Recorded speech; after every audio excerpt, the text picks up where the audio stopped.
Moonface, and Other Stories. By Jack London. Contents: Moonface. Moonface. The Leopard Man's Story. The Leopard Man's Story. Local color. Local color. Amateur night. Amateur night. The Minions of Midas. The Minions of Midas. The Shadow and the Flash. The Shadow and the Flash. All Gold Canyon. All Gold Canyon. Planchette. Planchette. Moonface. John Claverhouse was a moon-faced man. You know the kind, cheekbones wide apart, chin and forehead melting into the cheeks to complete the perfect round, and the nose, broad and pudgy, equidistant from the circumference, flattened against the very center of the face like a dough ball upon the ceiling. Perhaps that is why I hated him, for truly he had become an offense to my eyes, and I believed the earth to be cumbered with his presence. Perhaps my mother may have been superstitious of the moon and looked upon it over the wrong shoulder at the wrong time. Be that as it may, I hated John Claverhouse. Not that he had done me what society would consider a wrong or an ill turn. Far from it. The evil was of a deeper, subtler sort, so elusive, so intangible, as to defy clear, definite analysis in words. We all experience such things at some period in our lives. For the first time we see a certain individual, one who the very instant before we did not dream existed, and yet, at the first moment of meeting, we say, "I do not like that man." Why do we not like him? Ah, we do not know why, we know only that we do not. We have taken a dislike, that is all. And so I with John Claverhouse. What right had such a man to be happy? Yet he was an optimist. He was always gleeful and laughing. All things were always all right, curse him. Ah, how it grated on my soul that he should be so happy. Other men could laugh, and it did not bother me. I even used to laugh myself, before I met John Claverhouse. But his laugh! It irritated me, maddened me, as nothing else under the sun could irritate or madden me. It haunted me, gripped hold of me, and would not let me go. It was a huge, gargantuan laugh. Waking or sleeping, it was always with me, whirring and jarring across my heartstrings like an enormous rasp. At break of day it came whooping across the fields to spoil my pleasant morning reverie. Under the aching noonday glare, when the green things drooped and the birds withdrew to the depths of the forest, and all nature drowsed, his great ha! Ha! and ho! Ho!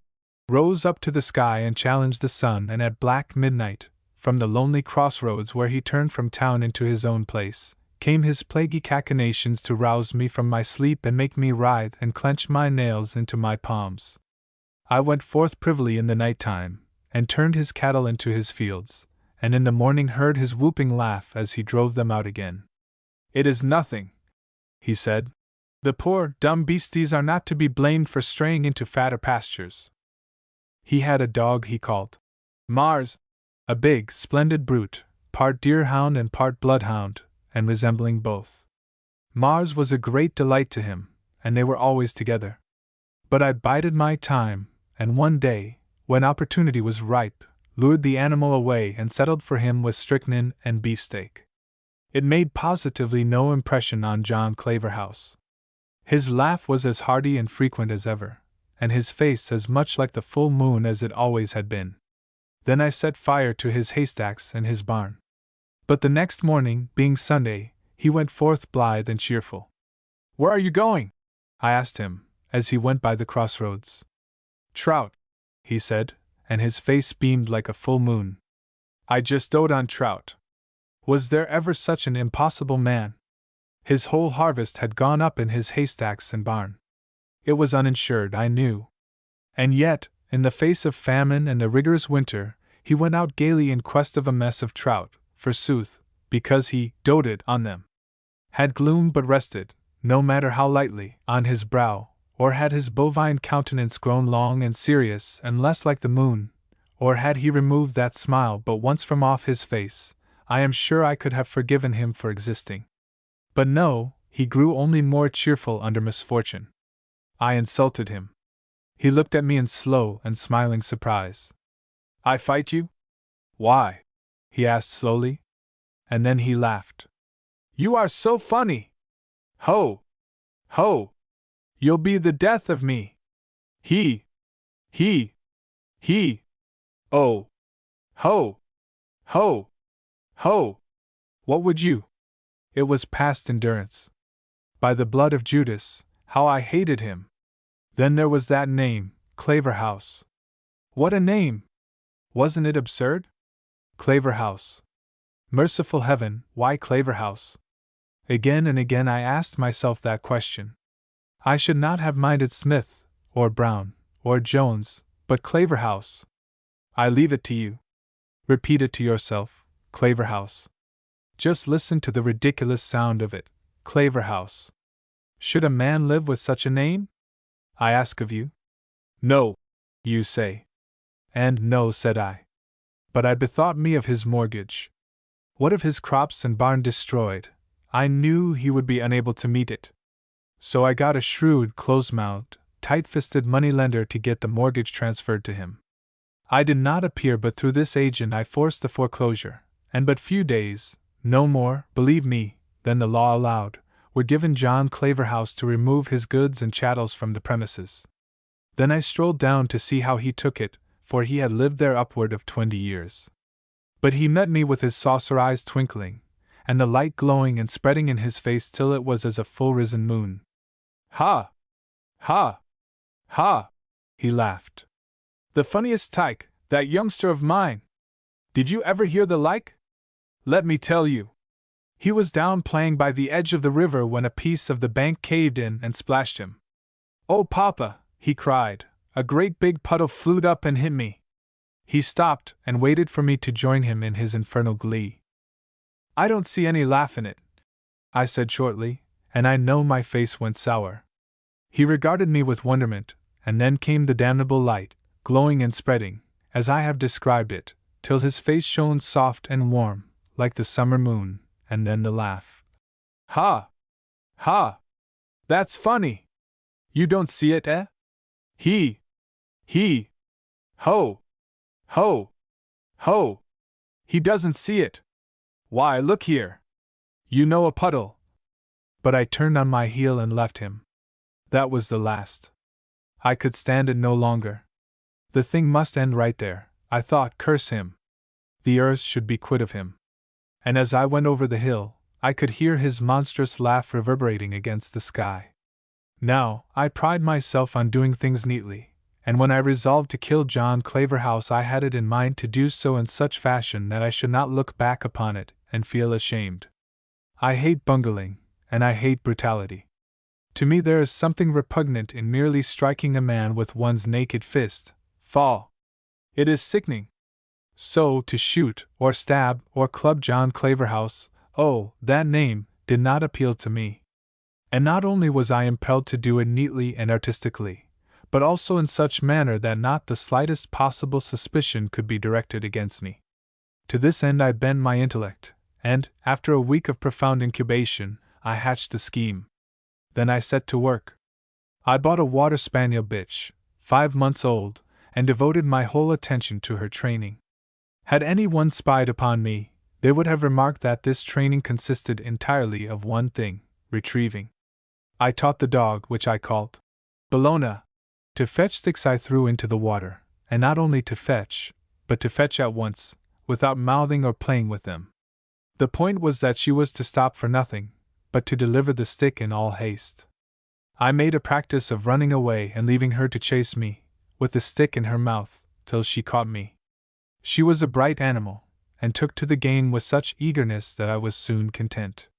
After that, at the first casual opportunity, I presented Bologna to John Claverhouse. I knew what I was about, for I was aware of a little weakness of his, and of a little private sinning of which he was regularly and inveterately guilty. No, he said, when I placed the end of the rope in his hand. No, you don't mean it! And his mouth opened wide and he grinned all over his damnable moon face. I kind of thought somehow you didn't like me, he explained. Wasn't it funny for me to make such a mistake? And at the thought he held his sides with laughter. What is her name? He managed to ask between paroxysms. Bologna, I said. He! He tittered. What a funny name! I gritted my teeth, for his mirth put them on edge, and snapped out between them. She was the wife of Mars, you know. Then the light of the full moon began to suffuse his face, until he exploded with, That was my other dog. Well, I guess she's a widow now. Oh! Ho! Ho! He! Ho! He whooped after me, and I turned and fled swiftly over the hill. The week passed by, and on Saturday evening I said to him, You go away Monday, don't you? He nodded his head and grinned.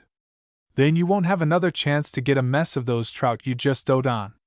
But he did not notice the sneer. Oh, I don't know, he chuckled. I'm going up tomorrow to try pretty hard. Thus was assurance made doubly sure, and I went back to my house hugging myself with rapture. Early next morning I saw him go by with a dip net and gunny sack, and Bellona trotting at his heels. I knew where he was bound, and cut out by the back pasture and climbed through the underbrush to the top of the mountain.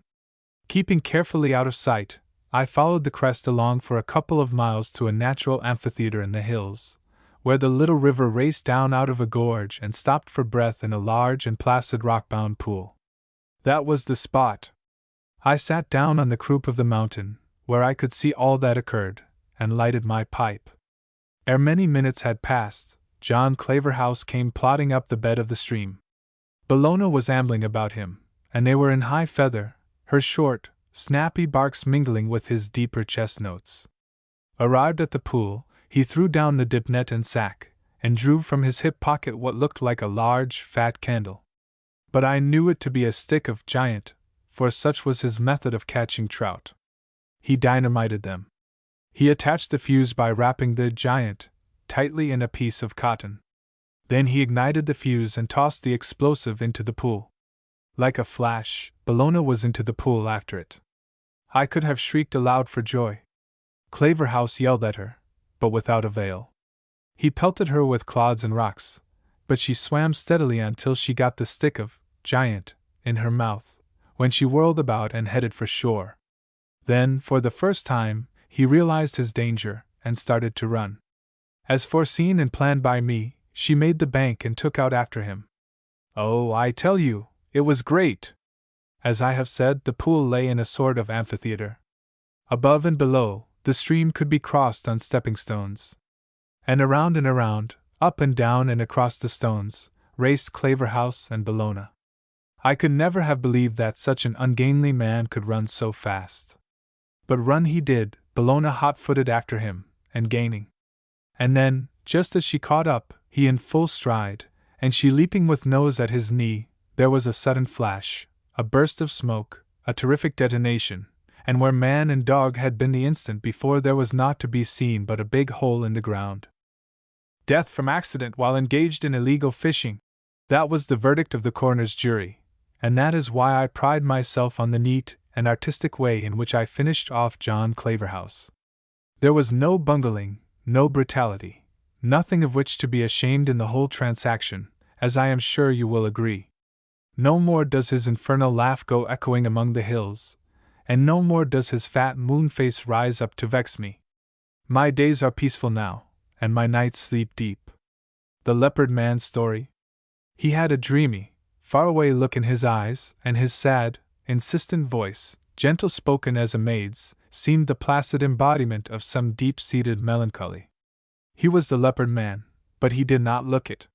His business in life, whereby he lived, was to appear in a cage of performing leopards before vast audiences, and to thrill those audiences by certain exhibitions of nerve for which his employers rewarded him on a scale commensurate with the thrills he produced. As I say, he did not look it. He was narrow-hipped, narrow-shouldered, and anemic, while he seemed not so much oppressed by gloom as by a sweet and gentle sadness, the weight of which was as sweetly and gently borne. For an hour I had been trying to get a story out of him, but he appeared to lack imagination. To him there was no romance in his gorgeous career, no deeds of daring, no thrills, nothing but a grey sameness and infinite boredom. Lions? Oh, yes! He had fought with them. It was nothing. All you had to do was to stay sober. Anybody could whip a lion to a standstill with an ordinary stick. He had fought one for half an hour once. Just hit him on the nose every time he rushed, and when he got artful and rushed with his head down, why, the thing to do was to stick out your leg. When he grabbed at the leg, you drew it back and hit him on the nose again. That was all. With the faraway look in his eyes and his soft flow of words, he showed me his scars. There were many of them, and one recent one where a tigress had reached for his shoulder and gone down to the bone. I could see the neatly mended rents in the coat he had on. His right arm, from the elbow down, looked as though it had gone through a threshing machine, what of the ravage wrought by claws and fangs. But it was nothing, he said, only the old wounds bothered him somewhat when rainy weather came on. Suddenly his face brightened with a recollection, for he was really as anxious to give me a story as I was to get it. I suppose you've heard of the lion tamer who was hated by another man? He asked. He paused and looked pensively at a sick lion in the cage opposite. Got the toothache, he explained.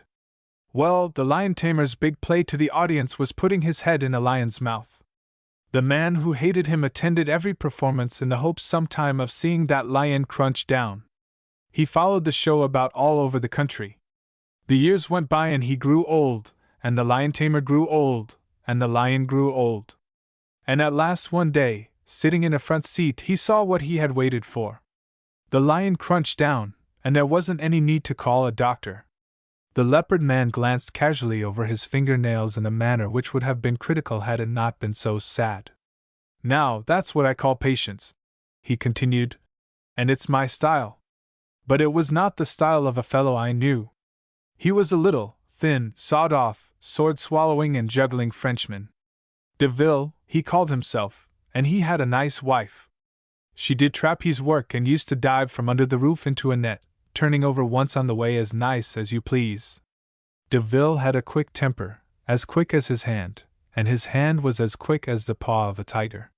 One day, because the ringmaster called him a frog-eater, or something like that and maybe a little worse, he shoved him against the soft pine background he used in his knife-throwing act, so quick the ringmaster didn't have time to think, and there, before the audience, Deville kept the air on fire with his knives, sinking them into the wood all around the ringmaster so close that they passed through his clothes and most of them bit into his skin.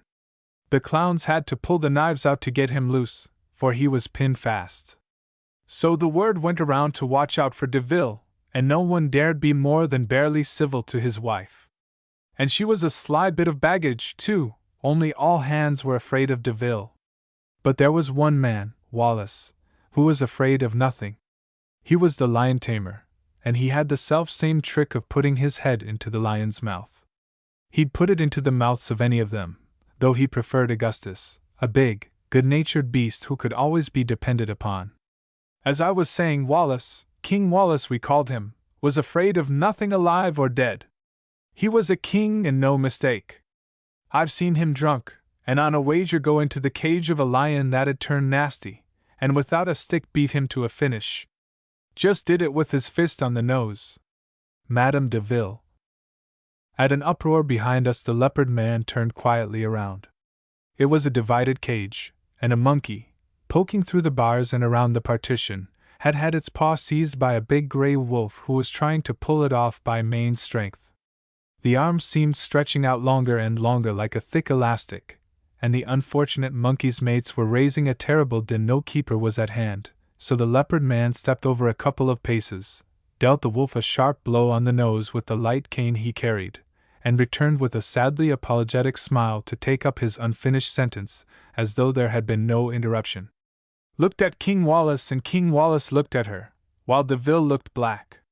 We warned Wallace, but it was no use.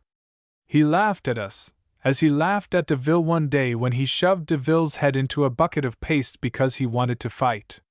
Deville was in a pretty mess. I helped to scrape him off, but he was cool as a cucumber and made no threats at all. But I saw a glitter in his eyes which I had seen often in the eyes of wild beasts, and I went out of my way to give Wallace a final warning. He laughed, but he did not look so much in Madame Deville's direction after that. Several months passed by. Nothing had happened, and I was beginning to think it all a scare over nothing. We were west by that time, showing in Frisco. It was during the afternoon performance, and the big tent was filled with women and children, when I went looking for Red Denny, the head canvas man, who had walked off with my pocket knife. Passing by one of the dressing tents, I glanced in through a hole in the canvas to see if I could locate him. He wasn't there, but directly in front of me was King Wallace, in tights, waiting for his turn to go on with his cage of performing lions. He was watching with much amusement a quarrel between a couple of trapeze artists. All the rest of the people in the dressing tent were watching the same thing, with the exception of DeVille, whom I noticed staring at Wallace with undisguised hatred. Wallace and the rest were all too busy following the quarrel to notice this or what followed. But I saw it through the hole in the canvas. DeVille drew his handkerchief from his pocket, made as though to mop the sweat from his face with it. It was a hot day, and at the same time walked past Wallace's back. The look troubled me at the time, for not only did I see hatred in it, but I saw triumph as well.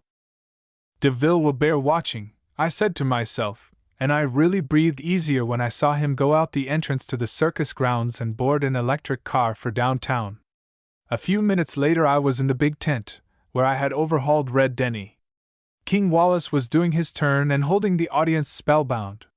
He was in a particularly vicious mood, and he kept the lions stirred up till they were all snarling, that is, all of them except old Augustus, and he was just too fat and lazy and old to get stirred up over anything. Finally Wallace cracked the old lion's knees with his whip and got him into position. Old Augustus, blinking good-naturedly, opened his mouth and in popped Wallace's head. Then the jaws came together, crunch, just like that. The leopard man smiled in a sweetly wistful fashion, and the faraway look came into his eyes. And that was the end of King Wallace. He went on in his sad, low voice. After the excitement cooled down, I watched my chance and bent over and smelled Wallace's head. Then I sneezed. It was, I queried with halting eagerness. Snuff, that DeVille dropped on his hair in the dressing tent. Old Augustus never meant to do it. He only sneezed. Local color. I do not see why you should not turn this immense amount of unusual information to account, I told him. Unlike most men equipped with similar knowledge, you have expression. Your style is sufficiently, journalese? He interrupted suavely. Precisely. You could turn a pretty penny. But he interlocked his fingers meditatively, shrugged his shoulders, and dismissed the subject. I have tried it. It does not pay. It was paid for and published, he added after a pause. And I was also honored with 60 days in the hobo. The hobo? I ventured. The hobo. He fixed his eyes on my Spencer and ran along the titles while he cast his definition. The hobo, my dear fellow, is the name for that particular place of detention in city and county jails wherein are assembled tramps, drunks, beggars, and the riff-raff of petty offenders. The word itself is a pretty one, and it has a history. Hautboy, there's the French of it. Haut meaning high and bois wood. In English it becomes hautboy, a wooden musical instrument of 2-foot tone, I believe, played with a double reed, an oboe, in fact. You remember in Henry IV. From this to hautboy is but a step, and for that matter the English use the terms interchangeably. But, and mark you, the leap paralyzes one, crossing the Western Ocean, in New York City, hautboy or hautboy becomes the name by which the night scavenger is known. In a way one understands its being born of the contempt for wandering players and musical fellows. But see the beauty of it! The burn and the brand! The night scavenger, the pariah, the miserable, the despised, the man without caste. And in its next incarnation, consistently and logically it attaches itself to the American outcast, namely, the tramp. Then, as others have mutilated its sense, the tramp mutilates its form, and hautboy becomes exultantly hobo. Wherefore, the large stone and brick cells, lined with double and triple-tiered bunks, in which the law is wont to incarcerate him, he calls the hobo. Interesting, isn't it? And I sat back and marveled secretly at this encyclopedic-minded man, this Leith Clay Randolph, this common tramp who made himself at home in my den, charmed such friends as gathered at my small table, outshone me with his brilliance and his manners, spent my spending money, smoked my best cigars, and selected from my ties and studs with a cultivated and discriminating eye. He absently walked over to the shelves and looked into Laurier's Economic Foundation of Society. "I like to talk with you," he remarked. "You are not indifferently schooled. You've read the books, and your economic interpretation of history, as you choose to call it," this with a sneer, "eminently fits you for an intellectual outlook on life. But your sociologic judgments are vitiated by your lack of practical knowledge. Now I, who know the books, pardon me, somewhat better than you, know life too. I have lived it, naked, taken it up in both my hands and looked at it, and tasted it, the flesh and the blood of it, and being purely an intellectual, I have been biased by either passion nor prejudice. All of which is necessary for clear concepts, and all of which you lack. Ah! A really clever passage. Listen!" And he read aloud to me in his remarkable style, paralleling the text with a running criticism and commentary, lucidly wording involved and lumbering periods, casting side and cross lights upon the subject, introducing points the author had blundered past and objections he had ignored, catching up lost ends, flinging a contrast into a paradox and reducing it to a coherent and succinctly stated truth, in short, flashing his luminous genius in a blaze of fire over pages erstwhile dull and heavy and lifeless. It is long since that Leith Clay Randolph, note the hyphenated surname, knocked at the back door of Idlewild and melted the heart of Gunda. Now Gunda was cold as her Norway hills, though in her least frigid moods she was capable of permitting especially nice-looking tramps to sit on the back stoop and devour lone crusts, and forlorn and forsaken chops. But that a tatterdemalion out of the night should invade the sanctity of her kitchen kingdom and delay dinner, while she set a place for him in the warmest corner, was a matter of such moment that the sunflower went to sea. Ah, the sunflower, of the soft heart and swift sympathy! Leith Clay Randolph threw his glamour over her for 15 long minutes, whilst I brooded with my cigar, and then she fluttered back with vague words and the suggestion of a cast-off suit I would never miss. "Surely I shall never miss it," I said, and I had in mind the dark gray suit with the pockets draggled from the freightage of many books that had spoiled more than one day's fishing sport. "I should advise you, however," I added, "to mend the pockets first." But the sunflower's face clouded. "And no," she said, "the black one. The black one," this explosively, incredulously. "I wear it quite often. I intended wearing it tonight." "You have two better ones, and you know I never liked it, dear," the sunflower hurried on. "Besides, it's shiny." "Shiny! It soon will be, which is just the same, and the man is really estimable. He is nice and refined, and I am sure he has seen better days. Yes, and the weather is raw and beastly, and his clothes are threadbare. And you have many suits." "5, I corrected, counting in the dark gray fishing outfit with the draggled pockets. "And he has none, no home, nothing. Not even a sunflower," putting my arm around her. "Wherefore he is deserving of all things. Give him the black suit, dear, nay, the best one, the very best one. Under high heaven for such lack there must be compensation. You are a dear!" And the sunflower moved to the door and looked back alluringly. "You are a perfect dear!" And this after 7 years, I marveled, till she was back again, timid and apologetic. I gave him one of your white shirts. He wore a cheap horrid cotton thing, and I knew it would look ridiculous. And then his shoes were so slipshod, I let him have a pair of yours, the old ones with the narrow caps." "Old ones?" "Well, they pinched horribly, and you know they did." It was ever thus the sunflower vindicated things. And so Leith Clay Randolph came to Idlewild to stay. How long I did not dream. Nor did I dream how often he was to come, for he was like an erratic comet. Fresh he would arrive, and cleanly clad, from grand folk who were his friends as I was his friend, and again, weary and worn, he would creep up the Briar Rose path from the Montanas or Mexico. And without a word, when his wanderlust gripped him, he was off and away into that great mysterious underworld he called the road. "I could not bring myself to leave until I had thanked you, you of the open hand and heart," he said on the night he donned my good black suit. And I confess I was startled when I glanced over the top of my paper and saw a lofty-browed and eminently respectable-looking gentleman, boldly and carelessly at ease. The sunflower was right. He must have known better days for the black suit and white shirt to have effected such a transformation. Involuntarily I rose to my feet, prompted to meet him on equal ground. And then it was that the Clay Randolph glamour descended upon me. He slept at Idlewild that night, and the next night, and for many nights. And he was a man to love. The son of Anak, otherwise Rufus the Blue-Eyed, and also plebeianly known as Tots, rioted with him from Briar Rose Path to farthest orchard, scalped him in the haymow with barbaric yells, and once, with Pharisaic zeal, was near to crucifying him under the attic roof beams. The sunflower would have loved him for the son of Anak's sake, had she not loved him for his own. As for myself, let the sunflower tell, in the times he elected to be gone, of how often I wondered when Leith would come back again, Leith the lovable. Yet he was a man of whom we knew nothing.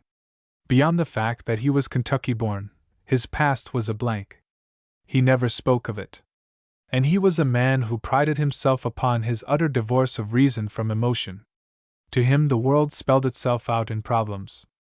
I charged him once with being guilty of emotion when roaring round the den with the son of Anak pick-a-back. Not so, he held. Could he not cuddle a sense-delight for the problem's sake? He was elusive. A man who intermingled nameless argot with polysyllabic and technical terms, he would seem sometimes the veriest criminal, in speech, face, expression, everything, at other times the cultured and polished gentleman, and again, the philosopher and scientist.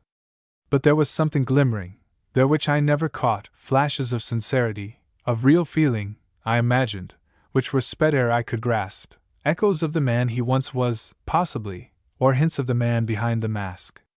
But the mask he never lifted, and the real man we never knew. But the 60 days with which you were rewarded for your journalism? I asked. Never mind, Loria. Tell me. Well, if I must. He flung one knee over the other with a short laugh. In a town that shall be nameless, he began. In fact, a city of 50,000, a fair and beautiful city wherein men slave for dollars and women for dress, an idea came to me. My front was prepossessing, as fronts go, and my pockets empty. I had in recollection a thought I once entertained of writing a reconciliation of Kant and Spencer. Not that they are reconcilable, of course, but the room offered for scientific satire. I waved my hand impatiently, and he broke off.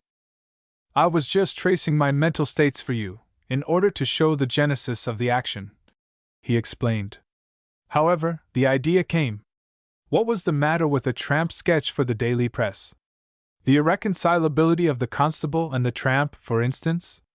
So I hit the drag. The drag, my dear fellow, is merely the street, or the high places, if you will, for a newspaper office. The elevator whisked me into the sky, and Cerberus, in the guise of an anemic office boy, guarded the door. Consumption, one could see it at a glance. Nerve, Irish, colossal. Tenacity, undoubted. Dead inside the year. Pale youth, quoth I pray thee the way to the sanctum sanctorum, to the most high cockalorum. He deigned to look at me, scornfully, with infinite weariness. G1 and C the janitor. I don't know nothing about the gas. Nay, my lily white, the editor. Which editor? He snapped like a young bull terrier. Dramatic? Sportin'? Society? Sunday? Weekly? Daily? Telegraph? Local? News? Editorial? Which? I did not know. The editor, I proclaimed stoutly. The only editor. Ah, Spargo, he sniffed. Of course, Spargo, I answered. Who else? Gimme your card, says he. My what?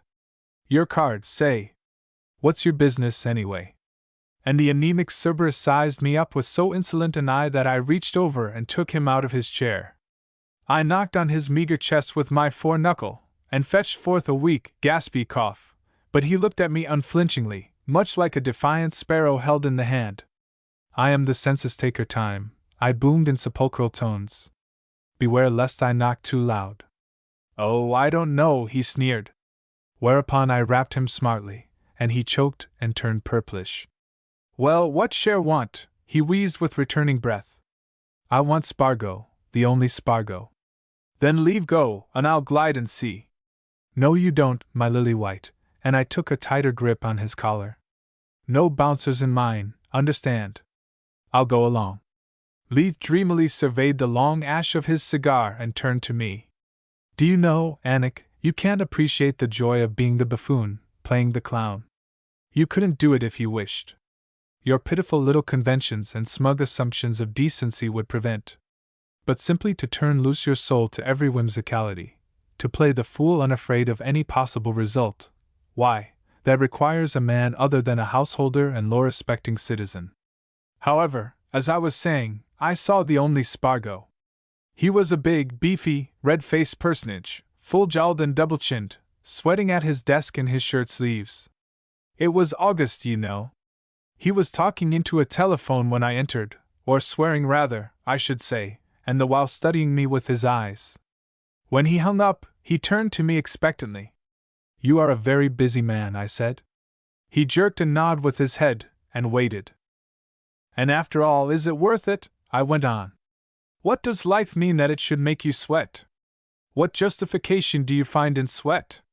Now look at me. I toil not, neither do I spin. Who are you? What are you? He bellowed with a suddenness that was, well, rude, tearing the words out as a dog does a bone. A very pertinent question, sir, I acknowledged. First, I am a man, next, a downtrodden American citizen. I am cursed with neither profession, trade, nor expectations. Like Esau, I am potageless. My residence is everywhere, the sky is my coverlet. I am one of the dispossessed, a sans-culotte, a proletarian, or, in simpler phraseology addressed to your understanding, a tramp. What the hell? Nay, fair sir, a tramp, a man of devious ways and strange lodgments and multifarious.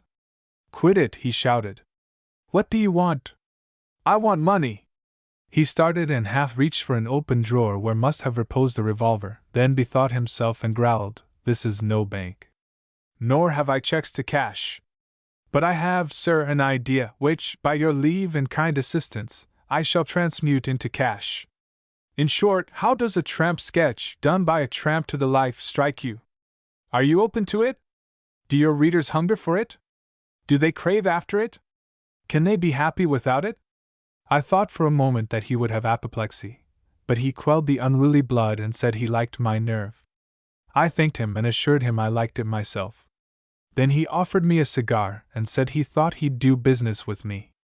But mind you, he said, when he had jabbed a bunch of copy paper into my hand and given me a pencil from his vest pocket, mind you, I won't stand for the high and flighty philosophical, and I perceive you have a tendency that way. Throw in the local color, wads of it, and a bit of sentiment perhaps, but no Slumgullion about political economy nor social strata or such stuff. Make it concrete, to the point, with snap and go in life, crisp and crackling and interesting. Tumble? And I tumbled and borrowed $1. Don't forget the local color, he shouted after me through the door. And, Anik, it was the local color that did for me. The anemic Cerberus grinned when I took the elevator. Got the bounce, eh? Nay, pale youth, so lily-white, I chortled, waving the copy paper, not the bounce, but a detail. I'll be city editor in 3 months, and then I'll make you jump. And as the elevator stopped at the next floor down to take on a pair of maids, he strolled over to the shaft, and without frills or verbiage consigned me and my detail to perdition. But I liked him. He had pluck and was unafraid, and he knew, as well as I, that death clutched him close. But how could you, Leith? I cried, the picture of the consumptive lad strong before me. How could you treat him so barbarously? Leith laughed dryly. My dear fellow, how often must I explain to you your confusions? Orthodox sentiment and stereotyped emotion master you. And then your temperament. You are really incapable of rational judgments. Cerberus? Shaw! A flash expiring, a mode of fading sparkle, a dim pulsing and dying organism, poof! A snap of the fingers, a puff of breath, what would you? A pawn in the game of life. Not even a problem. There is no problem in a stillborn babe, nor in a dead child. They never arrived. Nor did Cerberus. Now for a really pretty problem. But the local color? I prodded him. That's right, he replied. Keep me in the running. Well, I took my handful of copy paper down to the railroad yards for local color, dangled my legs from a side door Pullman, which is another name for a boxcar, and ran off the stuff. Of course, I made it clever and brilliant and all that, with my little unanswerable slings at the state and my social paradoxes, and withal made it concrete enough to dissatisfy the average citizen. From the tramp standpoint, the constabulary of the township was particularly rotten, and I proceeded to open the eyes of the good people. It is a proposition, mathematically demonstrable, that it costs the community more to arrest, convict, and confine its tramps in jail than to send them as guests, for like periods of time, to the best hotel. And this I developed, giving the facts and figures, the constable fees and the mileage, and the court and jail expenses. Oh, it was convincing, and it was true, and I did it in a lightly humorous fashion which fetched a laugh and left the sting. The main objection to the system, I contended, was the defraudment and robbery of the tramp. The good money which the community paid out for him should enable him to riot in luxury instead of rotting in dungeons. I even drew the figures so fine as to permit him not only to live in the best hotel but to smoke 2 25-cent cigars and indulge in a 10-cent shine each day, and still not cost the taxpayers so much as they were accustomed to pay for his conviction and jail entertainment. And, as subsequent events proved, it made the taxpayers wince. One of the constables I drew to the life, nor did I forget a certain Sol Glenhart, as rotten a police judge as was to be found between the seas. And this I say out of a vast experience. While he was notorious in local trampdom, his civic sins were not only not unknown but a crying reproach to the townspeople. Of course I refrained from mentioning name or habitat, drawing the picture in an impersonal, composite sort of way, which none the less blinded no one to the faithfulness of the local color. Naturally, myself a tramp, the tenor of the article was a protest against the maltreatment of the tramp. Cutting the taxpayers to the pits of their purses threw them open to sentiment, and then in I tossed the sentiment, lumps and chunks of it. Trust me, it was excellently done, and the rhetoric, say. Just listen to the tale of my peroration. So, as we go mooching along the drag, with a sharp lamp out for John Law, we cannot help remembering that we are beyond the pale, that our ways are not their ways, and that the ways of John Law with us are different from his ways with other men. Poor lost souls, wailing for a crust in the dark, we know full well our helplessness and ignominy. And well may we repeat after a stricken brother overseas. Our pride it is to know no spur of pride. Man has forgotten us, God has forgotten us, only are we remembered by the harpies of justice, who prey upon our distress and coin our sighs and tears into bright shining dollars. Incidentally, my picture of Sol Glenhart, the police judge, was good. A striking likeness, and unmistakable, with phrases tripping along like this crook-nosed, gross-bodied harpy, this civic sinner, this judicial highwayman, possessing the morals of the Tenderloin and an honor which thieves' honor puts to shame, who compounds criminality with shyster sharks, and in atonement railroads the unfortunate and impecunious to rotting cells, and so forth and so forth. Style sophomoric and devoid of the dignity and tone one would employ in a dissertation on surplus value, or the fallacies of Marxism, but just the stuff the dear public likes. Humph, grunted Spargo when I put the copy in his fist. Swift gait you strike, my man. I fixed a hypnotic eye on his vest pocket, and he passed out one of his superior cigars, which I burned while he ran through the stuff. Twice or thrice he looked over the top of the paper at me, searchingly, but said nothing till he had finished. Where'd you work, you pencil pusher? He asked. My maiden effort, I simpered modestly, scraping one foot and faintly simulating embarrassment. Maiden hell. What salary do you want? Nay, I answered. No salary in mine, thank you most to death. I am a free downtrodden American citizen, and no man shall say my time is his. Save John Law, he chuckled. Save John Law, said I. How did you know I was bucking the police department? He demanded abruptly.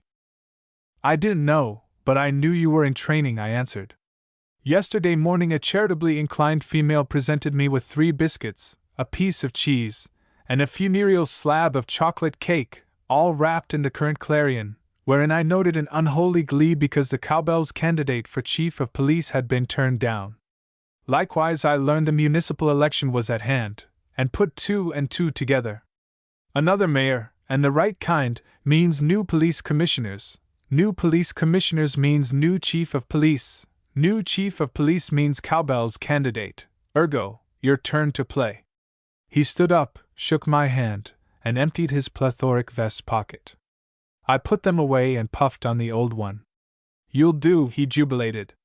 This stuff, patting my copy, is the first gun of the campaign.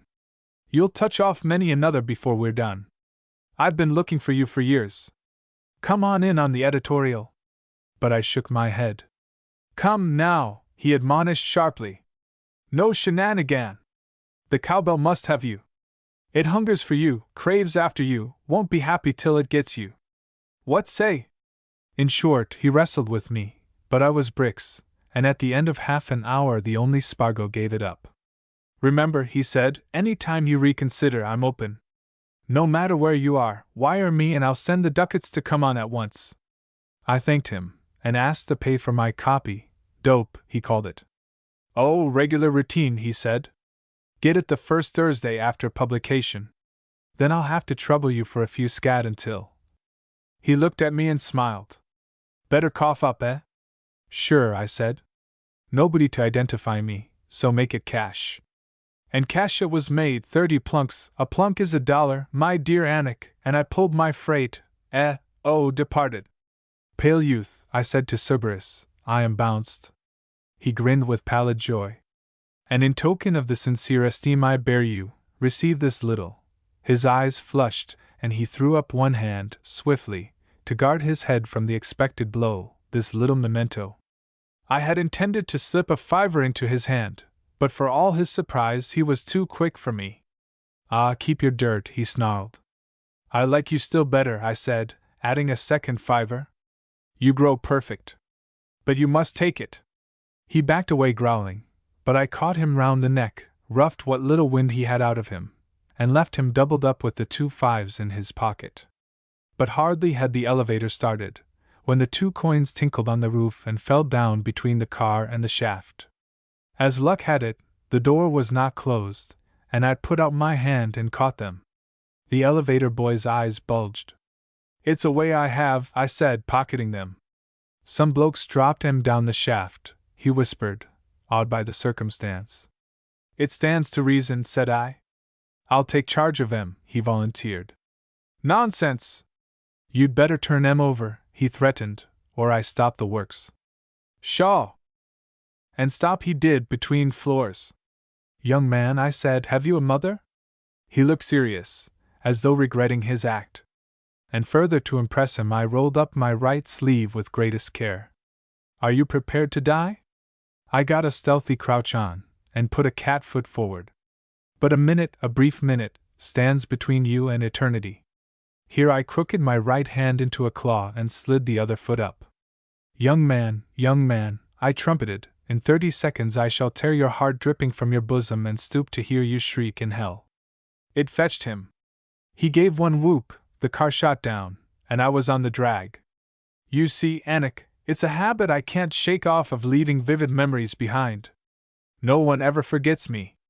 I had not got to the corner when I heard a familiar voice at my shoulder. Hello, Cinders! Which way? It was Chi Slim, who had been with me once when I was thrown off a freight in Jacksonville. Couldn't see him fair Cinders, he described it, and the Monica stuck by me. Monica? From Monos. The tramp nickname. Bound south, I answered. And how's Slim? Bum. Bulls is ortile. Where's the push? At the hangout. I'll put you wise. Who's the main guy? Me, and don't you forget it. The lingo was rippling from Lee's lips, but perforce I stopped him. Pray translate. Remember, I am a foreigner. Certainly, he answered cheerfully. Slim is in poor luck. Bull means policeman. He tells me the bulls are hostile. I ask where the push is, the gang he travels with. By putting me wise, he will direct me to where the gang is hanging out. The main guy is the leader. Slim claims that distinction. Slim and I hiked out to a neck of woods just beyond town, and there was the push, a score of husky hobos, charmingly located on the bank of a little purling stream. Come on, you mugs, Slim addressed them. Throw your feet. Here's cinders, and we must do 'em proud. All of which signifies that the hobos had better strike out and do some lively begging in order to get the wherewithal to celebrate my return to the fold after a year's separation. But I flashed my dough and Slim sent several of the younger men off to buy the booze.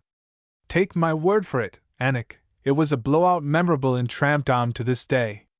It's amazing the quantity of booze 30 plunks will buy, and it is equally amazing the quantity of booze outside of which 20 stiffs will get. Beer and cheap wine made up the card, with alcohol thrown in for the blowed in the glass stiffs.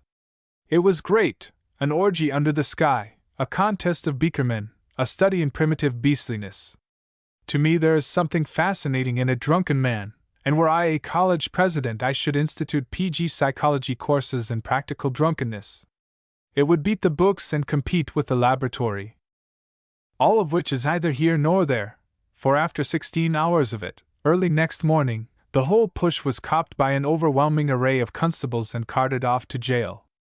After breakfast, about 10 o'clock, we were lined upstairs into court, limp and spiritless, the 20 of us. And there, under his purple panoply, nose crooked like a Napoleonic eagle and eyes glittering and beady, sat Sol Glenhart. John Ambrose, the clerk called out, and she Slim, with the ease of long practice, stood up. Vagrant, Your Honor, the bailiff volunteered, and His Honor, not deigning to look at the prisoner, snapped, 10 days, and she Slim sat down. And so it went, with the monotony of clockwork, 15 seconds to the man, 4 men to the minute, the mugs bobbing up and down in turn like marionettes. The clerk called the name, the bailiff the offense, the judge the sentence, and the man sat down. That was all. Simple, eh? Superb. She Slim nudged me. Give 'em a spiel, Cinders. You can do it. I shook my head. Jiwan, he urged. Give 'em a ghost story, the mugs'll take it all right. And you can throw your feet fair tobacco for us till we get out. L.C. Randolph, the clerk called. I stood up, but a hitch came in the proceedings. The clerk whispered to the judge, and the bailiff smiled.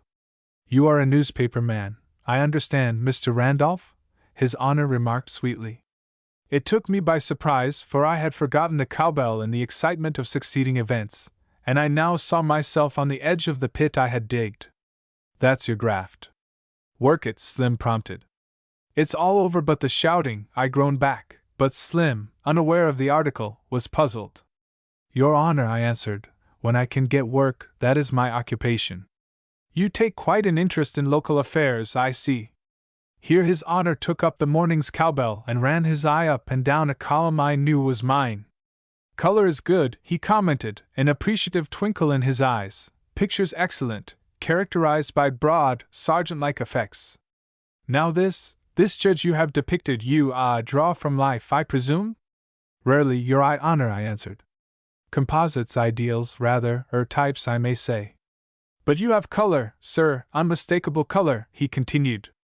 That is splashed on afterward, I explained. This judge, then, is not modeled from life, as one might be led to believe? No, Your Honor. Ah, I see, merely a type of judicial wickedness? Nay, more, Your Honor, I said boldly, an ideal. Splashed with local color afterward? Ha! Good! And may I venture to ask how much you received for this bit of work? $30, Your Honor. Good, and his tone abruptly changed. Young man, local color is a bad thing. I find you guilty of it and sentence you to 30 days' imprisonment, or, at your pleasure, impose a fine of $30. Alas, said I spent the $30 in riotous living, and 30 days more for wasting your substance. Next case, said His Honor to the clerk. Slim was stunned. Gee, he whispered. Gee, the push gets 10 days and you get 60. Gee. Lee struck a match, lighted his dead cigar, and opened the book on his knees. Returning to the original conversation, don't you find, Anik, that though Loria handles the bipartition of the revenues with scrupulous care, he yet omits one important factor, namely? Yes, I said absently. Yes. Amateur night. The elevator boy smiled knowingly to himself. When he took her up, he had noted the sparkle in her eyes, the color in her cheeks. His little cage had quite warmed with the glow of her repressed eagerness. And now, on the down trip, it was glacier-like. The sparkle and the color were gone. She was frowning, and what little he could see of her eyes was cold and steel-gray. Oh, he knew the symptoms, he did. He was an observer, and he knew it, too, and some day, when he was big enough, he was going to be a reporter, sure. And in the meantime he studied the procession of life as it streamed up and down 18 skyscraper floors in his elevator car. He slid the door open for her sympathetically and watched her trip determinedly out into the street. There was a robustness in her carriage which came of the soil rather than of the city pavement. But it was a robustness in a finer than the wonted sense, a vigorous daintiness, it might be called, which gave an impression of virility with none of the womanly left out. It told of a heredity of seekers and fighters, of people that worked stoutly with head and hand, of ghosts that reached down out of the misty past and molded and made her to be a doer of things. But she was a little angry, and a great deal hurt. I can guess what you would tell me. The editor had kindly but firmly interrupted her lengthy preamble in the long looked-forward to interview just ended. And you have told me enough. He had gone on, heartlessly, she was sure, as she went over the conversation in its freshness. You have done no newspaper work. You are undrilled, undisciplined, unhammered into shape. You have received a high school education, and possibly topped it off with normal school or college. You have stood well in English. Your friends have all told you how cleverly you write, and how beautifully, and so forth and so forth. You think you can do newspaper work, and you want me to put you on. Well, I am sorry, but there are no openings. If you knew how crowded. But if there are no openings. She had interrupted in turn. How did those who are in get in? How am I to show that I am eligible to get in? They made themselves indispensable, was the terse response. Make yourself indispensable. But how can I, if I do not get the chance? Make your chance. But how? She had insisted, at the same time privately deeming him a most unreasonable man. How? That is your business, not mine, he said conclusively, rising in token that the interview was at an end. I must inform you, my dear young lady, that there have been at least 18 other aspiring young ladies here this week, and that I have not the time to tell each and every one of them how. The function I perform on this paper is hardly that of instructor in a school of journalism. She caught an outbound car, and ere she descended from it she had conned the conversation over and over again. But how? She repeated to herself, as she climbed the 3 flights of stairs to the rooms where she and her sister balked. But how? And so she continued to put the interrogation, for the stubborn Scotch blood, though many times removed from Scottish soil, was still strong in her. And further, there was need that she should learn how. Her sister Letty and she had come up from an interior town to the city to make their way in the world. John Wyman was land poor. Disastrous business enterprises had burdened his acres and forced his 2 girls, Edna and Letty, into doing something for themselves. A year of school teaching and of night study of shorthand and typewriting had capitalized their city project and fitted them for the venture, which same venture was turning out anything but successful. The city seemed crowded with inexperienced stenographers and typewriters, and they had nothing but their own inexperience to offer. Edna's secret ambition had been journalism, but she had planned a clerical position first, so that she might have time and space in which to determine where and on what line of journalism she would embark. But the clerical position had not been forthcoming, either for Letty or her, and day by day their little hoard dwindled, though the room rent remained normal and the stove consumed coal with undiminished voracity. And it was a slim little hoard by now. There's Max Irwin, Letty said, talking it over. He's a journalist with a national reputation. Go and see him, edition he knows how, and he should be able to tell you how. But I don't know him, Edna objected. No more than you knew the editor you saw today. Why, yes, long and judicially. But that's different. Not a bit different from the strange men and women you'll interview when you've learned how, Letty encouraged. I hadn't looked at it in that light, Edna conceded. After all, where's the difference between interviewing Mr. Max Owen for some paper, or interviewing Mr. Max Owen for myself? It will be practice, too. I'll go and look him up in the directory. Letty, I know I can write if I get the chance, she announced decisively a moment later. I just feel that I have the feel of it, if you know what I mean. And Letty knew and nodded. I wonder what he is like, she asked softly. I'll make it my business to find out, Edna assured her. And I'll let you know inside 48 hours. Letty clapped her hands. Good! That's the newspaper spirit! Make it 24 hours and you are perfect! And I am very sorry to trouble you. She concluded the statement of her case to Max Owen, famous war correspondent and veteran journalist. Not at all, he answered, with a deprecatory wave of the hand. If you don't do your own talking, who's to do it for you? Now I understand your predicament precisely. You want to get on the Intelligencer, you want to get in at once, and you have had no previous experience. In the first place, then, have you any pull? There are a dozen men in the city, a line from whom would be an open sesame. After that you would stand or fall by your own ability. There's Senator Longbridge, for instance, and Clausinski the streetcar magnate, and Lane, and McChesney. He paused, with voice suspended. I am sure I know none of them, she answered despondently. It's not necessary. Do you know anyone that knows them? Or anyone that knows anyone else that knows them? Edna shook her head. Then we must think of something else, he went on cheerfully. You'll have to do something yourself. Let me see. He stopped and thought for a moment, with closed eyes and wrinkled forehead. She was watching him, studying him intently, when his blue eyes opened with a snap and his face suddenly brightened. I have it! But no, wait a minute. And for a minute it was his turn to study her. And study her he did, till she could feel her cheeks flushing under his gaze. You'll do, I think, though it remains to be seen, he said enigmatically. It will show the stuff that's in you, besides, and it will be a better claim upon the Intelligencer people than all the lines from all the senators and magnates in the world. The thing for you is to do amateur night at the Loops. I hardly understand, Edna said, for his suggestion conveyed no meaning to her. What are the Loops? And what is amateur night? I forgot you said you were from the interior. But so much the better, if you've only got the journalistic grip. It will be a first impression, and first impressions are always unbiased, unprejudiced, fresh, vivid. The Loops are out on the rim of the city, near the park, a place of diversion. There's a scenic railway, a water toboggan slide, a concert band, a theater, wild animals, moving pictures, and so forth and so forth. The common people go there to look at the animals and enjoy themselves, and the other people go there to enjoy themselves by watching the common people enjoy themselves.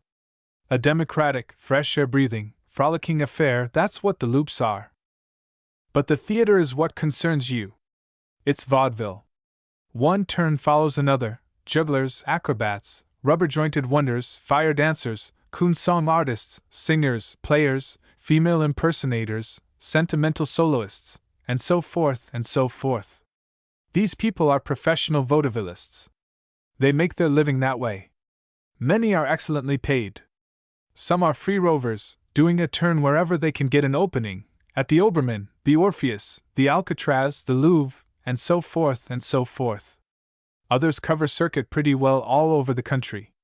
An interesting phase of life, and the pay is big enough to attract many aspirants. Now the management of the Loops, in its bid for popularity, instituted what is called amateur night. That is to say, twice a week, after the professionals have done their turns, the stage is given over to the aspiring amateurs.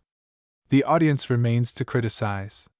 The populace becomes the arbiter of art, or it thinks it does, which is the same thing, and it pays its money and is well pleased with itself. An amateur night is a paying proposition to the management. But the point of amateur night, and it is well to note it, is that these amateurs are not really amateurs. They are paid for doing their turn. At the best, they may be termed professional amateurs. It stands to reason that the management could not get people to face a rampant audience for nothing, and on such occasions the audience certainly goes mad. It's great fun, for the audience.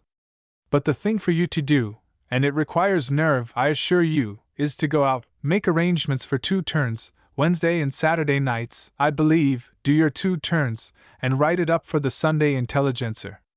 But, she quavered. Aye. And there was a suggestion of disappointment and tears in her voice. I see, he said kindly. You were expecting something else, something different, something better. We all do at first. But remember the Admiral of the Queen's Navee, who swept the floor and polished up the handle of the big front door. You must face the drudgery of apprenticeship or quit right now. What do you say? The abruptness with which he demanded her decision startled her. As she faltered, she could see a shade of disappointment beginning to darken his face. In a way, it must be considered a test, he added encouragingly. A severe one, but so much the better. Now is the time. Are you game? I'll try, she said faintly, at the same time making a note of the directness, abruptness, and haste of these city men with whom she was coming in contact. Good! Why, when I started in, I had the dreariest, deadliest details imaginable. And after that, for a weary time, I did the police and divorce courts. But it all came well in the end and did me good. You are luckier in making your start with Sunday work. It's not particularly great. What of it? Do it. Show the stuff you're made of, and you'll get a call for better work, better class, and better pay. Now you go out this afternoon to the loops, and engage to do 2 turns. But what kind of turns can I do? Edna asked dubiously. Do? That's easy. Can you sing? Never mind, don't need to sing. Screech, do anything. That's what you're paid for, to afford amusement, to give bad art for the populace to howl down. And when you do your turn, take someone along for chaperone.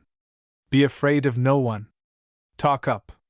Move about among the amateurs waiting their turn, pump them, study them, photograph them in your brain. Get the atmosphere, the color, strong color, lots of it. Dig right in with both hands and get the essence of it, the spirit, the significance. What does it mean? Find out what it means. That's what you're there for. That's what the readers of the Sunday Intelligencer want to know. Be terse in style, vigorous of phrase, apt, concretely apt, in similitude. Avoid platitudes and commonplaces.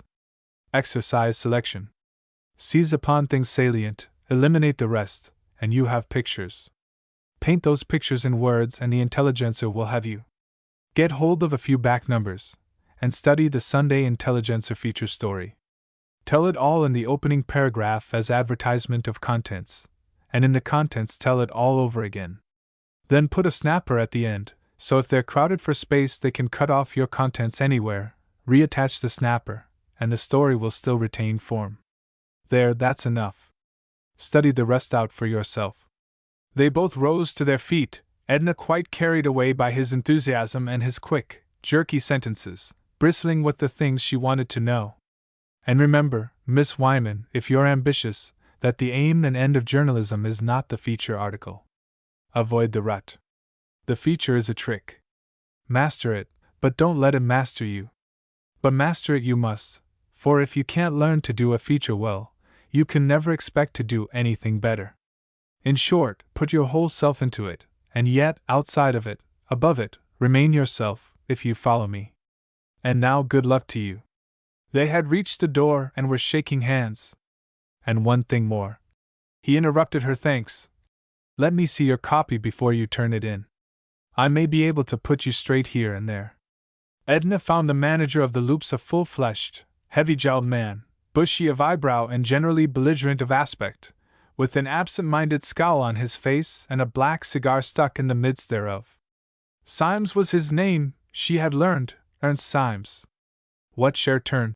He demanded, ere half her brief application had left her lips. Sentimental soloist, soprano, she answered promptly, remembering Owen's advice to talk up. What's your name?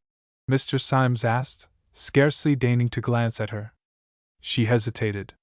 So rapidly had she been rushed into the adventure that she had not considered the question of a name at all. Any name? Stage name? He bellowed impatiently. Nan Lane. She invented on the spur of the moment. Blayne, yes, that's it. He scribbled it into a notebook. All right. Take your turn Wednesday and Saturday. How much do I get? Edna demanded. 2.5 a turn. 2 turns 5. Get share pay first Monday after second turn.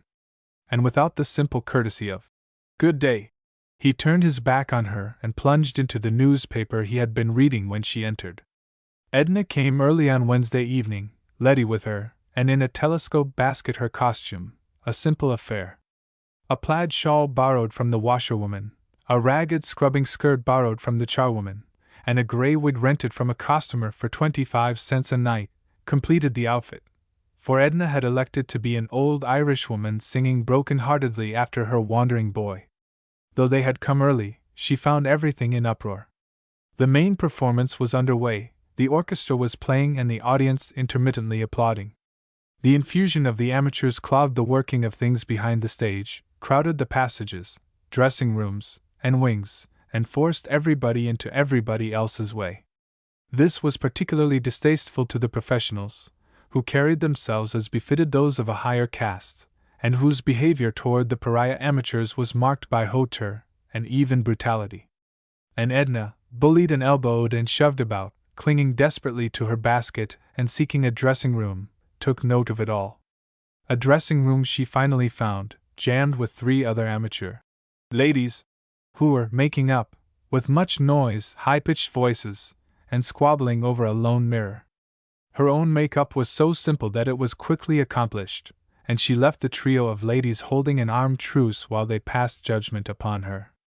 Letty was close at her shoulder, and with patience and persistence they managed to get a nook in one of the wings which commanded a view of the stage.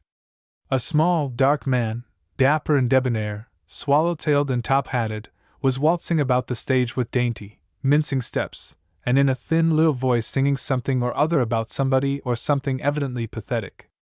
As his waning voice neared the end of the lines, a large woman, crowned with an amazing wealth of blonde hair, thrust rudely past Edna, trod heavily on her toes, and shoved her contemptuously to the side.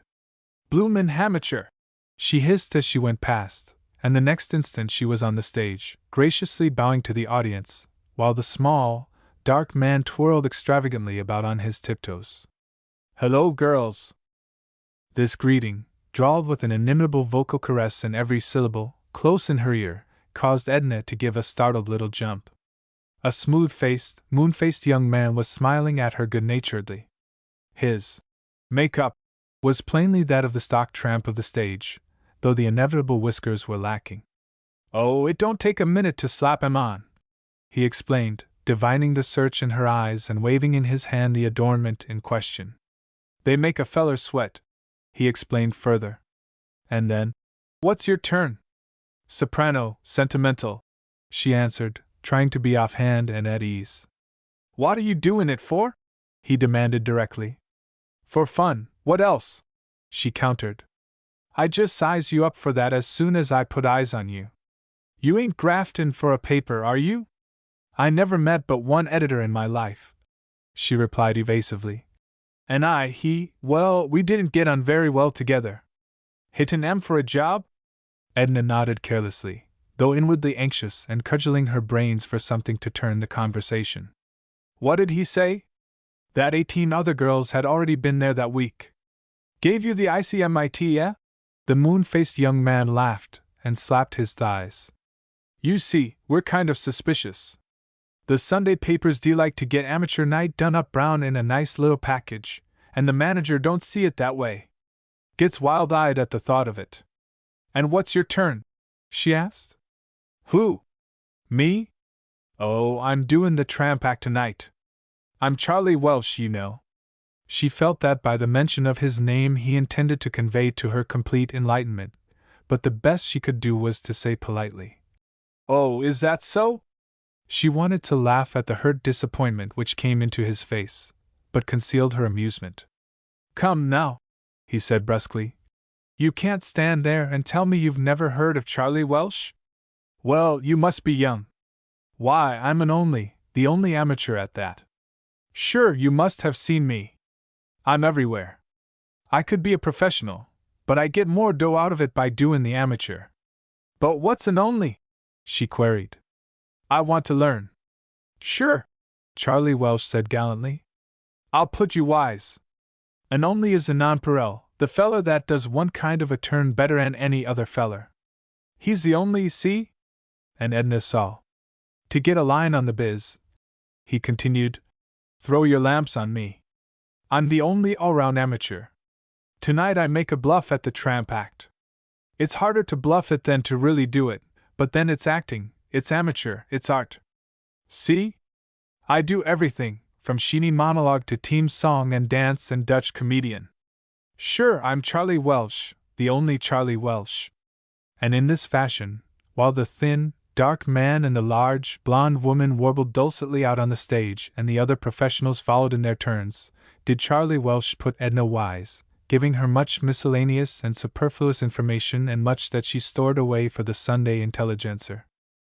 "Well, tra-la-loo," he said suddenly. "There's His Highness chasing you up. You're first on the bill. Never mind the row when you go on. Just finish your turn like a lady." It was at that moment that Edna felt her journalistic ambition departing from her, and was aware of an overmastering desire to be somewhere else. But the stage manager, like an ogre, barred her retreat.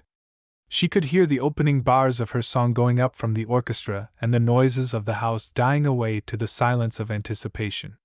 "Go ahead," Letty whispered, pressing her hand, and from the other side came the peremptory, "Don't flunk," of Charlie Welsh. But her feet seemed rooted to the floor, and she leaned weakly against a shift scene. The orchestra was beginning over again, and a lone voice from the house piped with startling distinctness, "Puzzle picture! Find Nanny!" A roar of laughter greeted the sally, and Edna shrank back. But the strong hand of the manager descended on her shoulder, and with a quick, powerful shove propelled her out onto the stage. His hand and arm had flashed into full view, and the audience, grasping the situation, thundered its appreciation. The orchestra was drowned out by the terrible din, and Edna could see the bows scraping away across the violins, apparently without sound. It was impossible for her to begin in time, and as she patiently waited, arms akimbo and ears straining for the music, the house let loose again, a favorite trick, she afterward learned, of confusing the amateur by preventing him or her from hearing the orchestra. But Edna was recovering her presence of mind. She became aware, pit to dome, of a vast sea of smiling and fun-distorted faces, of vast roars of laughter, rising wave on wave, and then her Scotch blood went cold and angry. The hard-working but silent orchestra gave her the cue, and without making a sound she began to move her lips, stretch forth her arms, and sway her body, as though she were really singing. The noise in the house redoubled in the attempt to drown her voice, but she serenely went on with her pantomime. This seemed to continue an interminable time, when the audience, tiring of its prank and in order to hear, suddenly stilled its clamor, and discovered the dumb show she had been making. For a moment all was silent, save for the orchestra, her lips moving on without a sound, and then the audience realized that it had been sold, and broke out afresh, this time with genuine applause and acknowledgement of her victory. She chose this as the happy moment for her exit, and with a bow and a backward retreat, she was off the stage in Letty's arms. The worst was past, and for the rest of the evening she moved about among the amateurs and professionals, talking, listening, observing, finding out what it meant and taking mental notes of it all. Charlie Welsh constituted himself her preceptor and guardian angel, and so well did he perform the self-allotted task that when it was all over she felt fully prepared to write her article. But the proposition had been to do 2 turns, and her native pluck forced her to live up to it. Also, in the course of the intervening days she discovered fleeting impressions that required verification, so, on Saturday, she was back again, with her telescope basket and Letty. The manager seemed looking for her, and she caught an expression of relief in his eyes when he first saw her. He hurried up, greeted her, and bowed with a respect ludicrously at variance with his previous ogre-like behavior. And as he bowed, across his shoulders she saw Charlie Welsh deliberately wink. But the surprise had just begun. The manager begged to be introduced to her sister, chatted entertainingly with the pair of them, and strove greatly and anxiously to be agreeable. He even went so far as to give Edna a dressing room to herself, to the unspeakable envy of the 3 other amateur ladies of previous acquaintance. Edna was nonplussed, and it was not till she met Charlie Welsh in the passage that light was thrown on the mystery. "Hello?" he greeted her. "On Easy Street, eh? Everything's sliding your way." She smiled brightly. "Thinks you're a female reporter, sure. I almost split when I saw him layin' himself out sweet and pleasin'. Honest, now, that ain't your graft, is it? I told you my experience with editors," she parried. "And honest now, it was honest, too." But the only Charlie Welsh shook his head dubiously. "Not that I care a rap," he declared. "And if you are, just give me a couple of lines of notice, the right kind, good ad, you know. And if you're not, why you're all right anyway. You're not our class, that's straight." After her turn, which she did this time with the nerve of an old campaigner, the manager returned to the charge, and after saying nice things and being generally nice himself, he came to the point. "You'll treat us well, I hope," he said insinuatingly. "Do the right thing by us, and all that?" "Oh," she answered innocently. "You couldn't persuade me to do another turn. I know I seem to take and that you'd like to have me, but I really can't." "You know what I mean," he said, with a touch of his old bulldozing manner. "No, I really won't," she persisted. "Vaudevilles too wearing on the nerves, my nerves, at any rate." Whereat he looked puzzled and doubtful, and forbore to press the point further. But on Monday morning, when she came to his office to get her pay for the 2 turns, it was he who puzzled her. "You surely must have mistaken me," he lied glibly. "I remember saying something about paying your car fare. We always do this, you know, but we never pay amateurs. That would take the life and sparkle out of the whole thing. No, Charlie Welsh was stringing you. He gets paid nothing for his turns. No amateur gets paid. The idea is ridiculous. However, here's 50 cents. It will pay your sister's car fare also. And," very suavely, "speaking for the loops, permit me to thank you for the kind and successful contribution of your services." That afternoon, true to her promise to Max Owen, she placed her typewritten copy into his hands. And while he ran over it, he nodded his head from time to time, and maintained a running fire of commendatory remarks. "Good, that's it, that's the stuff, psychology's all right, the very idea, you've caught it, excellent, missed it a bit here, but it'll go, that's vigorous, strong, vivid, pictures, excellent, most excellent." And when he had run down to the bottom of the last page, holding out his hand, "My dear Miss Wyman, I congratulate you. I must say you have exceeded my expectations, which, to say the least, were large. You are a journalist, a natural journalist.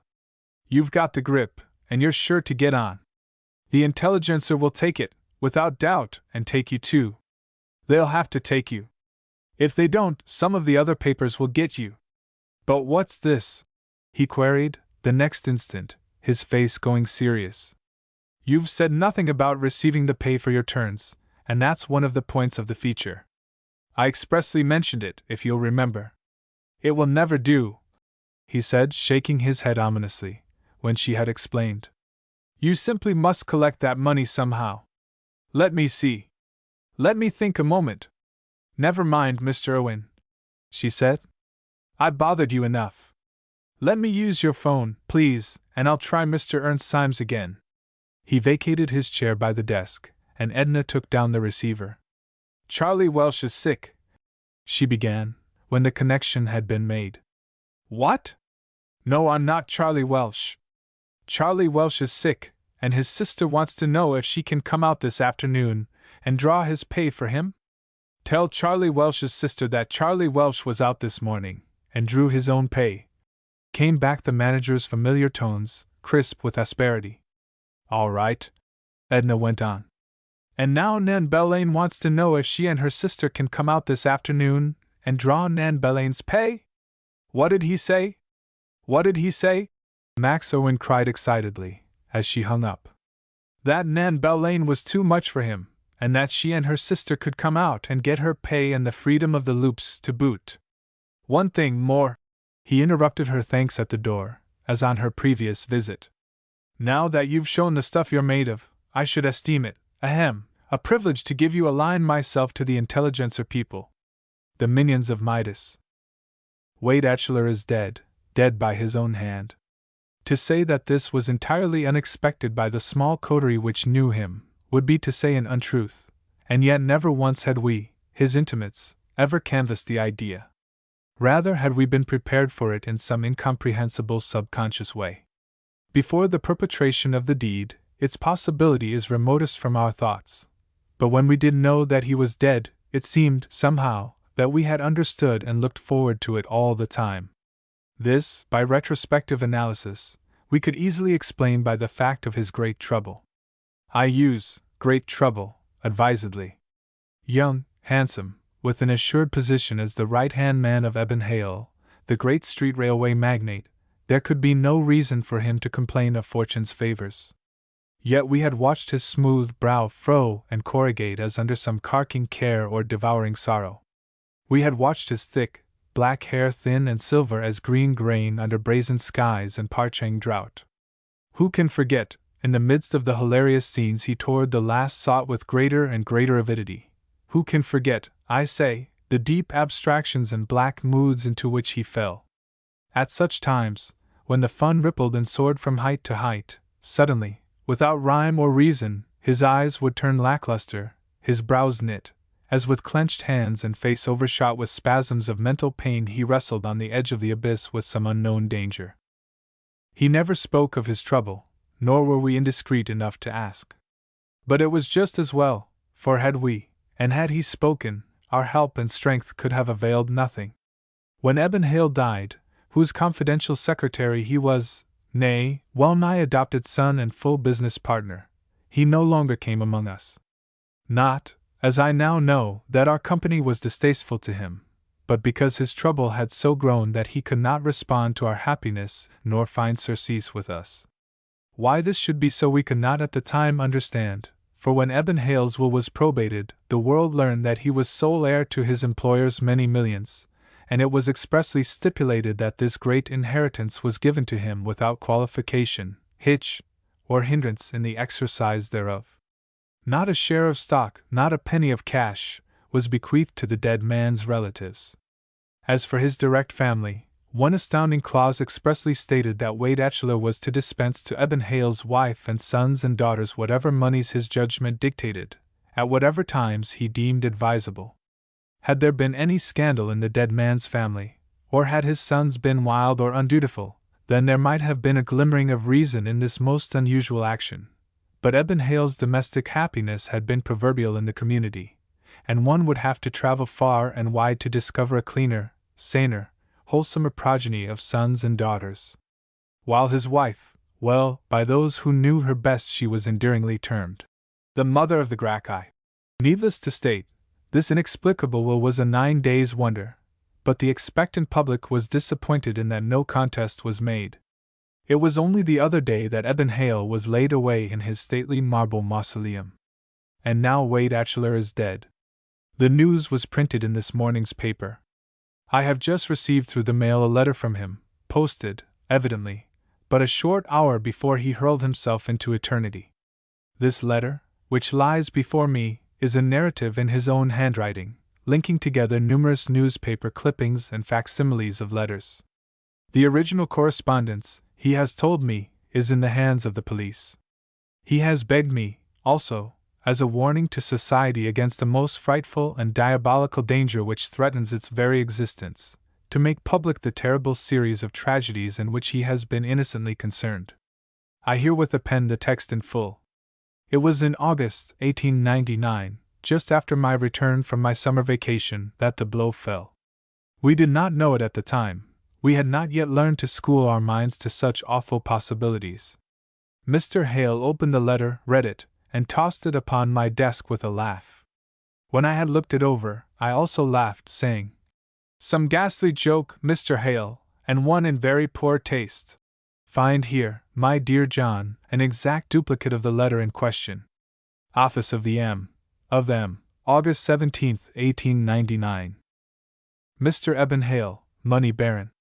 Dear Sir, we desire you to realize upon whatever portion of your vast holdings is necessary to obtain, in cash, $20 millions. This sum we require you to pay over to us, or to our agents. You will note we do not specify any given time, for it is not our wish to hurry you in this matter. You may even, if it be easier for you, pay us in 10, 15, or 20 installments, but we will accept no single installment of less than $1 million. Believe us, dear Mr. Hale, when we say that we embark upon this course of action utterly devoid of animus. We are members of that intellectual proletariat, the increasing numbers of which mark in red lettering the last days of the 19th century. We have, from a thorough study of economics, decided to enter upon this business. It has many merits, chief among which may be noted that we can indulge in large and lucrative operations without capital. So far, we have been fairly successful, and we hope our dealings with you may be pleasant and satisfactory. Pray attend while we explain our views more fully. At the base of the present system of society is to be found the property right. And this right of the individual to hold property is demonstrated, in the last analysis, to rest solely and wholly upon might. The male gentlemen of William the Conqueror divided and apportioned England amongst themselves with the naked sword. This, we are sure you will grant, is true of all feudal possessions. With the invention of steam and the Industrial Revolution there came into existence the capitalist class, in the modern sense of the word. These capitalists quickly towered above the ancient nobility. The captains of industry have virtually dispossessed the descendants of the captains of war. Mind, and not muscle, wins in today's struggle for existence. But this state of affairs is none the less based upon might. The change has been qualitative. The old-time feudal baronage ravaged the world with fire and sword. The modern money baronage exploits the world by mastering and applying the world's economic forces. Brain, and not brawn, endures, and those best fitted to survive are the intellectually and commercially powerful. We, the M. of M., are not content to become wage slaves. The great trusts and business combinations, with which you have your rating, prevent us from rising to the place among you which our intellects qualify us to occupy. Why? Because we are without capital. We are of the unwashed, but with this difference: our brains are of the best, and we have no foolish ethical nor social scruples. As wage slaves, toiling early and late, and living abstemiously, we could not save in 60 years, nor in 20 times 60 years, a sum of money sufficient successfully to cope with the great aggregations of massed capital which now exist. Nevertheless, we have entered the arena. We now throw down the gauge to the capital of the world. Whether it wishes to fight or not, it shall have to fight. Mr. Hale, our interests dictate us to demand of you $20 millions. While we are considerate enough to give you reasonable time in which to carry out your share of the transaction, please do not delay too long. When you have agreed to our terms, insert a suitable notice in the agony column of the Morning Blazer. We shall then acquaint you with our plan for transferring the sum mentioned. You had better do this sometime prior to October 1st. If you do not, in order to show that we are in earnest, we shall on that date kill a man on East 39th Street. He will be a working man. This man you do not know, nor do we. You represent a force in modern society. We also represent a force, a new force. Without anger or malice, we have closed in battle. As you will readily discern, we are simply a business proposition.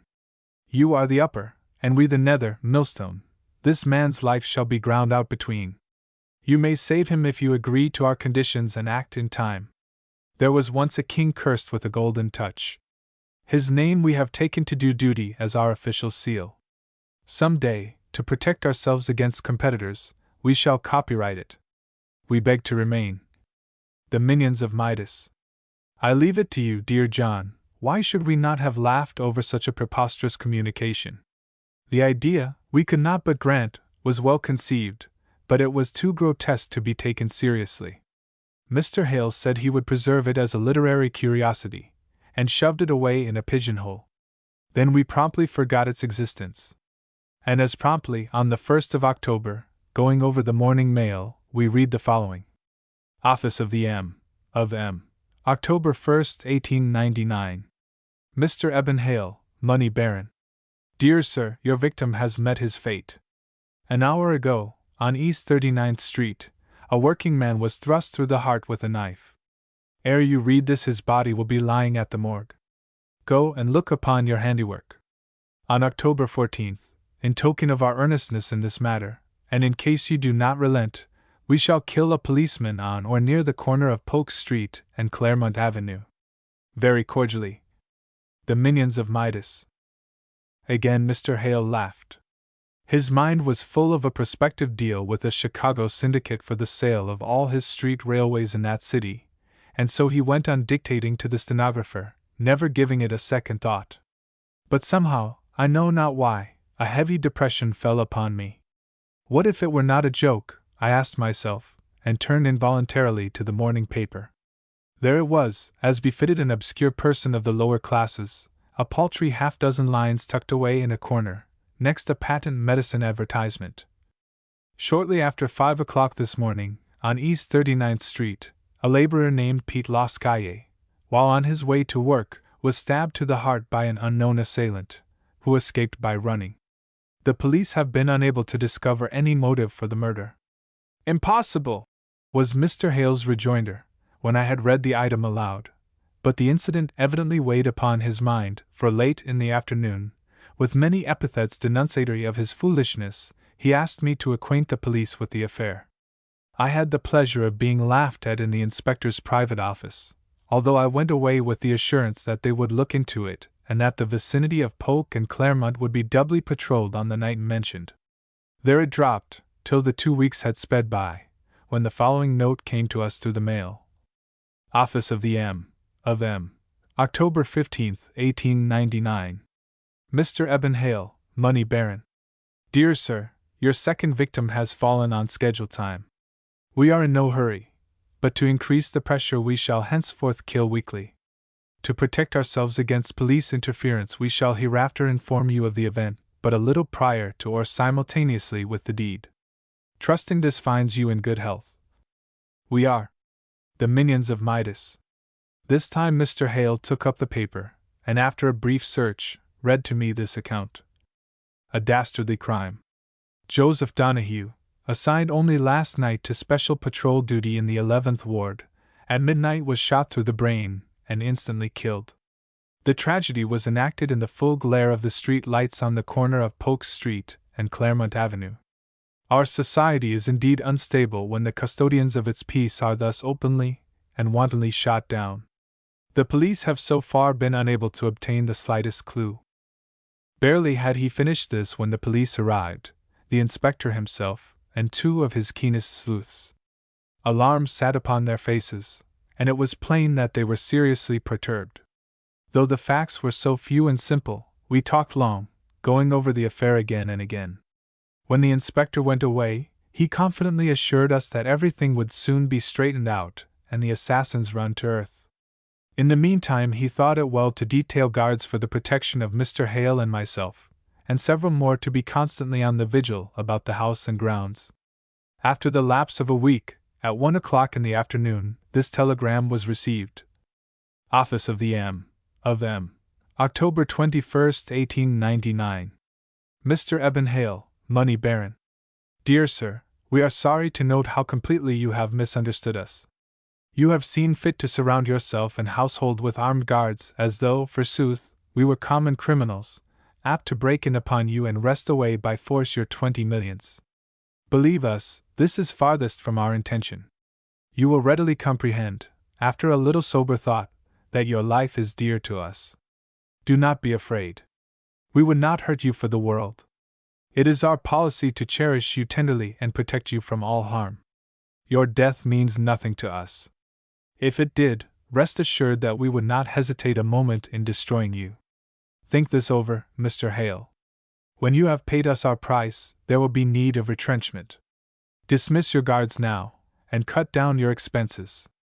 Within minutes of the time you receive this, a nurse girl will have been choked to death in Brentwood Park. The body may be found in the shrubbery lining the path which leads off to the left from the bandstand. Cordially yours, the Minions of Midas. The next instant Mr. Hale was at the telephone, warning the inspector of the impending murder. The inspector excused himself in order to call up Police Substation F and dispatch men to the scene. 15 minutes later he rang us up and informed us that the body had been discovered, yet warm, in the place indicated. That evening the papers teemed with glaring Jack the Strangler headlines, denouncing the brutality of the deed and complaining about the laxity of the police. We were also closeted with the inspector, who begged us by all means to keep the affair secret. Success, he said, depended upon silence. As you know, John, Mr. Hale was a man of iron. He refused to surrender. But oh, John, it was terrible, nay, horrible, this awful something, this blind force in the dark. We could not fight, could not plan, could do nothing save hold our hands and wait. And week by week, as certain as the rising of the sun, came the notification and death of some person, man or woman, innocent of evil, but just as much killed by us as though we had done it with our own hands. A word from Mr. Hale, and the slaughter would have ceased. But he hardened his heart and waited, the lines deepening, the mouth and eyes growing sterner and firmer, and the face aging with the hours. It is needless for me to speak of my own suffering during that frightful period. Find here the letters and telegrams of the M, and the newspaper accounts, etc., of the various murders. You will notice also the letters warning Mr. Hale of certain machinations of commercial enemies and secret manipulations of stock. The M seemed to have its hand on the inner pulse of the business and financial world. They possessed themselves of and forwarded to us information which our agents could not obtain. One timely note from them, at a critical moment in a certain deal, saved all of $5 millions to Mr. Hale. At another time they sent us a telegram which probably was the means of preventing an anarchist crank from taking my employer's life. We captured the man on his arrival and turned him over to the police, who found upon him enough of a new and powerful explosive to sink a battleship. We persisted. Mr. Hale was grit clear through. He disbursed at the rate of $100,000 per week for Secret Service. The aid of the Pinkertons and of countless private detective agencies was called in, and in addition to this thousands were upon our payroll. Our agents swarmed everywhere, in all guises, penetrating all classes of society. They grasped at a myriad clues. Hundreds of suspects were jailed, and at various times thousands of suspicious persons were under surveillance, but nothing tangible came to light. With its communications the M continually changed its method of delivery, and every messenger they sent us was arrested forthwith. But these inevitably proved to be innocent individuals, while their descriptions of the persons who had employed them for the errand never tallied. On the last day of December we received this notification. Office of the M, December 31st, 1899. Mr. Eben Hale, Money Baron. Dear Sir, pursuant of our policy, with which we flatter ourselves you are already well versed, we beg to state that we shall give a passport from this vale of tears to Inspector Byng, with whom, because of our attentions, you have become so well acquainted. It is his custom to be in his private office at this hour. Even as you read this he breathes his last. Cordially yours, the Minions of Midas. I dropped the letter and sprang to the telephone. Great was my relief when I heard the inspector's hearty voice. But even as he spoke, his voice died away in the receiver to a gurgling sob, and I heard faintly the crash of a falling body. Then a strange voice helloed me, "Send me the regards of the M, and broke the switch. Like a flash I called up the public office of the Central Police, telling them to go at once to the inspector's aid in his private office. I then held the line, and a few minutes later received the intelligence that he had been found bathed in his own blood and breathing his last. There were no eyewitnesses, and no trace was discoverable of the murderer. Whereupon Mr. Hale immediately increased his Secret Service till $250,000 flowed weekly from his coffers. He was determined to win out. His graduated rewards aggregated over $10 millions. You have a fair idea of his resources, and you can see in what manner he drew upon them. It was the principle, he affirmed, that he was fighting for, not the gold. And it must be admitted that his course proved the nobility of his motive. The police departments of all the great cities cooperated, and even the United States government stepped in, and the affair became one of the highest questions of state. Certain contingent funds of the nation were devoted to the unearthing of the M. of M., and every government agent was on the alert. But all in vain. The minions of Midas carried on their damnable work unhampered. They had their way and struck unerringly. But while he fought to the last, Mr. Hale could not wash his hands of the blood with which they were dyed. Though not technically a murderer, though no jury of his peers would ever have convicted him, none the less the death of every individual was due to him. As I said before, a word from him and the slaughter would have ceased. But he refused to give that word. He insisted that the integrity of society was assailed, that he was not sufficiently a coward to desert his post, and that it was manifestly just that a few should be martyred for the ultimate welfare of the many. Nevertheless, this blood was upon his head, and he sank into deeper and deeper gloom. I was likewise whelmed with the guilt of an accomplice. Babies were ruthlessly killed, children, aged men, and not only were these murders local, but they were distributed over the country. In the middle of February, one evening, as we sat in the library, there came a sharp knock at the door. On responding to it, I found, lying on the carpet of the corridor, the following missive: Office of the M. of M. February 15, 1900. Mr. Eben Hale, Money Baron. Dear Sir, does not your soul cry out upon the red harvest it is reaping? Perhaps we have been too abstract in conducting our business. Let us now be concrete. Miss Adelaide Laidlaw is a talented young woman, as good, we understand, as she is beautiful. She is the daughter of your old friend, Judge Laidlaw, and we happen to know that you carried her in your arms when she was an infant. She is your daughter's closest friend, and at present is visiting her. When your eyes have read thus far, her visit will have terminated. Very cordially, the minions of Midas. My God! Did we not instantly realize the terrible import? We rushed through the day rooms, she was not there, and on to her own apartments. The door was locked, but we crashed it down by hurling ourselves against it. There she lay, just as she had finished dressing for the opera, smothered with pillows torn from the couch, the flush of life yet on her flesh, the body still flexible and warm. Let me pass over the rest of this horror. You will surely remember, John, the newspaper accounts. Late that night Mr. Hale summoned me to him, and before God did pledge me most solemnly to stand by him, and not to compromise, even if all kith and kin were destroyed. The next day I was surprised at his cheerfulness. I had thought he would be deeply shocked by this last tragedy. How deep I was soon to learn. All day he was light-hearted and high-spirited, as though at last he had found a way out of the frightful difficulty. The next morning we found him dead in his bed, a peaceful smile upon his careworn face, asphyxiation.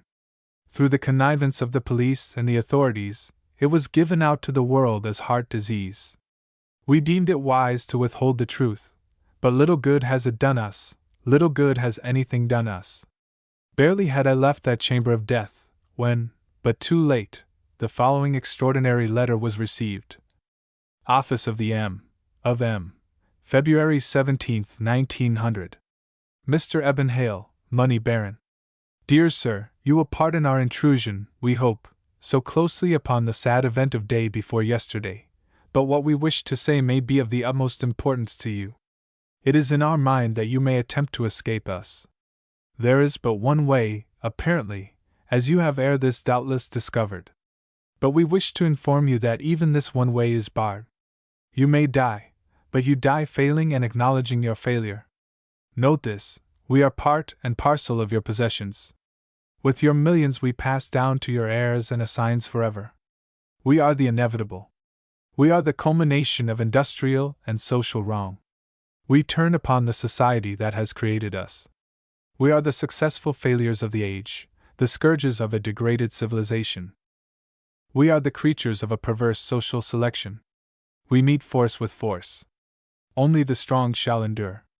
We believe in the survival of the fittest. You have crushed your wage slaves into the dirt, and you have survived. The captains of war, at your command, have shot down like dogs your employees in a score of bloody strikes. By such means you have endured. We do not grumble at the result, for we acknowledge and have our being in the same natural law. And now the question has arisen, under the present social environment, which of us shall survive? We believe we are the fittest. You believe you are the fittest. We leave the eventuality to time and law. Cordially yours, the minions of Midas. John, do you wonder now that I shunned pleasure and avoided friends? But why explain? Surely this narrative will make everything clear. 3 weeks ago Adelaide Laidlaw died. Since then I have waited in hope and fear. Yesterday the will was probated and made public. Today I was notified that a woman of the middle class would be killed in Golden Gate Park, in faraway San Francisco. The dispatches in tonight's papers give the details of the brutal happening, details which correspond with those furnished me in advance. It is useless. I cannot struggle against the inevitable. I have been faithful to Mr. Hale and have worked hard. Why my faithfulness should have been thus rewarded I cannot understand. Yet I cannot be false to my trust, nor break my word by compromising. Still, I have resolved that no more death shall be upon my head. I have willed the many millions I lately received to their rightful owners. Let the stalwart sons of Eben Hale work out their own salvation. Ere you read this I shall have passed on. The minions of Midas are all powerful. The police are impotent. I have learned from them that other millionaires have been likewise mulcted or persecuted. How many is not known, for when one yields to the of M, his mouth is thenceforth sealed. Those who have not yielded are even now reaping their scarlet harvest. The grim game is being played out. The federal government can do nothing. I also understand that similar branch organizations have made their appearance in Europe. Society is shaken to its foundations. Principalities and powers are as brands ripe for the burning. Instead of the masses against the classes, it is a class against the classes. We, the guardians of human progress, are being singled out and struck down. Law and order have failed. The officials have begged me to keep this secret. I have done so, but can do so no longer. It has become a question of public import, fraught with the direst consequences, and I shall do my duty before I leave this world by informing it of its peril. Do you, John, as my last request, make this public? Do not be frightened. The fate of humanity rests in your hand. Let the press strike off millions of copies. Let the electric currents sweep it round the world. Wherever men meet and speak, let them speak of it in fear and trembling.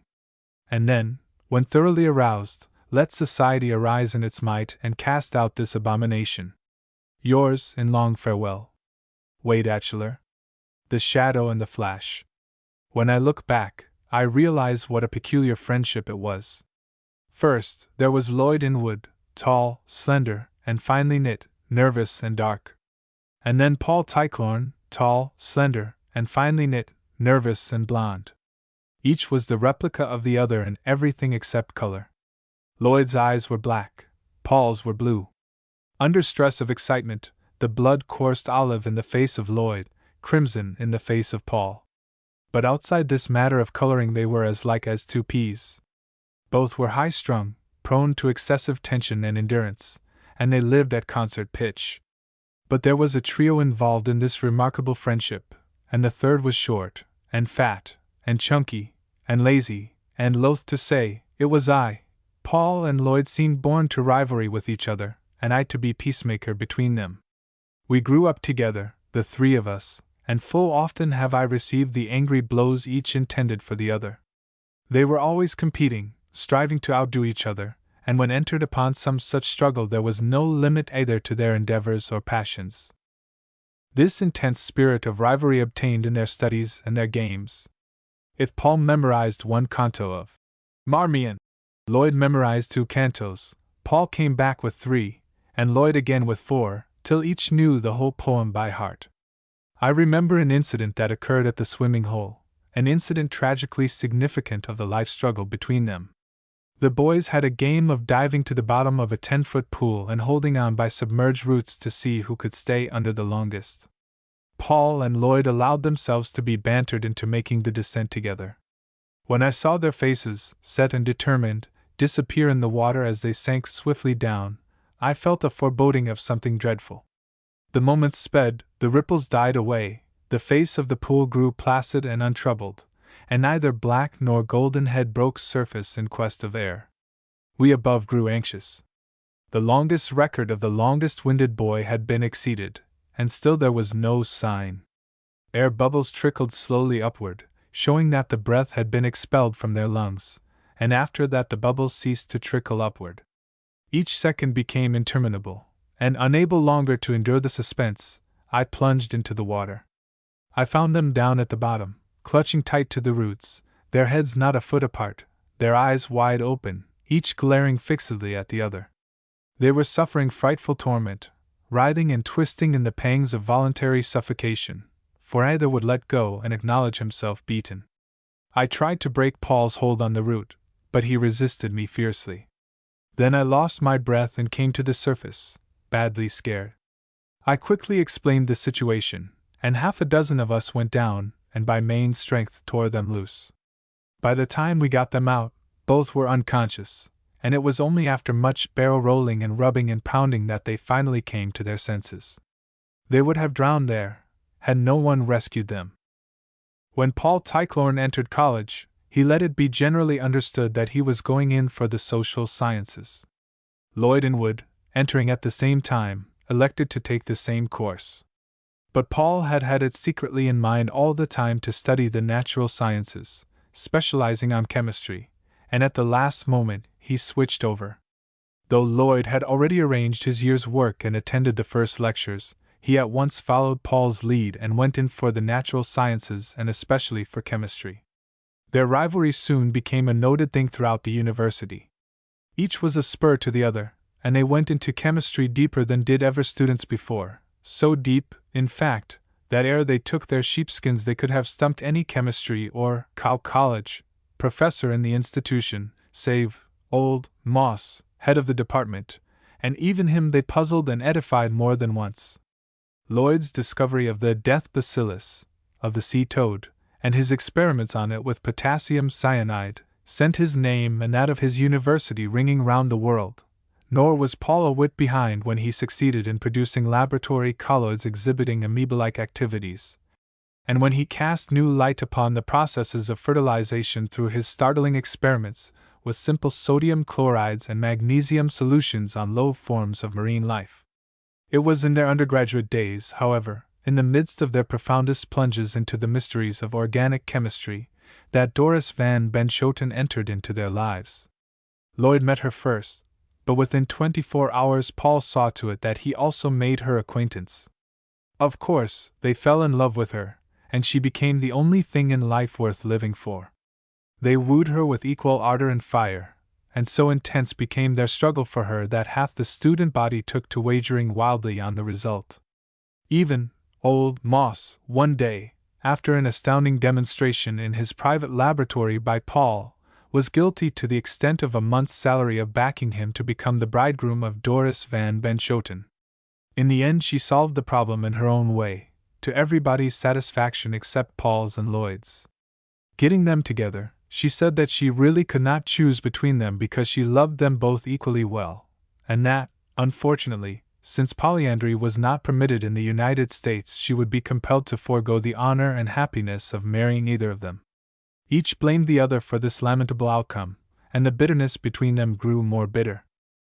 But things came to a head enough.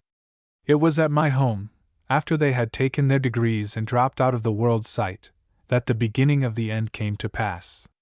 Both were men of means, with little inclination and no necessity for professional life. My friendship and their mutual animosity were the two things that linked them in any way together.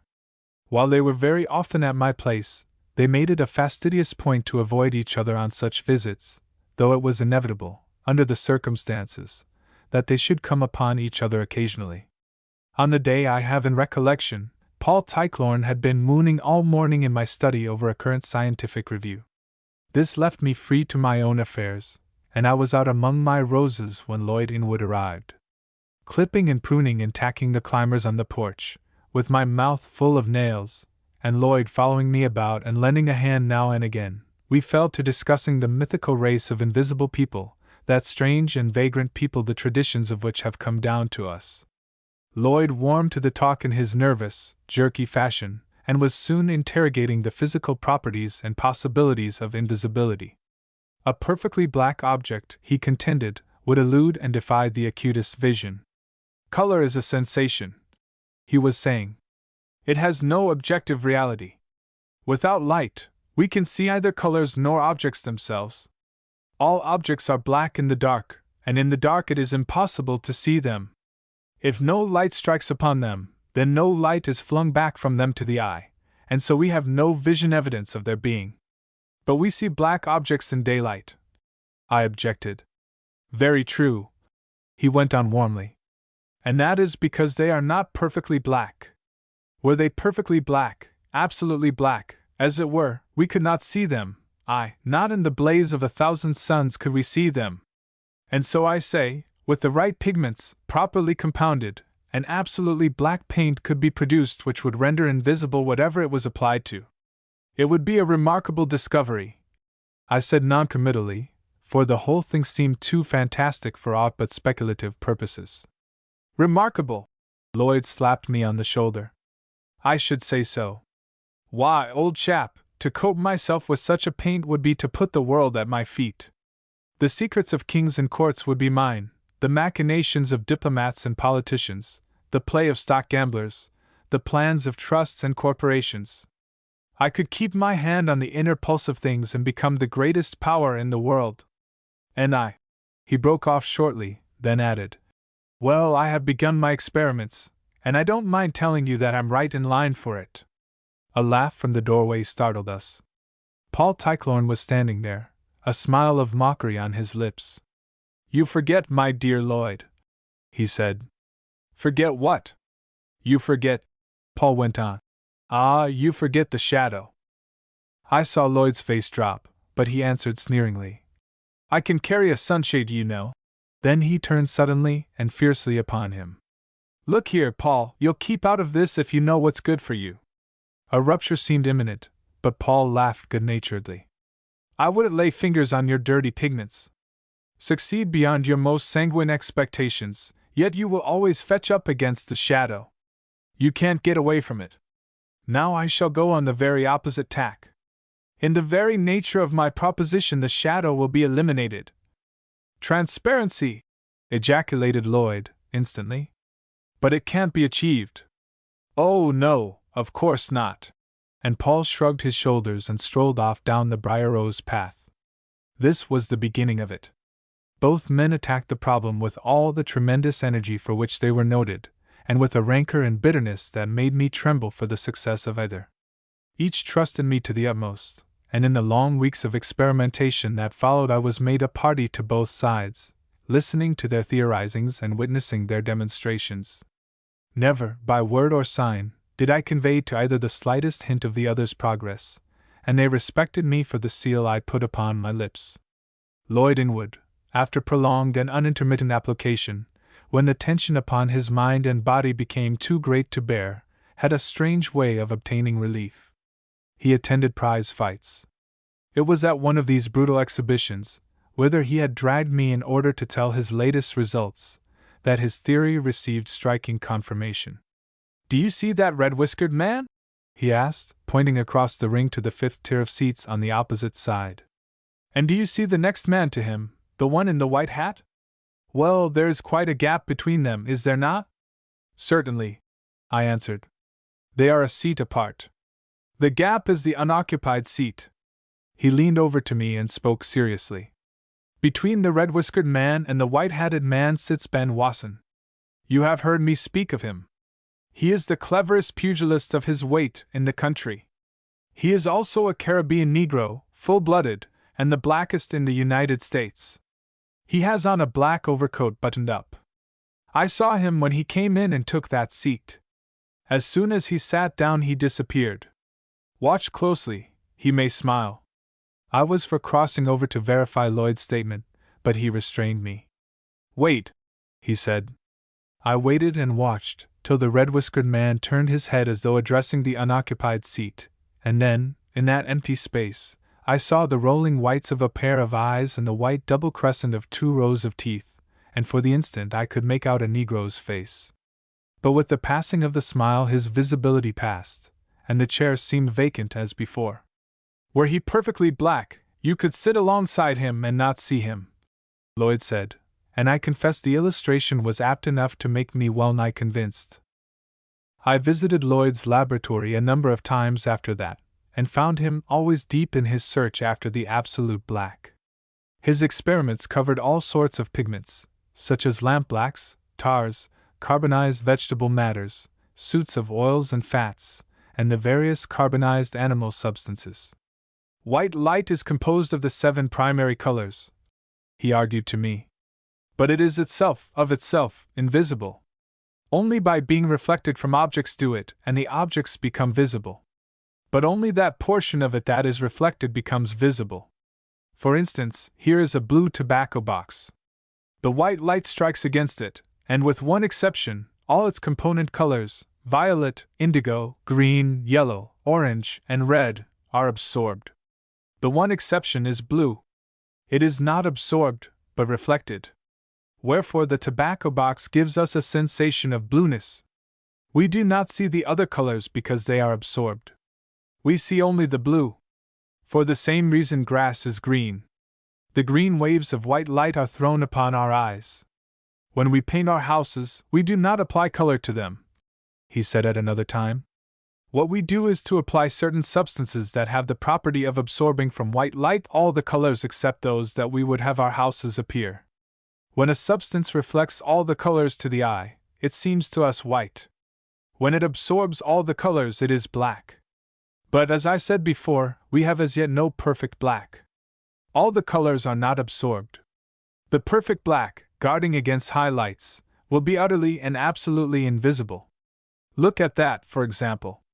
He pointed to the palette lying on his worktable. Different shades of black pigments were brushed on it. One, in particular, I could hardly see. It gave my eyes a blurring sensation, and I rubbed them and looked again. "That," he said impressively, "is the blackest black you or any mortal man ever looked upon. But just you wait, and I'll have a black so black that no mortal man will be able to look upon it, and see it." On the other hand, I used to find Paul Tichlorn plunged as deeply into the study of light polarization, diffraction, and interference, single and double refraction, and all manner of strange organic compounds. "Transparency, a state or quality of body which permits all rays of light to pass through," he defined for me. "That is what I am seeking. Lloyd blunders up against the shadow with his perfect opaqueness. But I escape it. A transparent body casts no shadow, either does it reflect light waves, that is, the perfectly transparent does not. So, avoiding high lights, not only will such a body cast no shadow, but since it reflects no light, it will also be invisible." We were standing by the window at another time. Paul was engaged in polishing a number of lenses, which were ranged along the sill. Suddenly, after a pause in the conversation, he said, "Oh, I've dropped a lens. Stick your head out, old man, and see where it went to." Out I started to thrust my head, but a sharp blow on the forehead caused me to recoil. I rubbed my bruised brow and gazed with reproachful inquiry at Paul, who was laughing in gleeful, boyish fashion. "Well?" he said. "Well?" I echoed. "Why don't you investigate?" he demanded. And investigate I did. Before thrusting out my head, my senses, automatically active, had told me there was nothing there, that nothing intervened between me and out of doors, that the aperture of the window opening was utterly empty. I stretched forth my hand and felt a hard object, smooth and cool and flat, which my touch, out of its experience, told me to be glass. I looked again, but could see positively nothing.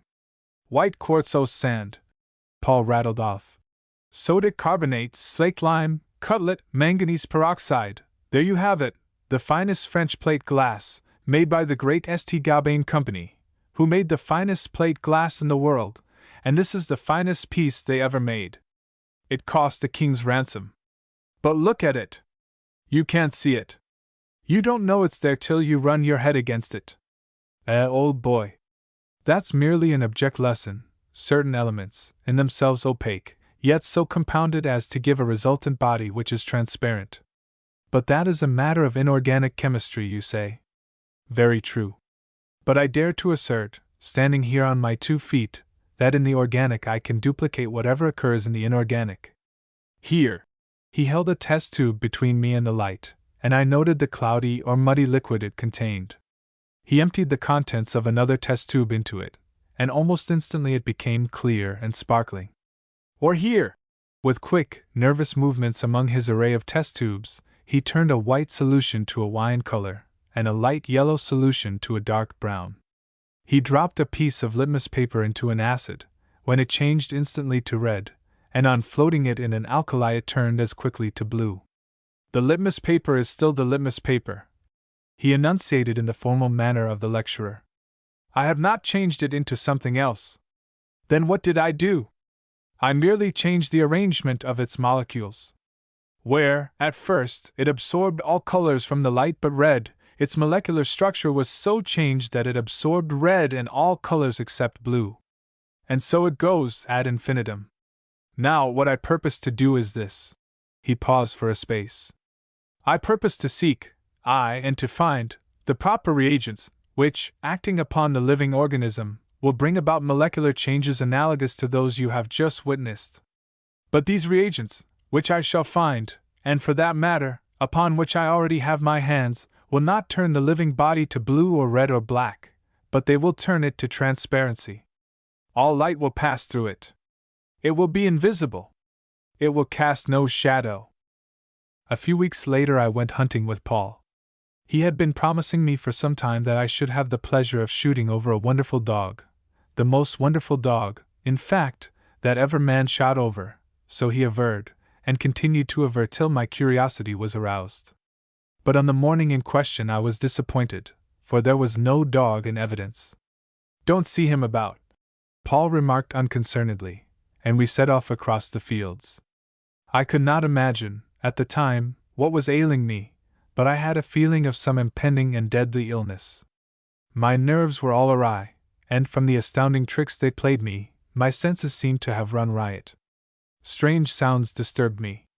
At times I heard the swish-swish of grass being shoved aside, and once the patter of feet across a patch of stony ground. Did you hear anything, Paul? I asked once.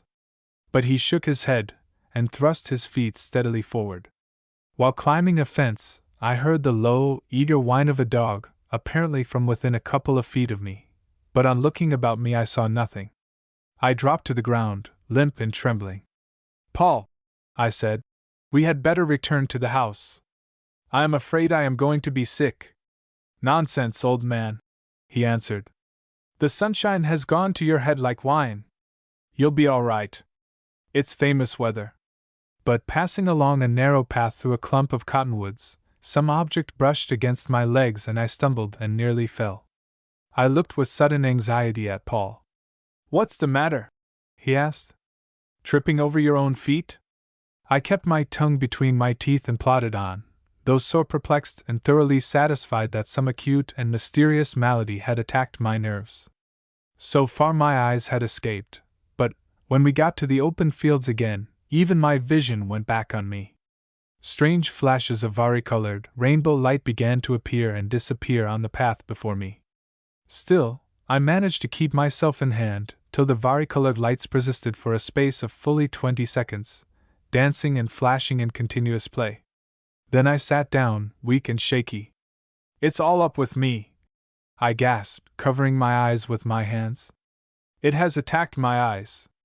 Paul, take me home. But Paul laughed long and loud. What did I tell you, the most wonderful dog, eh? Well, what do you think? He turned partly from me and began to whistle. I heard the patter of feet, the panting of a heated animal, and the unmistakable yelp of a dog. Then Paul stooped down and apparently fondled the empty air. Here. Give me your fist. And he rubbed my hand over the cold nose and jowls of a dog. A dog it certainly was, with the shape and the smooth, short coat of a pointer. Suffice to say, I speedily recovered my spirits and control. Paul put a collar about the animal's neck and tied his handkerchief to its tail. And then was vouchsafed us the remarkable sight of an empty collar and a waving handkerchief cavorting over the fields. It was something to see that collar and handkerchief pin a bevy of quail in a clump of locusts, and remain rigid and immovable till we had flushed the birds. Now and again the dog emitted the vari-colored light flashes I have mentioned. The one thing, Paul explained, which he had not anticipated and which he doubted could be overcome. "They're a large family," he said. "These sun dogs, wind dogs, rainbows, halos, and parhelia. They are produced by refraction of light from mineral and ice crystals, from mist, rain, spray, and no end of things, and I am afraid they are the penalty I must pay for transparency. I escaped Lloyd's shadow only to fetch up against the rainbow flash." A couple of days later, before the entrance to Paul's laboratory, I encountered a terrible stench. So overpowering was it that it was easy to discover the source, a mass of putrescent matter on the doorstep which in general outlines resembled a dog. Paul was startled when he investigated my find. It was his invisible dog, or rather, what had been his invisible dog, for it was now plainly visible. It had been playing about but a few minutes before in all health and strength. Closer examination revealed that the skull had been crushed by some heavy blow. While it was strange that the animal should have been killed, the inexplicable thing was that it should so quickly decay. "The reagents I injected into its system were harmless," Paul explained. "Yet they were powerful, and it appears that when death comes they force practically instantaneous disintegration." "Remarkable! Most remarkable!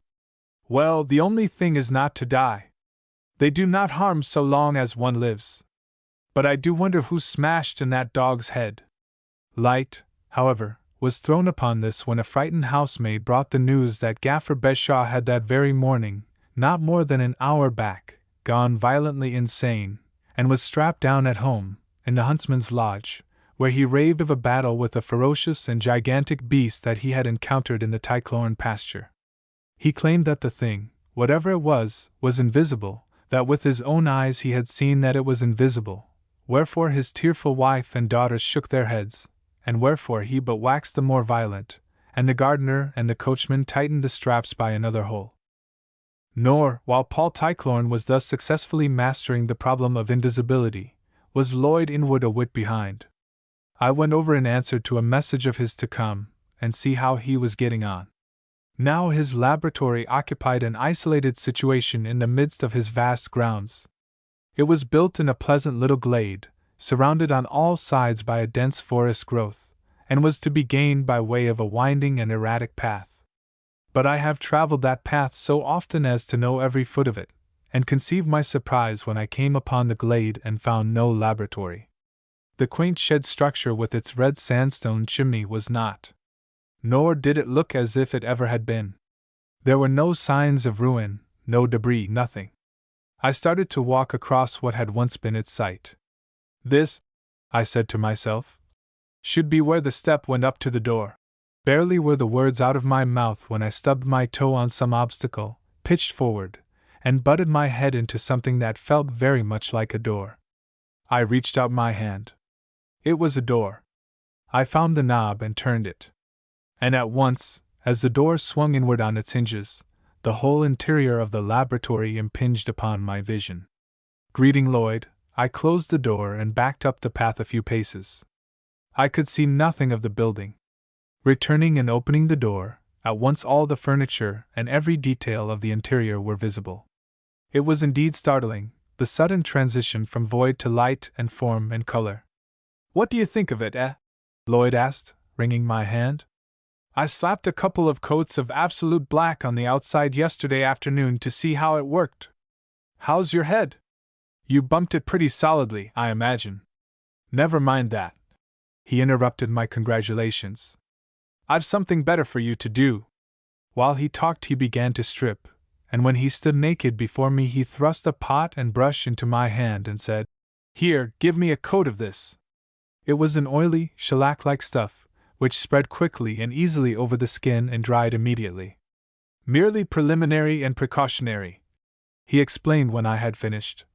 But now for the real stuff. I picked up another pot he indicated, and glanced inside, but could see nothing. It's empty, I said. Stick your finger in it. I obeyed, and was aware of a sensation of cool moistness. On withdrawing my hand, I glanced at the forefinger, the one I had immersed, but it had disappeared. I moved and knew from the alternate tension and relaxation of the muscles that I moved it, but it defied my sense of sight. To all appearances, I had been shorn of a finger, nor could I get any visual impression of it till I extended it under the skylight and saw its shadow plainly blotted on the floor. Lloyd chuckled. Now spread it on, and keep your eyes open. I dipped the brush into the seemingly empty pot, and gave him a long stroke across his chest. With the passage of the brush, the living flesh disappeared from beneath. I covered his right leg, and he was a one-legged man defying all laws of gravitation. And so, stroke by stroke, member by member, I painted Lloyd Inwood into nothingness. It was a creepy experience, and I was glad when naught remained in sight but his burning black eyes, poised apparently unsupported in midair. I have a refined and harmless solution for them, he said. A fine spray with an airbrush, and presto! I am not. This deftly accomplished, he said. Now I shall move about, and do you tell me what sensations you experience? In the first place, I cannot see you, I said, and I could hear his gleeful laugh from the midst of the emptiness. Of course, I continued, you cannot escape your shadow, but that was to be expected. When you pass between my eye and an object, the object disappears, but so unusual and incomprehensible is its disappearance that it seems to me as though my eyes had blurred. When you move rapidly, I experience a bewildering succession of blurs. The blurring sensation makes my eyes ache and my brain tired. Have you any other warnings of my presence? He asked. No and yes, I answered. When you are near me, I have feelings similar to those produced by dank warehouses, gloomy crypts, and deep mines. And as sailors feel the loom of the land on dark nights, so I think I feel the loom of your body. But it is all very vague and intangible. Long we talked that last morning in his laboratory, and when I turned to go, he put his unseen hand in mine with nervous grip, and said, Now I shall conquer the world! And I could not dare to tell him of Paul Tyclorne's equal success. At home I found a note from Paul, asking me to come up immediately, and it was high noon when I came spinning up the driveway on my wheel. Paul called me from the tennis court, and I dismounted and went over. But the court was empty. As I stood there, gaping open-mouthed, a tennis ball struck me on the arm, and as I turned about, another whizzed past my ear.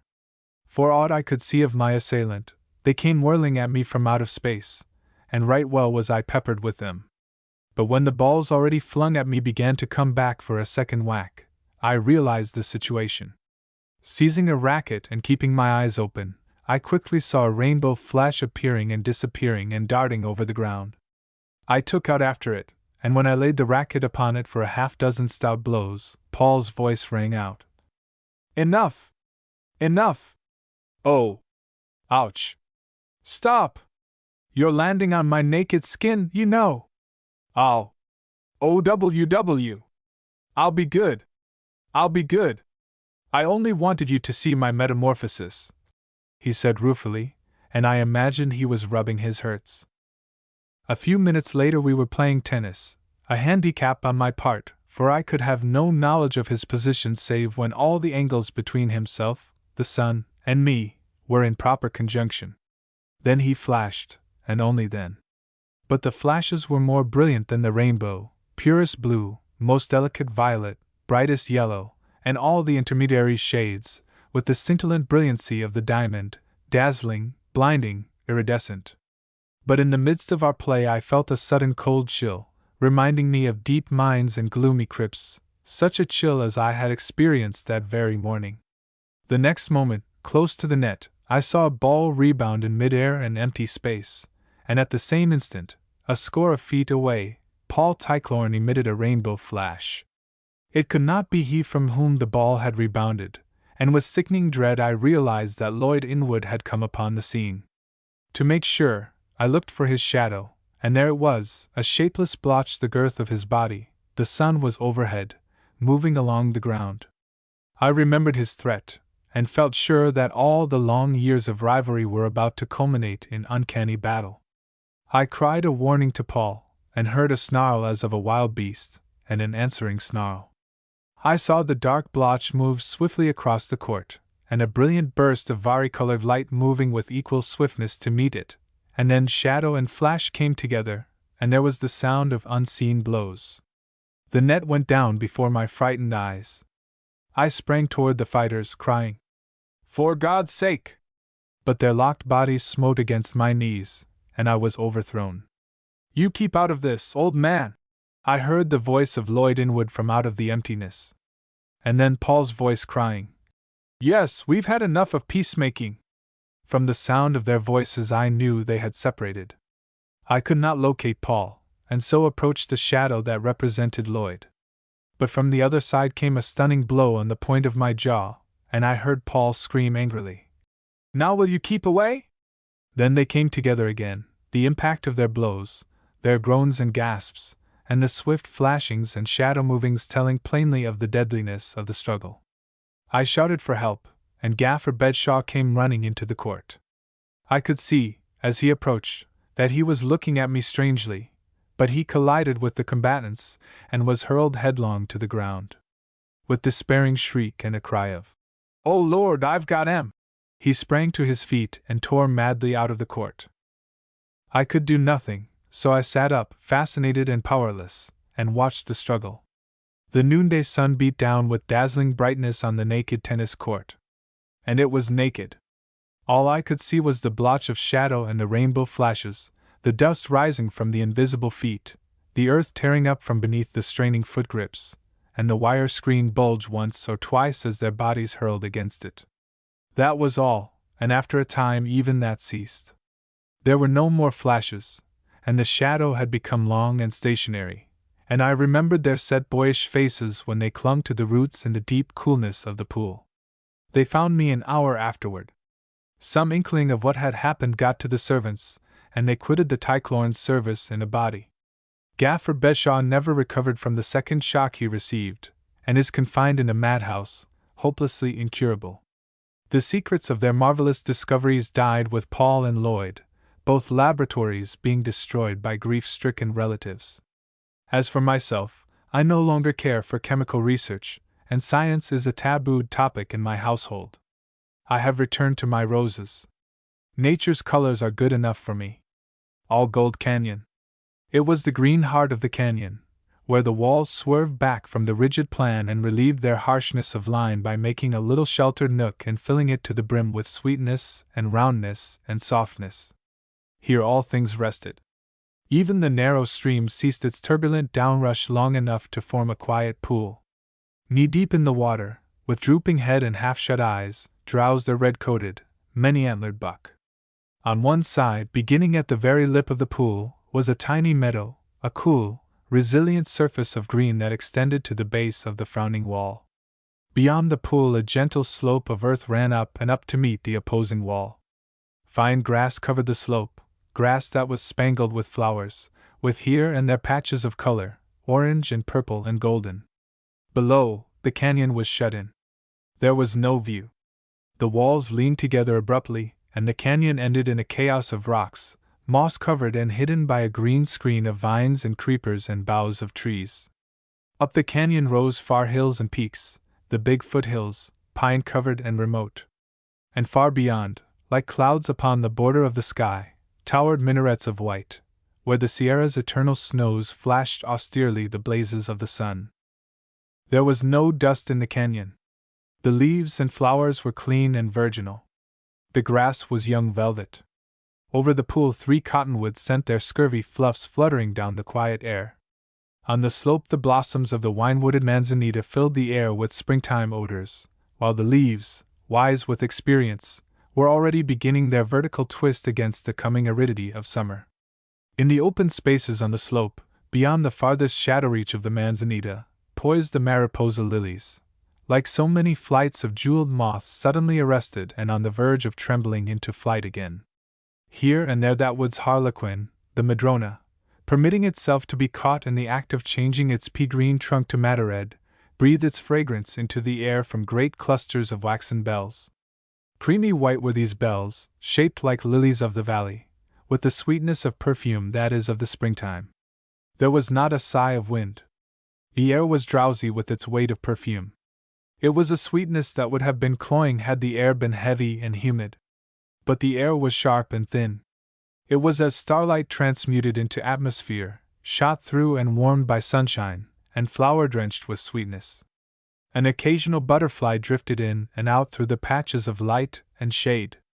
And from all about rose the low and sleepy hum of mountain bees, feasting sybarites that jostled one another good-naturedly at the board, nor found time for rough discourtesy. So quietly did the little stream drip and ripple its way through the canyon that it spoke only in faint and occasional gurgles. The voice of the stream was as a drowsy whisper, ever interrupted by dozings and silences, ever lifted again in the awakenings. The motion of all things was a drifting in the heart of the canyon. Sunshine and butterflies drifted in and out among the trees. The hum of the bees and the whisper of the stream were a drifting of sound.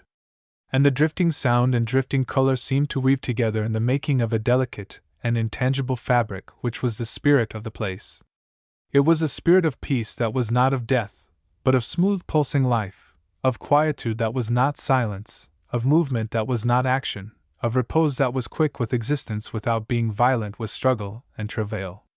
The spirit of the place was the spirit of the peace of the living, somnolent with the easement and content of prosperity, and undisturbed by rumors of far wars. The red-coated, many-antlered buck acknowledged the lordship of the spirit of the place, and dozed knee-deep in the cool, shaded pool. There seemed no flies to vex him, and he was languid with rest. Sometimes his ears moved when the stream awoke and whispered, but they moved lazily, with foreknowledge that it was merely the stream grown garrulous at discovery that it had slept. But there came a time when the buck's ears lifted and tensed with swift eagerness for sound. His head was turned down the canyon. His sensitive, quivering nostrils scented the air. His eyes could not pierce the green screen through which the stream rippled away, but to his ears came the voice of a man. It was a steady, monotonous, sing-song voice. Once the buck heard the harsh clash of metal upon rock. At the sound he snorted with a sudden start that jerked him through the air from water to meadow, and his feet sank into the young velvet, while he pricked his ears and again scented the air. Then he stole across the tiny meadow, pausing once and again to listen, and faded away out of the canyon like a wraith, soft-footed and without sound. The clash of steel-shod soles against the rocks began to be heard, and the man's voice grew louder. It was raised in a sort of chant and became distinct with nearness, so that the words could be heard. A sound of scrambling accompanied the song, and the spirit of the place fled away on the heels of the red-coated buck. The green screen was burst asunder, and a man peered out at the meadow and the pool and the sloping side hill. He was a deliberate sort of man. He took in the scene with one embracing glance, then ran his eyes over the details to verify the general impression. Then, and not until then, did he open his mouth in vivid and solemn approval. "Smoke of life and snakes of purgatory! Will you just look at that? Wood and water and grass in a side hill! A pocket hunter's delight and a cayuse's paradise! Cool green for tired eyes! Pink pills for pale people ain't in it! A secret pasture for prospectors and a resting place for tired burros, by damn!" He was a sandy-complexioned man in whose face geniality and humor seemed the salient characteristics. It was a mobile face, quick-changing to inward mood and thought. Thinking was in him a visible process.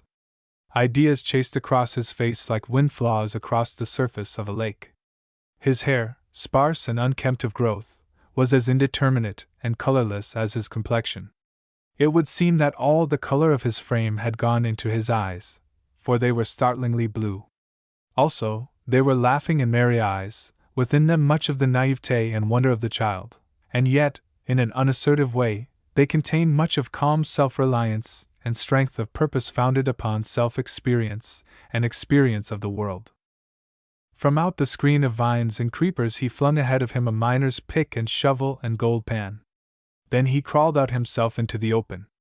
He was clad in faded overalls and black cotton shirt, with hobnailed brogans on his feet, and on his head a hat whose shapelessness and stains advertised the rough usage of wind and rain and sun and camp smoke. He stood erect, seeing wide-eyed the secrecy of the scene and sensuously inhaling the warm, sweet breath of the canyon garden through nostrils that dilated and quivered with delight.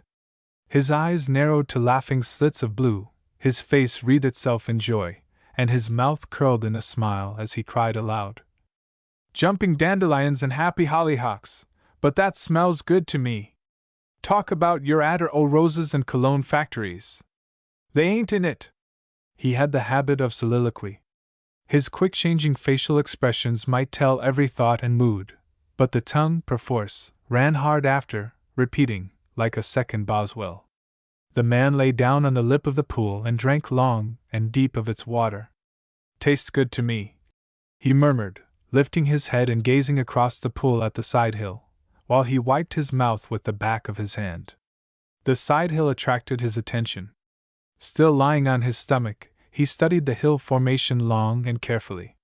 It was a practiced eye that traveled up the slope to the crumbling canyon wall and back and down again to the edge of the pool. He scrambled to his feet and favored the side hill with a second survey. "Looks good to me," he concluded, picking up his pick and shovel and gold pan. He crossed the stream below the pool, stepping agilely from stone to stone. Where the side hill touched the water, he dug up a shovelful of dirt and put it into the gold pan. He squatted down, holding the pan in his two hands, and partly immersing it in the stream. Then he imparted to the pan a deft circular motion that sent the water sluicing in and out through the dirt and gravel. The larger and the lighter particles worked to the surface, and these, by a skillful dipping movement of the pan, he spilled out and over the edge. Occasionally, to expedite matters, he rested the pan and with his fingers raked out the large pebbles and pieces of rock. The contents of the pan diminished rapidly until only fine dirt and the smallest bits of gravel remained. At this stage he began to work very deliberately and carefully. It was fine washing, and he washed fine and finer, with a keen scrutiny and delicate and fastidious touch. At last the pan seemed empty of everything but water, but with a quick semicircular flirt that sent the water flying over the shallow rim into the stream, he disclosed a layer of black sand on the bottom of the pan. So thin was this layer that it was like a streak of paint. He examined it closely. In the midst of it was a tiny golden speck. He dribbled a little water in over the depressed edge of the pan. With a quick flirt he sent the water sluicing across the bottom, turning the grains of black sand over and over. A second tiny golden speck rewarded his effort.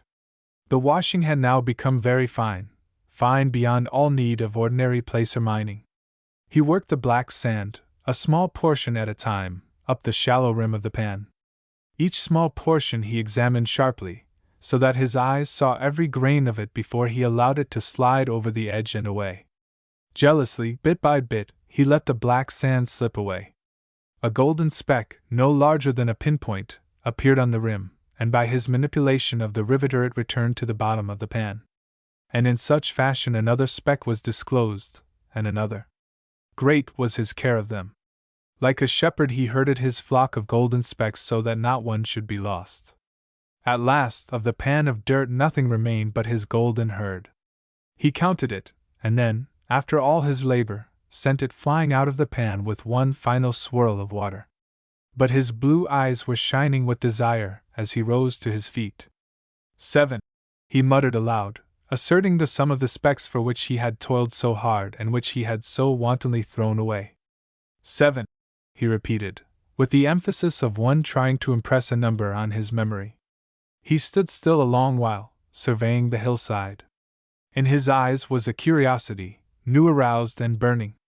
There was an exultance about his bearing and a keenness like that of a hunting animal catching the fresh scent of game.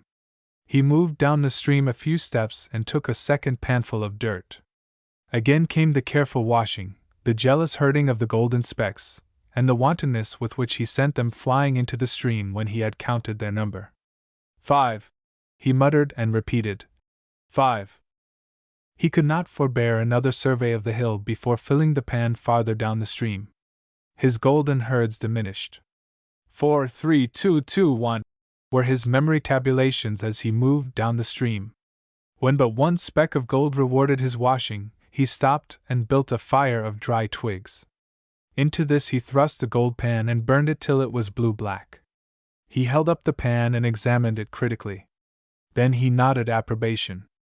Against such a color background he could defy the tiniest yellow speck to elude him. Still moving down the stream, he panned again. A single speck was his reward. A third pan contained no gold at all. Not satisfied with this, he panned 3 times again, taking his shovels of dirt within a foot of one another. Each pan proved empty of gold, and the fact, instead of discouraging him, seemed to give him satisfaction. His elation increased with each barren washing, until he arose, exclaiming jubilantly, "If it ain't the real thing, may God knock off my head with sour apples!" Returning to where he had started operations, he began to pan up the stream. At first his golden herds increased prodigiously. 14, 18, 21, 26, ran his memory tabulations. Just above the pool he struck his richest pan, 35 colors. "Almost enough to save," he remarked regretfully as he allowed the water to sweep them away. The sun climbed to the top of the sky. The man worked on. Pan by pan, he went up the stream, the tally of results steadily decreasing. "It's just booful, the way it peters out," he exulted when a shovelful of dirt contained no more than a single speck of gold. And when no specks at all were found in several pans, he straightened up and favored the hillside with a confident glance. "Aha! Mr. Pocket!" he cried out, as though to an auditor hidden somewhere above him beneath the surface of the slope.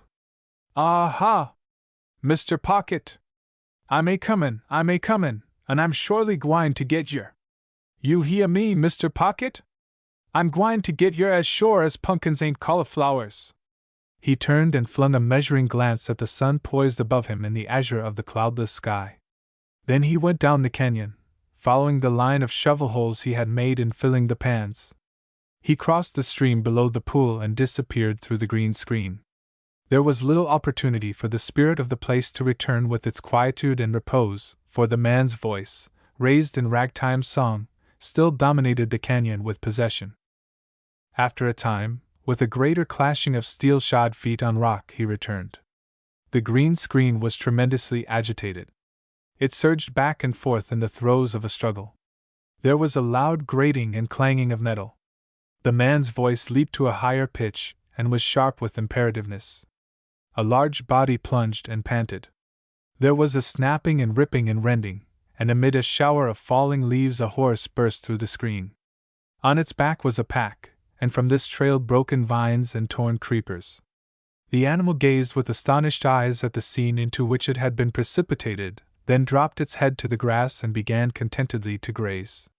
A second horse scrambled into view, slipping once on the mossy rocks and regaining equilibrium when its hoofs sank into the yielding surface of the meadow. It was riderless, though on its back was a high-horned Mexican saddle, scarred and discolored by long usage. The man brought up the rear. He threw off pack and saddle, with an eye to camp location, and gave the animals their freedom to graze. He unpacked his food and got out frying pan and coffee pot. He gathered an armful of dry wood, and with a few stones made a place for his fire. "My," he said, "but I've got an appetite. I could scoff iron filings and horseshoe nails and thank you kindly, ma'am, for a second helpin' dot." He straightened up, and while he reached for matches in the pocket of his overalls, his eyes traveled across the pool to the side hill. His fingers had clutched the matchbox, but they relaxed their hold and the hand came out empty. The man wavered perceptibly. He looked at his preparations for cooking and he looked at the hill. "Guess I'll take another whack at her," he concluded, starting to cross the stream. "They ain't no sense in it, I know," he mumbled apologetically. "But keepin' grub back an hour ain't goin' to hurt none, I reckon." A few feet back from his first line of test pans he started a second line. The sun dropped down the western sky, the shadows lengthened, but the man worked on. He began a third line of test pans. He was cross-cutting the hillside, line by line, as he ascended. The center of each line produced the richest pans, while the ends came where no colors showed in the pan. and as he ascended the hillside the lines grew perceptibly shorter. The regularity with which their length diminished served to indicate that somewhere up the slope the last line would be so short as to have scarcely length at all, and that beyond could come only a point. The design was growing into an inverted V. The converging sides of this V marked the boundaries of the gold-bearing dirt. The apex of the V was evidently the man's goal. Often he ran his eye along the converging sides and on up the hill, trying to divine the apex, the point where the gold-bearing dirt must cease. Here resided Mr. Pocket, for so the man familiarly addressed the imaginary point above him on the slope, crying out, "Come down out o' that, Mr. Pocket! Be right smart and agreeable, and come down!" "All right," he would add later, in a voice resigned to determination. "All right, Mr. Pocket. It's plain to me I got to come right up and snatch you out bald-headed. And I'll do it! I'll do it!" he would threaten still later. Each pan he carried down to the water to wash, and as he went higher up the hill the pans grew richer, until he began to save the gold in an empty baking powder can which he carried carelessly in his hip pocket. So engrossed was he in his toil that he did not notice the long twilight of oncoming night. It was not until he tried vainly to see the gold colors in the bottom of the pan that he realized the passage of time. He straightened up abruptly. An expression of whimsical wonderment and awe overspread his face as he drawled, "Gosh darn my buttons! If I didn't plumb forget dinner!" He stumbled across the stream in the darkness and lighted his long-delayed fire. Flapjacks and bacon and warmed-over beans constituted his supper. Then he smoked a pipe by the smoldering coals, listening to the night noises and watching the moonlight stream through the canyon. After that he unrolled his bed, took off his heavy shoes, and pulled the blankets up to his chin. His face showed white in the moonlight, like the face of a corpse. But it was a corpse that knew its resurrection, for the man rose suddenly on one elbow and gazed across at his hillside. "Good night, Mr. Pocket," he called sleepily. "Good night." He slept through the early gray of morning until the direct rays of the sun smote his closed eyelids, when he awoke with a start and looked about him until he had established the continuity of his existence, and identified his present self with the days previously lived. To dress, he had merely to buckle on his shoes. He glanced at his fireplace and at his hillside, wavered, but fought down the temptation and started the fire. "Keep your shirt on, Bill, keep your shirt on," he admonished himself. "What's the good of rushin'? No use in gettin' all het up and sweaty. Mr. Pocket'll wait for you. He ain't runnin' away before you can get your breakfast. Now, what you want, Bill, is something fresh in your bill o' fare. So it's up to you to go and get it." He cut a short pole at the water's edge and drew from one of his pockets a bit of line and a draggled fly that had once been a royal coachman. "Meb they'll bite in the early morning," he muttered, as he made his first cast into the pool. And a moment later he was gleefully crying, "What did I tell you, eh? What did I tell you?" He had no real, nor any inclination to waste time, and by main strength, and swiftly, he drew out of the water a flashing 10-inch trout. 3 more, caught in rapid succession, furnished his breakfast. When he came to the stepping stones on his way to his hillside, he was struck by a sudden thought, and paused. "I'd just better take a hike downstream a ways," he said. "There's no tellin' what cuss may be snoopin' around." But he crossed over on the stones, and with a, "I really ought to take that hike," the need of the precaution passed out of his mind, and he fell to work. At nightfall he straightened up.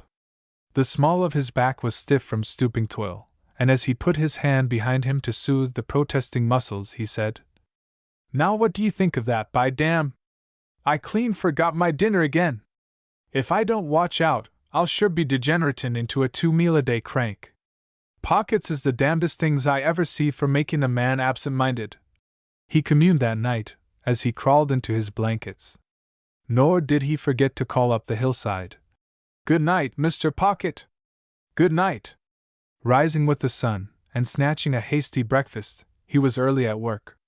A fever seemed to be growing in him, nor did the increasing richness of the test pans allay this fever. There was a flush in his cheek other than that made by the heat of the sun, and he was oblivious to fatigue and the passage of time. When he filled the pan with dirt, he ran down the hill to wash it, nor could he forbear running up the hill again, panting and stumbling profanely, to refill the pan. He was now 100 yards from the water, and the inverted V was assuming definite proportions. The width of the pay dirt steadily decreased, and the man extended in his mind's eye the sides of the V to their meeting place far up the hill. This was his goal, the apex of the V, and he panned many times to locate it. Just about 2 yards above that manzanita bush and a yard to the right, he finally concluded. Then the temptation seized him. As plain as the nose on your face, he said, as he abandoned his laborious cross-cutting and climbed to the indicated apex. He filled a pan and carried it down the hill to wash. It contained no trace of gold. He dug deep, and he dug shallow, filling and washing a dozen pans, and was unrewarded even by the tiniest golden speck. He was enraged at having yielded to the temptation, and cursed himself blasphemously and pridelessly. Then he went down the hill and took up the cross-cutting. "Slow and certain, Bill, slow and certain," he crooned. "Shortcuts to fortune ain't in your line, and it's about time you know it. Get wise, Bill, get wise. Slow and certain's the only hand you can play, so go to it, and keep to it, too." As the crosscuts decreased, showing that the sides of the V were converging, the depth of the V increased. The gold trace was dipping into the hill. It was only at 30 inches beneath the surface that he could get colors in his pan. The dirt he found at 25 inches from the surface, and at 35 inches, yielded barren pans. At the base of the V, by the water's edge, he had found the gold colors at the grass roots. The higher he went up the hill, the deeper the gold dipped. To dig a hole 3 feet deep in order to get one test pan was a task of no mean magnitude, while between the man and the apex intervened an untold number of such holes to be. "And there's no tellin' how much deeper it'll pitch," he sighed, in a moment's pause, while his fingers soothed his aching back. Feverish with desire, with aching back and stiffening muscles, with pick and shovel gouging and mauling the soft brown earth, the man toiled up the hill. Before him was the smooth slope, spangled with flowers and made sweet with their breath. Behind him was devastation. It looked like some terrible eruption breaking out on the smooth skin of the hill. His slow progress was like that of a slug, befouling beauty with a monstrous trail. Though the dipping gold trace increased the man's work, he found consolation in the increasing richness of the pans. 20 cents, 30 cents, 50 cents, 60 cents were the values of the gold found in the pans, and at nightfall he washed his banner pan, which gave him $1's worth of gold dust from a shovelful of dirt. "I'll just bet it's my luck to have some inquisitive cuss come buttin' in here on my pasture," he mumbled sleepily that night as he pulled the blankets up to his chin. Suddenly he sat upright. "Bill!" he called sharply. "Now listen to me, Bill, d'ye hear? It's up to you, tomorrow mornin', to mosey round and see what you can see. Understand? Tomorrow morning, and don't you forget it!" He yawned and glanced across at his side hill. "Good night, Mr. Pocket," he called. In the morning he stole a march on the sun, for he had finished breakfast when its first rays caught him, and he was climbing the wall of the canyon where it crumbled away and gave footing. From the outlook at the top he found himself in the midst of loneliness. As far as he could see, chain after chain of mountains heaved themselves into his vision. To the east his eyes, leaping the miles between range and between many ranges, brought up at last against the white-peaked Sierras, the main crest, where the backbone of the western world reared itself against the sky. To the north and south he could see more distinctly the cross systems that broke through the main trend of the sea of mountains.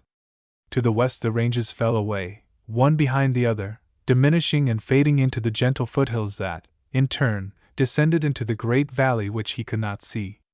And in all that mighty sweep of earth he saw no sign of man nor of the handiwork of man, save only the torn bosom of the hillside at his feet.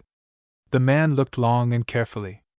Once, far down his own canyon, he thought he saw in the air a faint hint of smoke. He looked again and decided that it was the purple haze of the hills made dark by a convolution of the canyon wall at its back. "Hey you, Mr. Pocket!" he called down into the canyon. "Stand out from under! "I may comin', Mr. Pocket! I may comin'!" The heavy brogans on the man's feet made him appear clumsy-footed, but he swung down from the giddy height as lightly and airily as a mountain goat. A rock turning under his foot on the edge of the precipice did not disconcert him. He seemed to know the precise time required for the turn to culminate in disaster, and in the meantime he utilized the false footing itself for the momentary earth contact necessary to carry him on into safety. Where the earth sloped so steeply that it was impossible to stand for a second upright, the man did not hesitate. His foot pressed the impossible surface for but a fraction of the fatal second, and gave him the bound that carried him onward. Again, where even the fraction of a second's footing was out of the question, he would swing his body past by a moment's hand grip on a jetting knob of rock, a crevice, or a precariously rooted shrub. At last, with a wild leap and yell, he exchanged the face of the wall for an earth slide and finished the descent in the midst of several tons of sliding earth and gravel. His first pan of the morning washed out over $2 in coarse gold. It was from the center of the V. To either side the diminution in the values of the pans was swift. His lines of cross-cutting holes were growing very short. The converging sides of the inverted V were only a few yards apart. Their meeting point was only a few yards above him. But the paste streak was dipping deeper and deeper into the earth. By early afternoon he was sinking the test holes 5 feet before the pans could show the gold trace. For that matter, the gold trace had become something more than a trace. It was a placer mine in itself, and the man resolved to come back after he had found the pocket, and work over the ground. But the increasing richness of the pans began to worry him. By late afternoon the worth of the pans had grown to $3 and $4. The man scratched his head perplexedly and looked a few feet up the hill at the manzanita bush that marked approximately the apex of the V. He nodded his head and said oracularly, "It's one o' two things, Bill, one o' two things. Either Mr. Pocket's spilled himself all out and down the hill, or else Mr. Pocket's that damned rich you maybe won't be able to carry him all away with you. And that'd be hell, wouldn't it, now?" He chuckled at contemplation of so pleasant a dilemma. Nightfall found him by the edge of the stream, his eyes wrestling with the gathering darkness over the washing of a $5 pan. "Wished I had an electric light to go on working," he said. He found sleep difficult that night. Many times he composed himself and closed his eyes for slumber to overtake him, but his blood pounded with too strong desire, and as many times his eyes opened and he murmured wearily, "Wished it was sun up." Sleep came to him in the end, but his eyes were open with the first paling of the stars, and the gray of dawn caught him with breakfast finished and climbing the hillside in the direction of the secret abiding place of Mr. Pocket. The first crosscut the man made, there was space for only 3 holes, so narrow had become the paste streak and so close was he to the fountainhead of the golden stream he had been following for 4 days. "BCM, Bill, BCM," he admonished himself, as he broke ground for the final hole where the sides of the V had at last come together in a point. "I've got the almighty cinch on you, Mr. Pocket, and you can't lose me," he said many times as he sank the hole deeper and deeper. 4 feet, 5 feet, 6 feet, he dug his way down into the earth. The digging grew harder. His pick grated on broken rock. He examined the rock. "Rotten quartz," was his conclusion as, with the shovel, he cleared the bottom of the hole of loose dirt. He attacked the crumbling quartz with the pick, bursting the disintegrating rock asunder with every stroke. He thrust his shovel into the loose mass. His eye caught a gleam of yellow. He dropped the shovel and squatted suddenly on his heels. As a farmer rubs the clinging earth from fresh dug potatoes, so the man, a piece of rotten quartz held in both hands, rubbed the dirt away. "Sufferin' Sardinopolis!" he cried. "Lumps and chunks of it! Lumps and chunks of it!" It was only half rock he held in his hand. The other half was virgin gold. He dropped it into his pan and examined another piece. Little yellow was to be seen, but with his strong fingers he crumbled the rotten quartz away till both hands were filled with glowing yellow. He rubbed the dirt away from fragment after fragment, tossing them into the gold pan. It was a treasure hole. So much had the quartz rotted away that there was less of it than there was of gold. Now and again he found a piece to which no rock clung, a piece that was all gold. A chunk, where the pick had laid open the heart of the gold, glittered like a handful of yellow jewels, and he cocked his head at it, and slowly turned it around and over to observe the rich play of the light upon it. "Talk about you're too much gold diggins!" the man snorted contemptuously. "Why, this diggin' do make it look like 30 cents. This diggin' is all gold. And right here and now I name this year canyon all gold canyon, begosh!" Still squatting on his heels, he continued examining the fragments and tossing them into the pan. Suddenly there came to him a premonition of danger. It seemed a shadow had fallen upon him. But there was no shadow. His heart had given a great jump up into his throat and was choking him. Then his blood slowly chilled and he felt the sweat of his shirt cold against his flesh. He did not spring up nor look around. He did not move. He was considering the nature of the premonition he had received, trying to locate the source of the mysterious force that had warned him, striving to sense the imperative presence of the unseen thing that threatened him. There is an aura of things hostile, made manifest by messengers refined for the senses to know, and this aura he felt, but knew not how he felt it. His was the feeling as when a cloud passes over the sun. It seemed that between him and life had passed something dark and smothering and menacing, a gloom, as it were, that swallowed up life and made for death, his death. Every force of his being impelled him to spring up and confront the unseen danger, but his soul dominated the panic, and he remained squatting on his heels, in his hands a chunk of gold. He did not dare to look around, but he knew by now that there was something behind him and above him. He made believe to be interested in the gold in his hand. He examined it critically, turned it over and rubbed the dirt from it. And all the time he knew that something behind him was looking at the gold over his shoulder. Still feigning interest in the chunk of gold in his hand, he listened intently, and he heard the breathing of the thing behind him. His eyes searched the ground in front of him for a weapon, but they saw only the uprooted gold, worthless to him now in his extremity. There was his pick, a handy weapon on occasion, but this was not such an occasion. The man realized his predicament. He was in a narrow hole that was 7 feet deep. His head did not come to the surface of the ground. He was in a trap. He remained squatting on his heels. He was quite cool and collected, but his mind, considering every factor, showed him only his helplessness. He continued rubbing the dirt from the quartz fragments and throwing the gold into the pan. There was nothing else for him to do. Yet he knew that he would have to rise up, sooner or later, and face the danger that breathed at his back. The minutes passed, and with the passage of each minute he knew that by so much he was nearer the time when he must stand up, or else, and his wet shirt went cold against his flesh again at the thought, or else he might receive death as he stooped there over his treasure. Still he squatted on his heels, rubbing dirt from gold and debating in just what manner he should rise up. He might rise up with a rush and claw his way out of the hole to meet whatever threatened on the even footing above ground. Or he might rise up slowly and carelessly, and feign casually to discover the thing that breathed at his back. His instinct and every fighting fiber of his body favored the mad, clawing rush to the surface. His intellect, and the craft thereof, favored the slow and cautious meeting with the thing that menaced and which he could not see. And while he debated, a loud, crashing noise burst on his ear. At the same instant he received a stunning blow on the left side of the back, and from the point of impact felt a rush of flame through his flesh. He sprang up in the air, but halfway to his feet collapsed.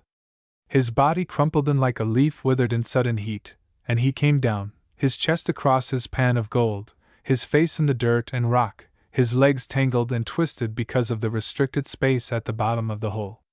His legs twitched convulsively several times. His body was shaken as with a mighty ague. There was a slow expansion of the lungs, accompanied by a deep sigh. Then the air was slowly, very slowly, exhaled, and his body as slowly flattened itself down into inertness. Above, revolver in hand, a man was peering down over the edge of the hole. He peered for a long time at the prone and motionless body beneath him. After a while the stranger sat down on the edge of the hole so that he could see into it, and rested the revolver on his knee. Reaching his hand into a pocket, he drew out a wisp of brown paper. Into this he dropped a few crumbs of tobacco. The combination became a cigarette, brown and squat, with the ends turned in. Not once did he take his eyes from the body at the bottom of the hole. He lighted the cigarette, and drew its smoke into his lungs with a caressing intake of the breath. He smoked slowly. Once the cigarette went out and he relighted it. And all the while he studied the body beneath him. In the end he tossed the cigarette stub away and rose to his feet. He moved to the edge of the hole. Spanning it, a hand resting on each edge, and with the revolver still in the right hand, he muscled his body down into the hole. While his feet were yet a yard from the bottom, he released his hands and dropped down. At the instant his feet struck bottom, he saw the pocket miner's arm leap out, and his own legs knew a swift, jerking grip that overthrew him. In the nature of the jump, his revolver hand was above his head. Swiftly as the grip had flashed about his legs, just as swiftly he brought the revolver down. He was still in the air, his fall in process of completion, when he pulled the trigger. The explosion was deafening in the confined space. The smoke filled the hole so that he could see nothing. He struck the bottom on his back, and like a cat's, the pocket miner's body was on top of him. Even as the miner's body passed on top, the stranger crooked in his right arm to fire, and even in that instant the miner, with a quick thrust of elbow, struck his wrist. The muzzle was thrown up and the bullet thudded into the dirt of the side of the hole. The next instant the stranger felt the miner's hand grip his wrist. The struggle was now for the revolver. Each man strove to turn it against the other's body. The smoke in the hole was clearing. The stranger, lying on his back, was beginning to see dimly. But suddenly he was blinded by a handful of dirt deliberately flung into his eyes by his antagonist. In that moment of shock his grip on the revolver was broken. In the next moment he felt a smashing darkness descend upon his brain, and in the midst of the darkness even the darkness ceased. But the pocket miner fired again and again, until the revolver was empty. Then he tossed it from him and, breathing heavily, sat down on the dead man's legs. The miner was sobbing and struggling for breath. "Measly skunk!" he panted. "A campin' on my trail and lettin' me do the work, and then shootin' me in the back." He was half crying from anger and exhaustion. He peered at the face of the dead man. It was sprinkled with loose dirt and gravel, and it was difficult to distinguish the features. "Never laid eyes on him before," the miner concluded his scrutiny. "Just a common and ordinary thief, damn him! And he shot me in the back. He shot me in the back." He opened his shirt and felt himself, front and back, on his left side. "Went clean through, and no harm done!" he cried jubilantly. "I'll bet he aimed right all right, but he drew the gun over when he pulled the trigger, the cuss. But I fixed em. Oh, I fixed em." His fingers were investigating the bullet hole in his side, and a shade of regret passed over his face. "It's going to be stiffer'n hell," he said. "And it's up to me to get mended and get out o' here." He crawled out of the hole and went down the hill to his camp. Half an hour later he returned, leading his pack horse. His open shirt disclosed the rude bandages with which he had dressed his wound. He was slow and awkward with his left-hand movements, but that did not prevent his using the arm. The bite of the pack rope under the dead man's shoulders enabled him to heave the body out of the hole. Then he set to work gathering up his gold. He worked steadily for several hours, pausing often to rest his stiffening shoulder and to exclaim, "He shot me in the back, the measly skunk! He shot me in the back!" When his treasure was quite cleaned up and wrapped securely into a number of blanket-covered parcels, he made an estimate of its value. £400, or I'm a Hottentot, he concluded. Say 200 in quartz and dirt, that leaves £200 of gold. Bill! Wake up! £200 of gold! $40,000! And it's yourn, all yourn! He scratched his head delightedly and his fingers blundered into an unfamiliar groove. They quested along it for several inches. It was a crease through his scalp where the second bullet had plowed. He walked angrily over to the dead man. "You would you?" he bullied. "You would, eh? Well, I fix you good and plenty, and I'll give you decent burial, too. That's more'n you'd have done for me." He dragged the body to the edge of the hole and toppled it in. It struck the bottom with a dull crash, on its side, the face twisted up to the light. The miner peered down at it. "And you shot me in the back," he said accusingly. With pick and shovel he filled the hole. Then he loaded the gold on his horse. It was too great a load for the animal, and when he had gained his camp he transferred part of it to his saddle horse. Even so, he was compelled to abandon a portion of his outfit: pick and shovel and gold pan, extra food and cooking utensils, and divers odds and ends. The sun was at the zenith when the man forced the horses at the screen of vines and creepers. To climb the huge boulders the animals were compelled to uprear and struggle blindly through the tangled mass of vegetation. Once the saddle horse fell heavily and the man removed the pack to get the animal on its feet. After it started on its way again, the man thrust his head out from among the leaves and peered up at the hillside. "The measly skunk!" he said, and disappeared. There was a ripping and tearing of vines and boughs. The trees surged back and forth, marking the passage of the animals through the midst of them. There was a clashing of steel-shod hoofs on stone, and now and again an oath or a sharp cry of command. Then the voice of the man was raised in song. The song grew faint and fainter, and through the silence crept back the spirit of the place. The stream once more drowsed and whispered. The hum of the mountain bees rose sleepily. Down through the perfume-weighted air fluttered the snowy fluffs of the cottonwoods. The butterflies drifted in and out among the trees, and over all blazed the quiet sunshine.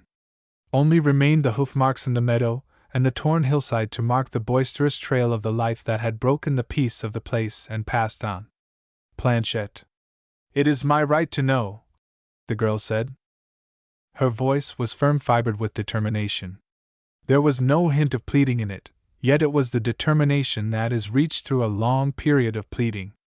But in her case it had been pleading, not of speech, but of personality.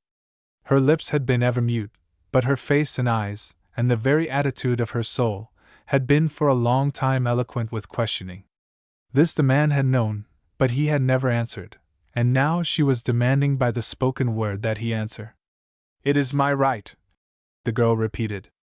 "I know it," he answered, desperately and helplessly. She waited, in the silence which followed, her eyes fixed upon the light that filtered down through the lofty boughs and bathed the great redwood trunks in mellow warmth. This light, subdued and colored, seemed almost a radiation from the trunks themselves, so strongly did they saturate it with their hue. The girl saw without seeing, as she heard, without hearing, the deep gurgling of the stream far below on the canyon bottom. She looked down at the man. "Well?" she asked, with the firmness which feigns belief that obedience will be forthcoming.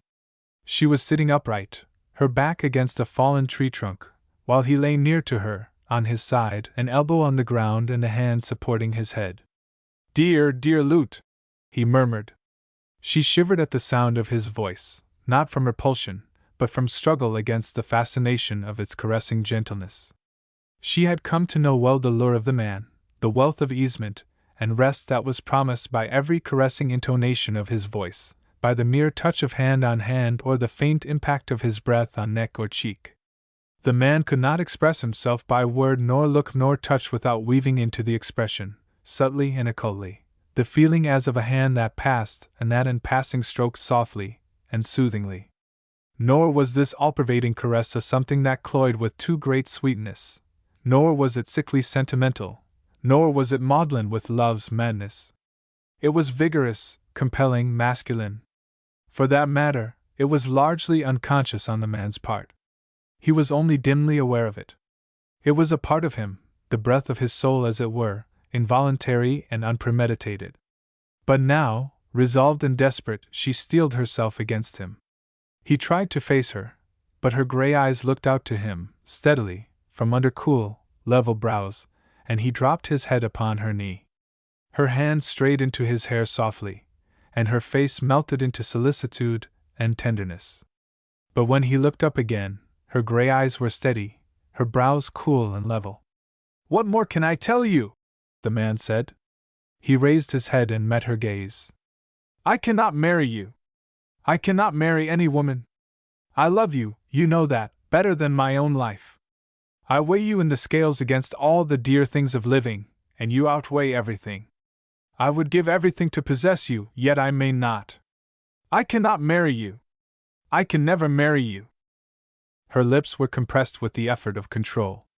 His head was sinking back to her knee when she checked him. You are already married, Chris? No! No! He cried vehemently. I have never been married. I want to marry only you, and I cannot. Then, don't, he interrupted. Don't ask me. It is my right to know, she repeated. I know it, he again interrupted. But I cannot tell you. You have not considered me, Chris, she went on gently. I know, he broke in. You cannot have considered me. You do not know what I have to bear from my people because of you. I did not think they felt so very unkindly toward me, he said bitterly. It is true. They can scarcely tolerate you. They do not show it to you, but they almost hate you. It is I who have had to bear all this. It was not always so, though. They liked you at first as I liked you. But that was 4 years ago. The time passed by, a year, 2 years, and then they began to turn against you. They are not to be blamed. You spoke no word. They felt that you were destroying my life. It is 4 years now, and you have never once mentioned marriage to them. What were they to think? What they have thought, that you were destroying my life. As she talked, she continued to pass her fingers caressingly through his hair, sorrowful for the pain that she was inflicting. They did like you at first. Who can help liking you? You seem to draw affection from all living things, as the trees draw the moisture from the ground. It comes to you as it were your birthright. Aunt Mildred and Uncle Robert thought there was nobody like you. The sun rose and set in you. They thought I was the luckiest girl alive to win the love of a man like you. For it looks very much like it, Uncle Robert used to say, wagging his head wickedly at me. Of course they liked you. Aunt Mildred used to sigh, and look across teasingly at Uncle, and say, when I think of Chris, it almost makes me wish I were younger myself, and Uncle would answer, I don't blame you, my dear, not in the least, and then the pair of them would beam upon me their congratulations that I had won the love of a man like you. And they knew I loved you as well. How could I hide it? This great, wonderful thing that had entered into my life and swallowed up all my days. For 4 years, Chris, I have lived only for you. Every moment was yours. Waking, I loved you. Sleeping, I dreamed of you. Every act I have performed was shaped by you, by the thought of you. Even my thoughts were molded by you, by the invisible presence of you. I had no end, petty or great, that you were not there for me. I had no idea of imposing such slavery. He muttered. You imposed nothing. You always let me have my own way. It was you who were the obedient slave. You did for me without offending me. You forestalled my wishes without the semblance of forestalling them, so natural and inevitable was everything you did for me. I said, without offending me. You were no dancing puppet. You made no fuss. Don't you see? You did not seem to do things at all. Somehow they were always there, just done, as a matter of course. The slavery was love's slavery. It was just my love for you that made you swallow up all my days. You did not force yourself into my thoughts. You crept in, always, and you were there always. How much, you will never know. But as time went by, Aunt Mildred and Uncle grew to dislike you. They grew afraid. What was to become of me? You were destroying my life. My music? You know how my dream of it has dimmed away. That spring, when I first met you, I was 20, and I was about to start for Germany. I was going to study hard. That was 4 years ago, and I am still here in California. I had other lovers. You drove them away. No. No. I don't mean that. It was I that drove them away. What did I care for lovers, for anything, when you were near? But as I said, Aunt Mildred and Uncle grew afraid. There has been talk, friends, busybodies, and all the rest. The time went by. You did not speak. I could only wonder. I knew you loved me. Much was said against you by Uncle at first, and then by Aunt Mildred. They were father and mother to me, you know. I could not defend you. Yet I was loyal to you. I refused to discuss you. I closed up. There was half estrangement in my home, Uncle Robert with a face like an undertaker, and Aunt Mildred's heart breaking. But what could I do, Chris? What could I do? The man, his head resting on her knee again, groaned, but made no other reply. And Mildred was mother to me, yet I went to her no more with my confidences. My childhood's book was closed. It was a sweet book, Chris. The tears come into my eyes sometimes when I think of it. But never mind that. Great happiness has been mine as well. I am glad I can talk frankly of my love for you. And the attaining of such frankness has been very sweet. I do love you, Chris. I love you. I cannot tell you how. You are everything to me, and more besides. You remember that Christmas tree of the children, when we played blind man's buff? And you caught me by the arm so, with such a clutching of fingers that I cried out with the hurt? I never told you, but the arm was badly bruised. And such sweet I got of it you could never guess. There, black and blue, was the imprint of your fingers, Chris, your fingers. It was the touch of you made visible. It was there a week, and I kissed the marks, oh, so often. I hated to see them go. I wanted to rebruise the arm and make them linger. I was jealous of the returning white that drove the bruise away. Somehow, oh, I cannot explain, but I loved you so. In the silence that fell, she continued her caressing of his hair, while she idly watched a great gray squirrel, boisterous and hilarious, as it scampered back and forth in a distant vista of the redwoods. A crimson-crested woodpecker, energetically drilling a fallen trunk, caught and transferred her gaze. The man did not lift his head.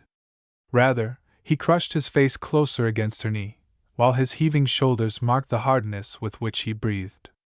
You must tell me, Chris, the girl said gently. This mystery, it is killing me. I must know why we cannot be married. Are we always to be this way, merely lovers, meeting often, it is true, and yet with the long absences between the meetings? Is it all the world holds for you and me, Chris? Are we never to be more to each other? Oh, it is good just to love, I know, you have made me madly happy, but one does get so hungry at times for something more. I want more and more of you, Chris. I want all of you. I want all our days to be together. I want all the companionship, the comradeship, which cannot be ours now, and which will be ours when we are married. She caught her breath quickly. But we are never to be married. I forgot. And you must tell me why. The man raised his head and looked her in the eyes. It was a way he had with whomever he talked, of looking them in the eyes. I have considered you, Lute, he began doggedly. I did consider you at the very first. I should never have gone on with it. I should have gone away. I knew it. And I considered you in the light of that knowledge, and yet, I did not go away. My God! What was I to do? I loved you. I could not go away. I could not help it. I stayed. I resolved, but I broke my resolves. I was like a drunkard. I was drunk of you. I was weak, I know. I failed. I could not go away. I tried. I went away, you will remember, though you did not know why. You know now. I went away, but I could not remain away. Knowing that we could never marry, I came back to you. I am here now with you. Send me away, Lute. I have not the strength to go myself. But why should you go away? She asked. Besides, I must know why, before I can send you away. Don't ask me. Tell me, she said, her voice tenderly imperative. Don't, Lute, don't force me, the man pleaded, and there was appeal in his eyes and voice. But you must tell me, she insisted. It is justice you owe me. The man wavered. If I do, he began. Then he ended with determination. I should never be able to forgive myself. No, I cannot tell you. Don't try to compel me, Lute. You would be as sorry as I. If there is anything, if there are obstacles, if this mystery does really prevent. She was speaking slowly, with long pauses, seeking the more delicate ways of speech for the framing of her thought. Chris, I do love you. I love you as deeply as it is possible for any woman to love, I am sure. If you were to say to me now come, I would go with you. I would follow wherever you led. I would be your page, as in the days of old when ladies went with their knights to far lands. You are my knight, Chris, and you can do no wrong. Your will is my wish. I was once afraid of the censure of the world. Now that you have come into my life, I am no longer afraid. I would laugh at the world and its censure for your sake, for my sake too. I would laugh, for I should have you, and you are more to me than the goodwill and approval of the world. If you say come, I will. Don't! Don't! He cried. It is impossible. Marriage or not, I cannot even say come, I dare not. I'll show you. I'll tell you. He sat up beside her, the action stamped with resolve. He took her hand in his and held it closely. His lips moved to the verge of speech. The mystery trembled for utterance. The air was palpitant with its presence. As if it were an irrevocable decree, the girl steeled herself to hear. But the man paused, gazing straight out before him. She felt his hand relax in hers, and she pressed it sympathetically, encouragingly. But she felt the rigidity going out of his tense body, and she knew that spirit and flesh were relaxing together. His resolution was ebbing. He would not speak, she knew it, and she knew, likewise, with the sureness of faith, that it was because he could not. She gazed despairingly before her, a numb feeling at her heart, as though hope and happiness had died. She watched the sun flickering down through the warm-trunked redwoods. But she watched in a mechanical, absent way. She looked at the scene as from a long way off, without interest, herself an alien, no longer an intimate part of the earth and trees and flowers she loved so well. So far removed did she seem, that she was aware of a curiosity, strangely impersonal, in what lay around her. Through a near vista she looked at a buckeye tree in full blossom as though her eyes encountered it for the first time. Her eyes paused and dwelt upon a yellow cluster of Diogenes lanterns that grew on the edge of an open space. It was the way of flowers always to give her quick pleasure thrills, but no thrill was hers now. She pondered the flowers slowly and thoughtfully, as a hashish eater, heavy with the drug, might ponder some one flower that obtruded on his vision. In her ears was the voice of the stream, a hoarse-throated, sleepy old giant, muttering and mumbling his somnolent fancies.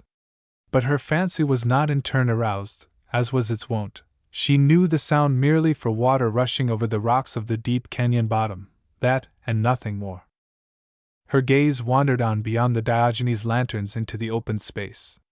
Knee-deep in the wild oats of the hillside grazed two horses, chestnut sorrels the pair of them, perfectly matched, warm and golden in the sunshine, their springcoats a sheen of highlights shot through with color flashes that glowed like fiery jewels.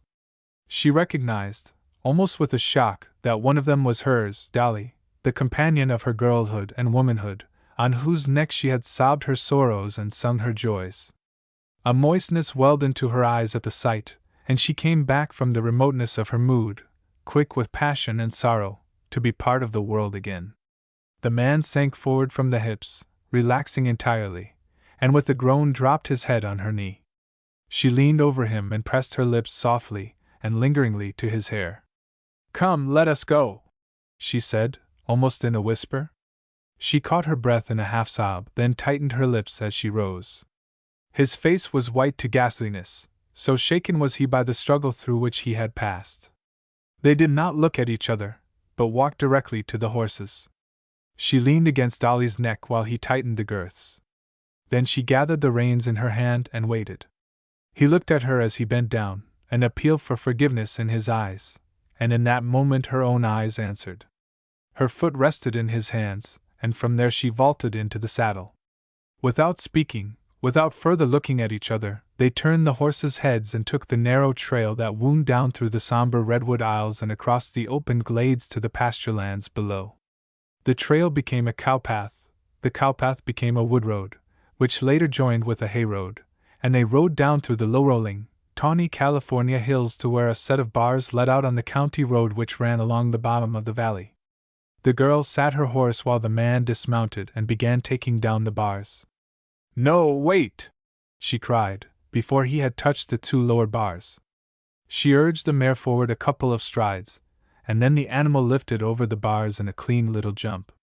The man's eyes sparkled, and he clapped his hands. "You beauty! You beauty!" the girl cried, leaning forward impulsively in the saddle and pressing her cheek to the mare's neck where it burned flame color in the sun. "Let's trade horses for the ride-in," she suggested, when he had led his horse through and finished putting up the bars. "You've never sufficiently appreciated Dolly." "No, no," he protested. "You think she is too old, too sedate," Lute insisted. "She's only 16, and she can outrun 9 colts out of 10. Only she never cuts up. She's too steady, and you don't approve of her. No, don't deny it, sir. I know. And I know also that she can outrun your vaunted Wishoban. There! I challenge you! And furthermore, you may ride her yourself. You know what Ban can do, so you must ride Dolly and see for yourself what she can do." They proceeded to exchange the saddles on the horses, glad of the diversion and making the most of it. "I'm glad I was born in California," Lute remarked, as she swung astride of Ban. "It's an outrage both to horse and woman to ride in a side saddle." "You look like a young Amazon," the man said approvingly, his eyes passing tenderly over the girl as she swung the horse around. "Are you ready?" she asked. "All ready!" To the old mill, she called, as the horses sprang forward. "That's less than a mile." "To a finish?" he demanded. She nodded, and the horses, feeling the urge of the reins, caught the spirit of the race. The dust rose in clouds behind as they tore along the level road. They swung around the bend, horses and riders tilted at sharp angles to the ground, and more than once the riders ducked low to escape the branches of outreaching and overhanging trees. They clattered over the small plank bridges, and thundered over the larger iron ones to an ominous clanking of loose rods. They rode side by side, saving the animals for the rush at the finish, yet putting them at a pace that drew upon vitality and staying power. Curving around a clump of white oaks, the road straightened out before them for several hundred yards, at the end of which they could see the ruined mill. "Now for it!" the girl cried. She urged the horse by suddenly leaning forward with her body, at the same time, for an instant, letting the reins slack and touching the neck with her bridle hand. She began to draw away from the man. "Touch her on the neck!" she cried to him. With this, the mare pulled alongside and began gradually to pass the girl. Chris and Lute looked at each other for a moment, the mare still drawing ahead, so that Chris was compelled slowly to turn his head. The mill was 100 yards away. "Shall I give him the spurs?" Lute shouted. The man nodded, and the girl drove the spurs in sharply and quickly, calling upon the horse for its utmost, but watched her own horse forge slowly ahead of her. "Beaten by 3 lengths!" Lute beamed triumphantly, as they pulled into a walk. "Confess, sir, confess! You didn't think the old mare had it in her." Lute leaned to the side and rested her hand for a moment on Dolly's wet neck. "Ban's a sluggard alongside of her," Chris affirmed. "Dolly's all right, if she is in her Indian summer." Lute nodded approval. "That's a sweet way of putting it, Indian summer. It just describes her. But she's not lazy. She has all the fire and none of the folly. She is very wise, what of her years?" "That accounts for it," Chris demurred. "Her folly passed with her youth. Many's the lively time she's given you." "No," Lute answered. "I never knew her really to cut up. I think the only trouble she ever gave me was when I was training her to open gates. She was afraid when they swung back upon her, the animal's fear of the trap, perhaps. But she bravely got over it. And she never was vicious. She never bolted, nor bucked, nor cut up in all her life, never, not once." The horses went on at a walk, still breathing heavily from their run. The road wound along the bottom of the valley, now and again crossing the stream. From either side rose the drowsy purr of mowing machines, punctuated by occasional sharp cries of the men who were gathering the hay crop. On the western side of the valley the hills rose green and dark, but the eastern side was already burned brown and tan by the sun. "There is summer, here is spring," Lute said. "Oh, beautiful Sonoma Valley!" Her eyes were glistening and her face was radiant with love of the land. Her gaze wandered on across orchard patches and sweeping vineyard stretches, seeking out the purple which seemed to hang like a dim smoke in the wrinkles of the hills and in the more distant canyon gorges. Far up, among the more rugged crests, where the steep slopes were covered with manzanita, she caught a glimpse of a clear space where the wild grass had not yet lost its green. "Have you ever heard of the secret pasture?" she asked, her eyes still fixed on the remote green. A snort of fear brought her eyes back to the man beside her. Dolly, upreared, with distended nostrils and wild eyes, was pawing the air madly with her forelegs. Chris threw himself forward against her neck to keep her from falling backward, and at the same time touched her with the spurs to compel her to drop her 4 feet to the ground in order to obey the go-ahead impulse of the spurs. "Why, Dolly, this is most remarkable," Lute began reprovingly. But, to her surprise, the mare threw her head down, arched her back as she went up in the air, and, returning, struck the ground stiff-legged and bunched. "A genuine buck!" Chris called out, and the next moment the mare was rising under him in a second buck. Lute looked on, astounded at the unprecedented conduct of her mare, and admiring her lover's horsemanship. He was quite cool, and was himself evidently enjoying the performance. Again and again, half a dozen times, Dolly arched herself into the air and struck, stiffly bunched. Then she threw her head straight up and rose on her hind legs, pivoting about and striking with her 4 feet. Lute whirled into safety the horse she was riding, and as she did so caught a glimpse of Dolly's eyes, with the look in them of blind brute madness, bulging until it seemed they must burst from her head. The faint pink in the white of the eyes was gone, replaced by a white that was like dull marble and that yet flashed as from some inner fire. A faint cry of fear, suppressed in the instant of utterance, slipped past Lute's lips. One hind leg of the mare seemed to collapse, and for a moment the whole quivering body, upreared and perpendicular, swayed back and forth, and there was uncertainty as to whether it would fall forward or backward. The man, half slipping sidewise from the saddle, so as to fall clear if the mare toppled backward, threw his weight to the front and alongside her neck. This overcame the dangerous teetering balance, and the mare struck the ground on her feet again. But there was no let-up. Dolly straightened out so that the line of the face was almost a continuation of the line of the stretched neck. This position enabled her to master the bit, which she did by bolting straight ahead down the road. For the first time Lute became really frightened. She spurred Wishoban in pursuit, but he could not hold his own with the mad mare, and dropped gradually behind. Lute saw Dolly check and rear in the air again, and caught up just as the mare made a second bolt. As Dolly dashed around a bend, she stopped suddenly, stiff-legged. Lute saw her lover torn out of the saddle, his thigh grip broken by the sudden jerk. Though he had lost his seat, he had not been thrown, and as the mare dashed on, Lute saw him clinging to the side of the horse, a hand in the mane and a leg across the saddle.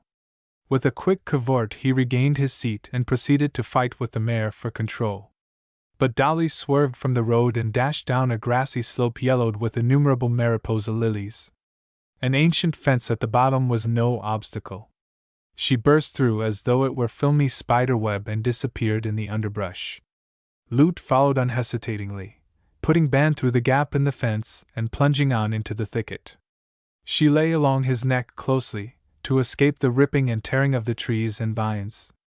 She felt the horse drop down through leafy branches and into the cool gravel of a stream's bottom. From ahead came a splashing of water, and she caught a glimpse of Dolly, dashing up the small bank and into a clump of scrub oaks, against the trunks of which she was trying to scrape off her rider. Lute almost caught up amongst the trees, but was hopelessly outdistanced on the fallow field adjoining, across which the mare tore with a fine disregard for heavy ground and gopher holes. When she turned at a sharp angle into the thicket land beyond, Lute took the long diagonal, skirted the thicket, and reined in Ban at the other side. She had arrived first. From within the thicket she could hear a tremendous crashing of brush and branches. Then the mare burst through and into the open, falling to her knees, exhausted, on the soft earth. She arose and staggered forward, then came limply to a halt. She was in lather sweat of fear, and stood trembling pitiably. Chris was still on her back. His shirt was in ribbons. The backs of his hands were bruised and lacerated, while his face was streaming blood from a gash near the temple. Lute had controlled herself well, but now she was aware of a quick nausea and a trembling of weakness. "Chris," she said, so softly that it was almost a whisper. Then she sighed. "Thank God. Oh, I'm all right," he cried to her, putting into his voice all the heartiness he could command, which was not much, for he had himself been under no mean nervous strain. He showed the reaction he was undergoing, when he swung down out of the saddle. He began with a brave muscular display as he lifted his leg over, but ended, on his feet, leaning against the limp dolly for support. Lute flashed out of her saddle, and her arms were about him in an embrace of thankfulness. "I know where there is a spring," she said a moment later. They left the horses standing untethered, and she led her lover into the cool recesses of the thicket to where crystal water bubbled from out the base of the mountain. "What was that you said about Dolly's never cutting up?"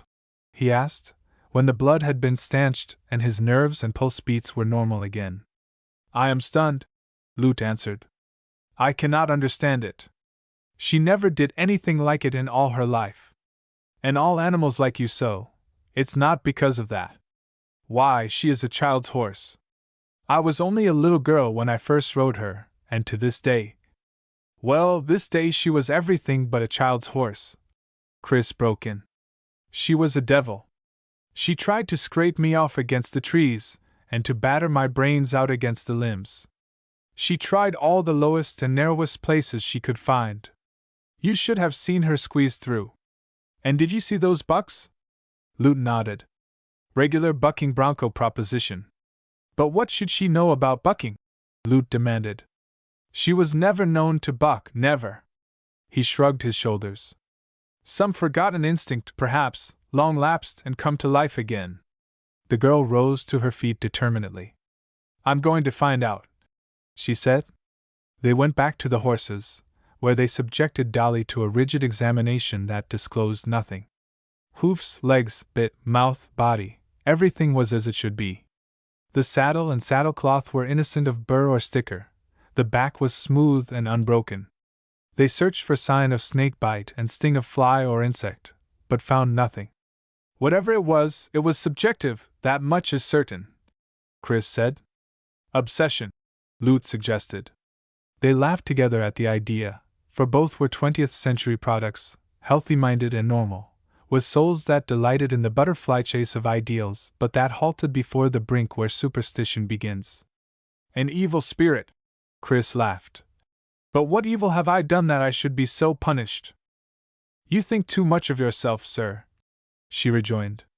"It is more likely some evil, I don't know what, that Dolly has done. You were a mere accident. I might have been on her back at the time, or Aunt Mildred, or anybody." As she talked, she took hold of the stirrup strap and started to shorten it. "What are you doing?" Chris demanded. "I'm going to ride Dolly in." "No, you're not," he announced. "It would be bad discipline. After what has happened, I am simply compelled to ride her in myself."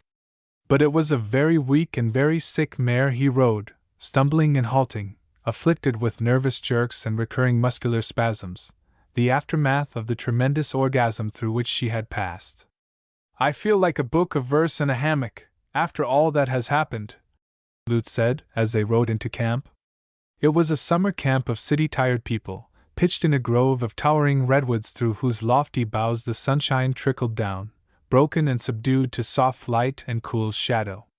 Apart from the main camp were the kitchen and the servants' tents, and midway between was the great dining hall, walled by the living redwood columns, where fresh whispers of air were always to be found, and where no canopy was needed to keep the sun away. "Poor Dolly, she is really sick," Lute said that evening, when they had returned from a last look at the mare. "But you weren't hurt, Chris, and that's enough for one small woman to be thankful for. I thought I knew, but I really did not know till today, how much you meant to me. I could hear only the plunging and struggle in the thicket. I could not see you, nor know how it went with you. My thoughts were of you," Chris answered, and felt the responsive pressure of the hand that rested on his arm. She turned her face up to his and met his lips. "Good night," she said. "Dear Lute, dear Lute." He caressed her with his voice as she moved away among the shadows. "Who's going for the mail?" called a woman's voice through the trees. Lute closed the book from which they had been reading, and sighed. We weren't going to ride today, she said. Let me go, Chris proposed. You stay here. I'll be down and back in no time. She shook her head. Who's going for the mail? The voice insisted. Where's Martin? Lute called, lifting her voice in answer. I don't know, came the voice. I think Robert took him along somewhere, horse buying, or fishing, or I don't know what. There's really nobody left but Chris and you. Besides, it will give you an appetite for dinner. You've been lounging in the hammock all day. And Uncle Robert must have his newspaper. All right, Auntie, we're starting, Lute called back, getting out of the hammock. A few minutes later, in riding clothes, they were saddling the horses. They rode out onto the county road, where blazed the afternoon sun, and turned toward Glen Ellen. The little town slept in the sun, and the somnolent storekeeper and postmaster scarcely kept his eyes open long enough to make up the packet of letters and newspapers. An hour later, Lute and Chris turned aside from the road and dipped along the cowpath down the high bank to water the horses, before going into camp. Dolly looks as though she'd forgotten all about yesterday, Chris said, as they sat their horses knee-deep in the rushing water. Look at her. The mare had raised her head and cocked her ears at the rustling of a quail in the thicket. Chris leaned over and rubbed around her ears. Dolly's enjoyment was evident, and she drooped her head over against the shoulder of his own horse. Like a kitten, was Lute's comment. Yet I shall never be able wholly to trust her again, Chris said. Not after yesterday's mad freak. I have a feeling myself that you are safer on Ban. Lute laughed. It is strange. My trust in Dolly is as implicit as ever. I feel confident so far as I am concerned, but I should never care to see you on her back again. Now with Ban, my faith is still unshaken. Look at that neck. Isn't he handsome? He'll be as wise as Dolly when he is as old as she. I feel the same way. Chris laughed back. Ben could never possibly betray me. They turned their horses out of the stream. Dolly stopped to brush a fly from her knee with her nose, and Ben urged past into the narrow way of the path. The space was too restricted to make him return, save with much trouble, and Chris allowed him to go on. Lute, riding behind, dwelt with her eyes upon her lover's back, pleasuring in the lines of the bare neck and the sweep out to the muscular shoulders. Suddenly she reined in her horse. She could do nothing but look, so brief was the duration of the happening. Beneath and above was the almost perpendicular bank. The path itself was barely wide enough for footing. Yet Washoe Ban, whirling and rearing at the same time, toppled for a moment in the air and fell backward off the path. So unexpected and so quick was it, that the man was involved in the fall. There had been no time for him to throw himself to the path. He was falling ere he knew it, and he did the only thing possible, slipped the stirrups and threw his body into the air, to the side, and at the same time down. It was 12 feet to the rocks below. He maintained an upright position, his head up and his eyes fixed on the horse above him and falling upon him. Chris struck like a cat, on his feet, on the instant making a leap to the side. The next instant Ban crashed down beside him. The animal struggled little, but sounded the terrible cry that horses sometimes sound when they have received mortal hurt. He had struck almost squarely on his back, and in that position he remained, his head twisted partly under, his hind legs relaxed and motionless, his fore legs futilely striking the air. Chris looked up reassuringly. I am getting used to it. Lute smiled down to him. Of course I need not ask if you are hurt. Can I do anything? He smiled back and went over to the fallen beast, letting go the girths of the saddle and getting the head straightened out. I thought so, he said, after a cursory examination. I thought so at the time. Did you hear that sort of crunching snap? She shuddered. Well, that was the punctuation of life, the final period dropped at the end of Ban's usefulness. He started around to come up by the path. I've been astride of Ban for the last time. Let us go home.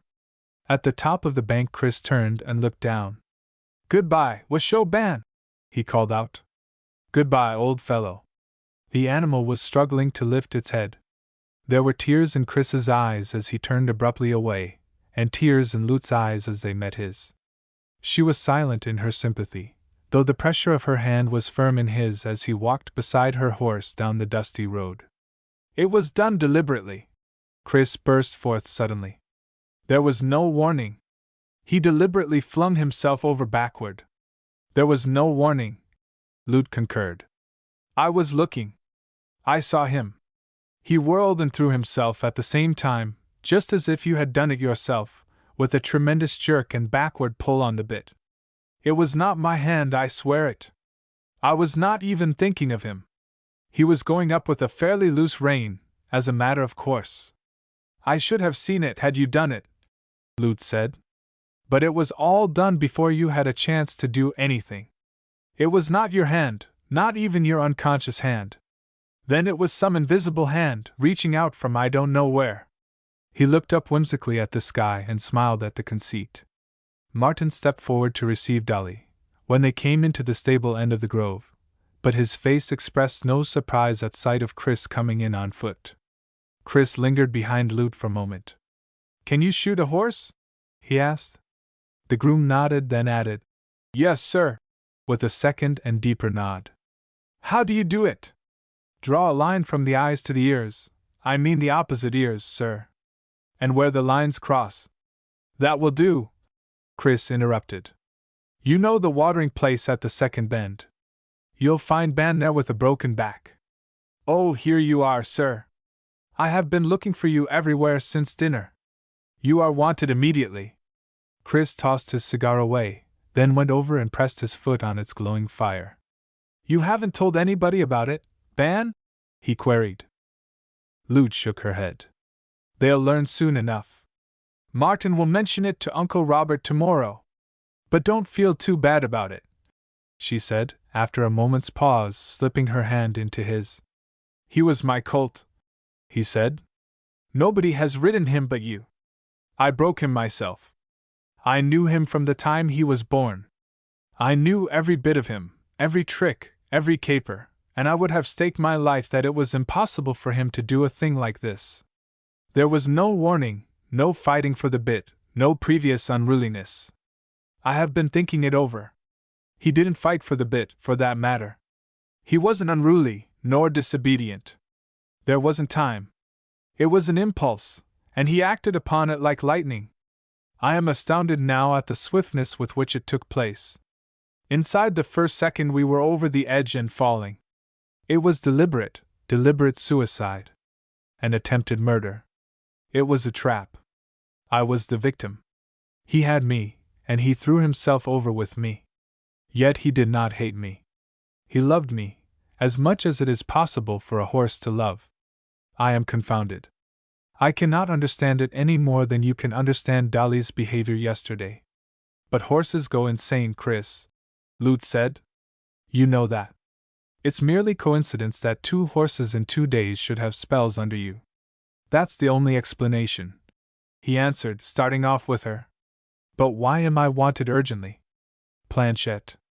Oh, I remember. It will be a new experience to me. Somehow I missed it when it was all the rage long ago. So did all of us, Lute replied, except Mrs. Grantley. It is her favorite phantom, it seems. A weird little thing, he remarked. Bundle of nerves and black eyes. I'll wager she doesn't weigh 90 pounds, and most of that's magnetism. Positively uncanny, at times. Lute shivered involuntarily. She gives me the creeps. Contact of the healthy with the morbid, he explained dryly. You will notice it is the healthy that always has the creeps. The morbid never has the creeps. It gives the creeps. That's its function. Where did you people pick her up anyway? I don't know. Yes, I do too. Aunt Mildred met her in Boston, I think. Oh, I don't know. At any rate, Mrs. Grantley came to California, and of course had to visit Aunt Mildred. You know the open house we keep. They halted where a passageway between 2 great redwood trunks gave entrance to the dining room. Above, through lacing boughs, could be seen the stars. Candles lighted the tree-columned space. About the table, examining the planchette contrivance, were 4 persons. Chris's gaze roved over them, and he was aware of a guilty sorrow pang as he paused for a moment on Lute's Aunt Mildred and Uncle Robert, mellow with ripe middle age and genial with the gentle buffets life had dealt them. He passed amusedly over the black-eyed, frail-bodied Mrs. Grantley, and halted on the 4th person, a portly, massive-headed man, whose gray temples belied the youthful solidity of his face. "Who's that?" Chris whispered. "A Mr. Barton. The train was late. That's why you didn't see him at dinner. He's only a capitalist, water power long-distance electricity transmitter, or something like that. Doesn't look as though he could give an ox points on imagination. He can't. He inherited his money. But he knows enough to hold on to it and hire other men's brains. He is very conservative. That is to be expected," was Chris's comment. His gaze went back to the man and woman who had been father and mother to the girl beside him. "Do you know," he said, "it came to me with a shock yesterday when you told me that they had turned against me and that I was scarcely tolerated. I met them afterwards, last evening, guiltily, in fear and trembling, and today, too. And yet I could see no difference from of old. Dear man," Lute sighed. "Hospitality is as natural to them as the act of breathing. But it isn't that, after all. It is all genuine in their dear hearts. No matter how severe the censure they put upon you when you are absent, the moment they are with you they soften and are all kindness and warmth. As soon as their eyes rest on you, affection and love come bubbling up. You are so made. Every animal likes you. All people like you. They can't help it. You can't help it. You are universally lovable, and the best of it is that you don't know it. You don't know it now. Even as I tell it to you, you don't realize it, you won't realize it, and that very incapacity to realize it is one of the reasons why you are so loved. You are incredulous now, and you shake your head, but I know, who am your slave, as all people know, for they likewise are your slaves. Why, in a minute we shall go in and join them. Mark the affection, almost maternal, that will well up in Aunt Mildred's eyes. Listen to the tones of Uncle Robert's voice when he says, 'Well, Chris, my boy, watch Mrs. Grantley melt, literally melt, like a dewdrop in the sun. Take Mr. Barton there. You have never seen him before. Why, you will invite him out to smoke a cigar with you when the rest of us have gone to bed, you, a mere nobody, and he a man of many millions, a man of power, a man obtuse and stupid like the ox, and he will follow you about, smoking the cigar, like a little dog, your little dog, trotting at your back. He will not know he is doing it, but he will be doing it just the same. Don't I know, Chris? Oh, I have watched you, so often, and loved you for it, and loved you again for it, because you were so delightfully and blindly unaware of what you were doing. I'm almost bursting with vanity from listening to you." He laughed, passing his arm around her and drawing her against him. "Yes," she whispered, "and in this very moment, when you are laughing at all that I have said, you, the feel of you, your soul, call it what you will, it is you, is calling for all the love that is in me." She leaned more closely against him, and sighed as with fatigue. He breathed a kiss into her hair and held her with firm tenderness. Aunt Mildred stirred briskly and looked up from the planchette board. "Come, let us begin," she said. "It will soon grow chilly. Robert, where are those children?" "Here we are," Lute called out, disengaging herself. "Now for a bundle of creeps," Chris whispered, as they started in. Lute's prophecy of the manner in which her lover would be received was realized. Mrs. Grantley, unreal, unhealthy, scintillant with frigid magnetism, warmed and melted as though of truth she were due, and he Sunday Mr. Barton beamed broadly upon him, and was colossally gracious. Aunt Mildred greeted him with a glow of fondness and motherly kindness, while Uncle Robert genially and heartily demanded, "Well, Chris, my boy, and what of the riding?" But Aunt Mildred drew her shawl more closely around her and hastened them to the business in hand. On the table was a sheet of paper. On the paper, rifling on 3 supports, was a small triangular board. 2 of the supports were easily moving casters. The 3rd support, placed at the apex of the triangle, was a lead pencil. Who's first? Uncle Robert demanded. There was a moment's hesitancy, then Aunt Mildred placed her hand on the board and said, Someone has always to be the fool for the delectation of the rest. Brave woman! Applauded her husband. Now, Mrs. Grantley, do your worst. That lady queried. I do nothing. The power, or whatever you care to think it, is outside of me, as it is outside of all of you. As to what that power is, I will not dare to say. There is such a power. I have had evidences of it. And you will undoubtedly have evidences of it. Now please be quiet, everybody. Touch the board very lightly, but firmly, Mrs. Story, but do nothing of your own volition. Aunt Mildred nodded, and stood with her hand on planchette, while the rest formed about her in a silent and expectant circle. But nothing happened. The minutes ticked away, and planchette remained motionless. Be patient, Mrs. Grantley counseled. Do not struggle against any influences you may feel working on you.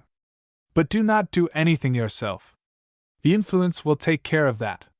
You will feel impelled to do things, and such impulses will be practically irresistible. I wish the influence would hurry up, Aunt Mildred protested at the end of 5 motionless minutes. Just a little longer, Mrs. Story, just a little longer, Mrs. Grantley said soothingly. Suddenly Aunt Mildred's hand began to twitch into movement. A mild concern showed in her face as she observed the movement of her hand and heard the scratching of the pencil point at the apex of planchette. For another 5 minutes this continued, when Aunt Mildred withdrew her hand with an effort, and said, with a nervous laugh, I don't know whether I did it myself or not. I do know that I was growing nervous, standing there like a psychic fool with all your solemn faces turned upon me. Hand scratches, was Uncle Robert's judgment, when he looked over the paper upon which she had scrawled. Quite illegible, was Mrs. Grantley's dictum. It does not resemble writing at all. The influences have not got to working yet. Do you try it, Mr. Barton? That gentleman stepped forward, ponderously willing to please, and placed his hand on the board. And for 10 stolid minutes he stood there, motionless, like a statue, the frozen personification of the commercial age. Uncle Robert's face began to work. He blinked, stiffened his mouth, uttered suppressed, throaty sounds deep down. Finally he snorted, lost his self-control, and broke out in a roar of laughter. All joined in this merriment, including Mrs. Grantley. Mr. Barton laughed with them, but he was vaguely nettled. You try it, Story, he said. Uncle Robert, still laughing, and urged on by Lute and his wife, took the board. Suddenly his face sobered. His hand had begun to move, and the pencil could be heard scratching across the paper. By George, he muttered. That's curious. Look at it. I'm not doing it. I know I'm not doing it. Look at that hand go. Just look at it. Now, Robert, none of your ridiculousness, his wife warned him. I tell you I'm not doing it, he replied indignantly. The force has got hold of me. Ask Mrs. Grantley. Tell her to make it stop, if you want it to stop. I can't stop it. By George! Look at that flourish. I didn't do that. I never wrote a flourish in my life. Do try to be serious, Mrs. Grantley warned them. An atmosphere of levity does not conduce to the best operation of planchette. There, that will do, I guess, Uncle Robert said as he took his hand away. Now let's see. He bent over and adjusted his glasses. It's handwriting at any rate, and that's better than the rest of you did.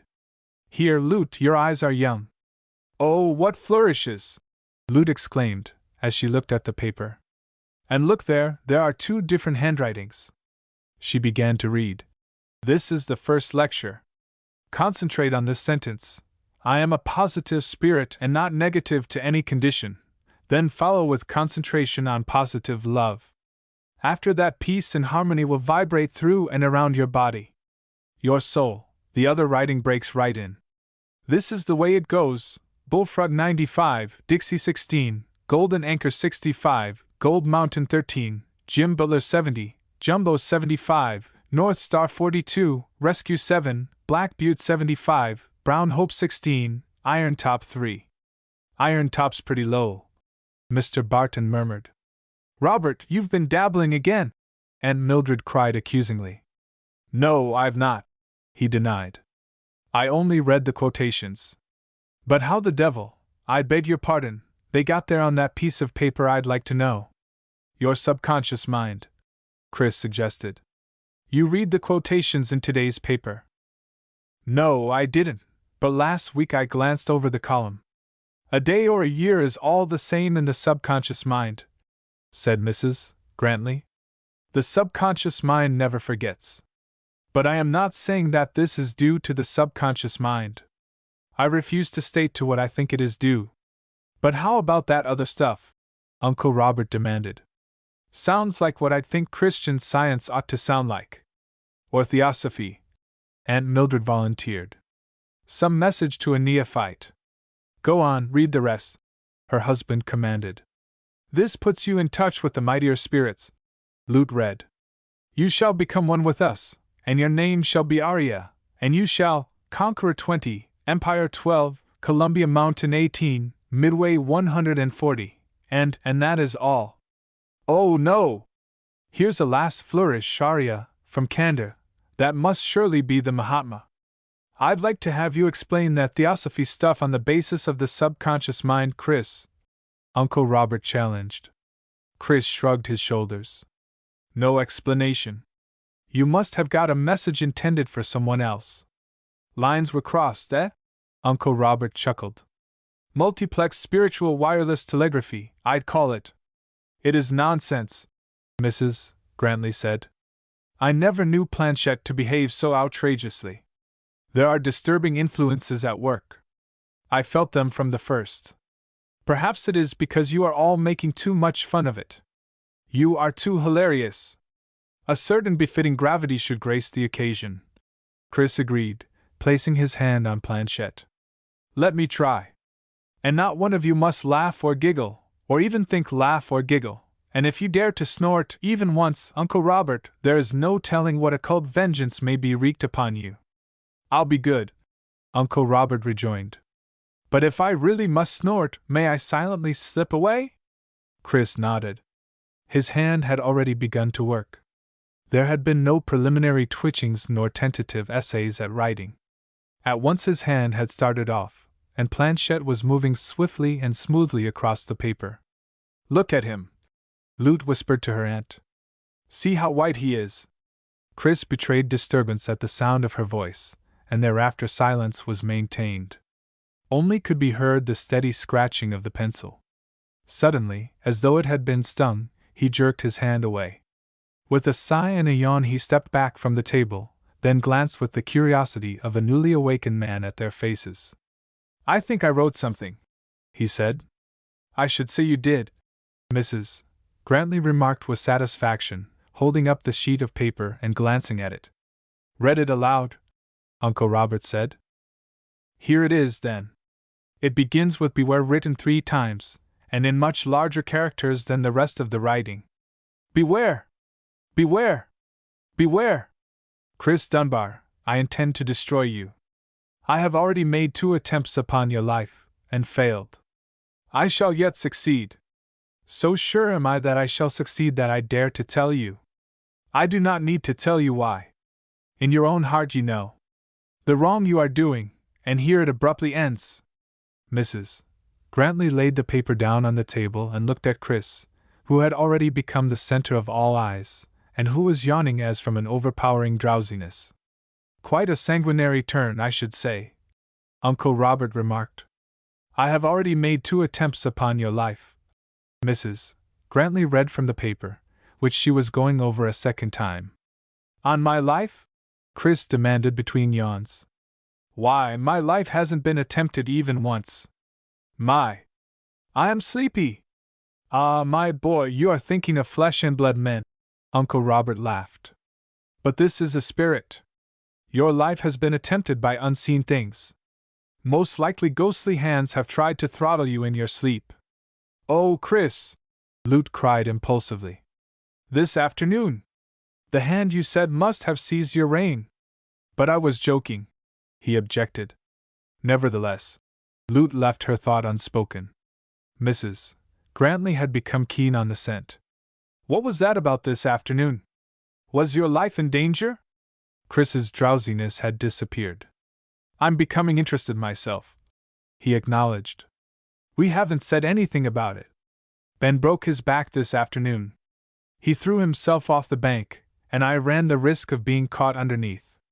I wonder, Mrs. Grantley communed aloud. There is something in this. It is a warning. Ah, you were hurt yesterday riding Miss Story's horse. That makes the 2 attempts.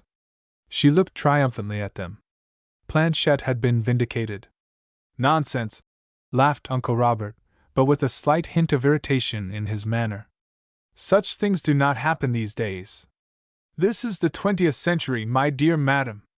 The thing, at the very latest, smacks of medievalism. I have had such wonderful tests with Planchette. Mrs. Grantley began, then broke off suddenly to go to the table and place her hand on the board. Who are you? She asked. What is your name? The board immediately began to write. By this time all heads, with the exception of Mr. Barton's, were bent over the table and following the pencil. It's Dick, Aunt Mildred cried, a note of the mildly hysterical in her voice. Her husband straightened up, his face for the first time grave. It's Dick's signature, he said. I'd know his fist in 1,000. Dick Curtis, Mrs. Grantley read aloud. Who is Dick Curtis? By Jove, that's remarkable, Mr. Barton broke in. The handwriting in both instances is the same. Clever, I should say, really clever, he added admiringly. Let me see, Uncle Robert demanded, taking the paper and examining it. Yes, it is Dick's handwriting. But who is Dick? Mrs. Grantley insisted. Who is this Dick Curtis? Dick Curtis, why, he was Captain Richard Curtis, Uncle Robert answered. He was Lute's father, Aunt Mildred supplemented. Lute took our name. She never saw him. He died when she was a few weeks old. He was my brother. Remarkable, most remarkable. Mrs. Grantley was revolving the message in her mind. There were 2 attempts on Mr. Dunbar's life. The subconscious mind cannot explain that, for none of us knew of the accident today. I knew, Chris answered. And it was I that operated Planchette. The explanation is simple. But the handwriting, interposed Mr. Barton. What you wrote and what Mrs. Grantley wrote are identical. Chris bent over and compared the handwriting. Besides, Mrs. Grantley cried, Mr. Story recognizes the handwriting. She looked at him for verification. He nodded his head. Yes, it is Dick's fist. I'll swear to that. But to Lute had come a visioning. While the rest argued pro and con and the air was filled with phrases. Psychic phenomena, self-hypnotism, residuum of unexplained truth, and spiritism. She was reviving mentally the girlhood pictures she had conjured of this soldier father she had never seen. She possessed his sword, there were several old-fashioned daguerreotypes, there was much that had been said of him, stories told of him, and all this had constituted the material out of which she had builded him in her childhood fancy.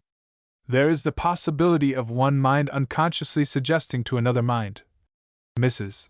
Grantley was saying, but through Lute's mind was trooping her father on his great roan warhorse.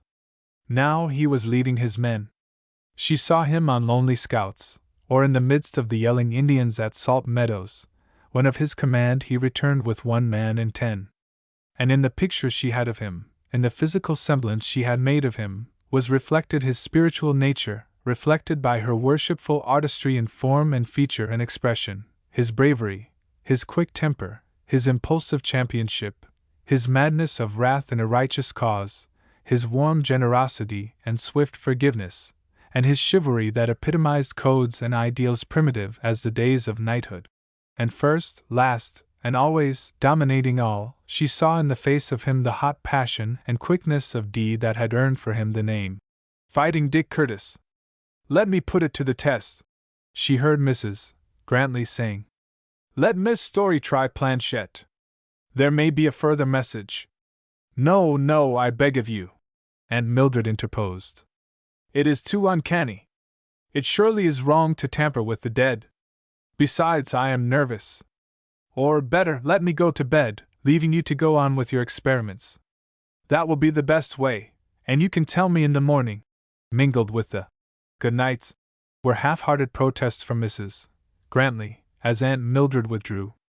Robert can return, she called back, as soon as he has seen me to my tent. It would be a shame to give it up now, Mrs. Grantley said. There is no telling what we are on the verge of. Won't you try it, Miss Story? Lute obeyed, but when she placed her hand on the board she was conscious of a vague and nameless fear at this toying with the supernatural. She was 20th century, and the thing in essence, as her uncle had said, was medieval. Yet she could not shake off the instinctive fear that arose in her, man's inheritance from the wild and howling ages when his hairy, ape-like prototype was afraid of the dark and personified the elements into things of fear. But as the mysterious influence seized her hand and sent it meriting across the paper, all the unusual passed out of the situation, and she was unaware of more than a feeble curiosity. For she was intent on another visioning, this time of her mother, who was also unremembered in the flesh. Not sharp and vivid like that of her father, but dim and nebulous was the picture she shaped of her mother, a saint's head in an aureole of sweetness and goodness and meekness, and withal, shot through with a hint of reposeful determination, of will, stubborn and unobtrusive, that in life had expressed itself mainly in resignation. Lute's hand had ceased moving, and Mrs. Grantley was already reading the message that had been written. It is a different handwriting, she said. A woman's hand. Martha, it is signed. Who is Martha? Lute was not surprised. It is my mother, she said simply. What does she say? She had not been made sleepy, as Chris had, but the keen edge of her vitality had been blunted, and she was experiencing a sweet and pleasing lassitude. And while the message was being read, in her eyes persisted the vision of her mother. Dear child, Mrs. Grantley read, do not mind him. He was ever quick of speech and rash. Be no niggard with your love. Love cannot hurt you. To deny love is to sin. Obey your heart, and you can do no wrong. Obey worldly considerations, obey pride, obey those that prompt you against your heart's prompting, and you do sin. Do not mind your father. He is angry now, as was his way in the earth life, but he will come to see the wisdom of my counsel, for this, too, was his way in the earth life. Love, my child, and love well. Martha.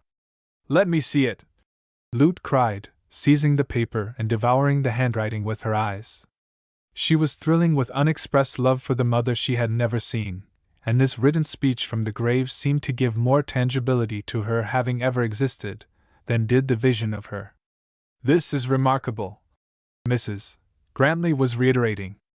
There was never anything like it. Think of it, my dear, both your father and mother here with us tonight. Lute shivered. The lassitude was gone, and she was her natural self again, vibrant with the instinctive fear of things unseen. And it was offensive to her mind that, real or illusion, the presence or the memorized existences of her father and mother should be touched by these two persons who were practically strangers, Mrs. Grantley, unhealthy and morbid, and Mr. Barton, stolid and stupid with a grossness both of the flesh and the spirit. And it further seemed a trespass that these strangers should thus enter into the intimacy between her and Chris. She could hear the steps of her uncle approaching, and the situation flashed upon her, luminous and clear. She hurriedly folded the sheet of paper and thrust it into her bosom. Don't say anything to him about this second message, Mrs. Grantley, please, and Mr. Barton. Nor to Aunt Mildred. It would only cause them irritation and needless anxiety. In her mind there was also the desire to protect her lover, for she knew that the strain of his presence standing with her aunt and uncle would be added to, unconsciously in their minds, by the weird message of Planchette. And please don't let us have any more Planchette, Lute continued hastily. Let us forget all the nonsense that has occurred. Nonsense, my dear child? Mrs. Grantley was indignantly protesting when Uncle Robert strode into the circle. Hello? He demanded. What's being done? Too late, Lute answered lightly. No more stock quotations for you. Planchette is adjourned, and we're just winding up the discussion of the theory of it. Do you know how late it is? Well, what did you do last night after we left? Oh, took a stroll, Chris answered. Lute's eyes were quizzical as she asked with a tentativeness that was palpably assumed. With Mr. Barton? Why, yes. And a smoke? Yes, and now what's it all about? Lute broke into merry laughter. Just as I told you that you would do. Am I not a prophet? But I knew before I saw you that my forecast had come true. I have just left Mr. Barton, and I knew he had walked with you last night, for he is vowing by all his fetishes and idols that you are a perfectly splendid young man. I could see it with my eyes shut. The Chris Dunbar glamour has fallen upon him. But I have not finished the catechism by any means. Where have you been all morning? Where I am going to take you this afternoon. You plan well without knowing my wishes. I knew well what your wishes are. It is to see a horse I have found. Her voice betrayed her delight, as she cried. Oh, good! He is a beauty, Chris said. But her face had suddenly gone grave, and apprehension brooded in her eyes. He's called Comanche, Chris went on. A beauty, a regular beauty, the perfect type of the Californian cowpony. And his lines, why, what's the matter? Don't let us ride any more, Lute said, at least for a while. Really, I think I am a tiny bit tired of it, too. He was looking at her in astonishment, and she was bravely meeting his eyes. I see hearses and flowers for you, he began, and a funeral oration. I see the end of the world, and the stars falling out of the sky, and the heavens rolling up as a scroll. I see the living and the dead gathered together for the final judgment, the sheep and the goats, the lambs and the rams and all the rest of it, the white-robed saints, the sound of golden harps, and the lost souls howling as they fall into the pit. All this I see on the day that you, Lute's story, no longer care to ride a horse. A horse, Lute! A horse! For a while, at least, she pleaded. Ridiculous! He cried. What's the matter? Aren't you well, you who are always so abominably and adorably well? No, it's not that, she answered. I know it is ridiculous, Chris, I know it, but the doubt will arise. I cannot help it. You always say I am so sanely rooted to the earth and reality and all that, but perhaps it's superstition, I don't know, but the whole occurrence, the messages of Planchette, the possibility of my father's hand, I know not how, reaching out to Ban's rein and hurling him and you to death. The correspondence between my father's statement that he has twice attempted your life and the fact that in the last 2 days your life has twice been endangered by horses. My father was a great horseman, all this, I say, causes the doubt to arise in my mind. What if there be something in it? I am not so sure. Science may be too dogmatic in its denial of the unseen. The forces of the unseen, of the spirit, may well be too subtle, too sublimated, for science to lay hold of, and recognize, and formulate. Don't you see, Chris, that there is rationality in the very doubt? It may be a very small doubt, oh, so small, but I love you too much to run even that slight risk. Besides, I am a woman, and that should in itself fully account for my predisposition towards superstition. Yes, I know, call it a reality. But I've heard you paradoxing upon the reality of the unreal, the reality of delusion to the mind that is sick. And so with me, if you will, it is delusion and unreal, but to me, constituted as I am, it is very real, is real as a nightmare is real, in the throes of it, before one awakes. The most logical argument for illogic I have ever heard. Chris smiled. It is a good gaming proposition, at any rate. You manage to embrace more chances in your philosophy than do I in mine. It reminds me of Sam, the gardener you had a couple of years ago. I overheard him and Martin arguing in the stable. You know what a bigoted atheist Martin is. Well, Martin had deluged Sam with floods of logic. Sam pondered a while, and then he said, "For a fact, Ms. Martin, you gees talk like a house afire, but you ain't got to show I has." "How's that?" Martin asked. "Well, you see, Ms. Martin, you has one chance to ma too." "I don't see it," Martin said. "Ms. Martin, it's this way. You has jeezed the chance, like you say, to become worms for the fruitification of the cabbage garden. But I's got the chance to lift my voice to the glory of the Lord as I go paddin' dem golden streets, along with the chance to be jeez worms along with you, Ms. Martin. You refuse to take me seriously, Lute said, when she had laughed her appreciation. How can I take that planchette rigmarole seriously? He asked. You don't explain it, the handwriting of my father, which Uncle Robert recognized, oh, the whole thing, you don't explain it. I don't know all the mysteries of mind, Chris answered. But I believe such phenomena will all yield to scientific explanation in the not-distant future. Just the same, I have a sneaking desire to find out some more from Planchette, Lute confessed. The board is still down in the dining room. We could try it now, you and I, and no one would know. Chris caught her hand, crying, Come on! It will be a lark! Hand in hand they ran down the path to the tree-pillared room. The camp is deserted, Lute said, as she placed Planchette on the table. Mrs. Grantley and Aunt Mildred are lying down, and Mr. Barton has gone off with Uncle Robert. There is nobody to disturb us. She placed her hand on the board. Now begin. For a few minutes nothing happened. Chris started to speak, but she hushed him to silence. The preliminary twitchings had appeared in her hand and arm. Then the pencil began to write. They read the message, word by word, as it was written. There is wisdom greater than the wisdom of reason. Love proceeds not out of the dry as dust way of the mind. Love is of the heart, and is beyond all reason, and logic, and philosophy. Trust your own heart, my daughter. And if your heart bids you have faith in your lover, then laugh at the mind and its cold wisdom, and obey your heart, and have faith in your lover. Martha. But that whole message is the dictate of your own heart, Chris cried. Don't you see, Lute? The thought is your very own, and your subconscious mind has expressed it there on the paper. But there is one thing I don't see, she objected. And that is the handwriting. Look at it. It does not resemble mine at all. It is mincing, it is old-fashioned, it is the old-fashioned feminine of a generation ago. But you don't mean to tell me that you really believe that this is a message from the dead? He interrupted. I don't know, Chris, she wavered. I am sure I don't know. It is absurd, he cried. These are cobwebs of fancy. When one dies, he is dead. He is dust. He goes to the worms, as Martin says. The dead? I laugh at the dead. They do not exist. They are not. I defy the powers of the grave, the men dead and dust and gone. And what have you to say to that? He challenged, placing his hand on Planchette. On the instant his hand began to write. Both were startled by the suddenness of it. The message was brief.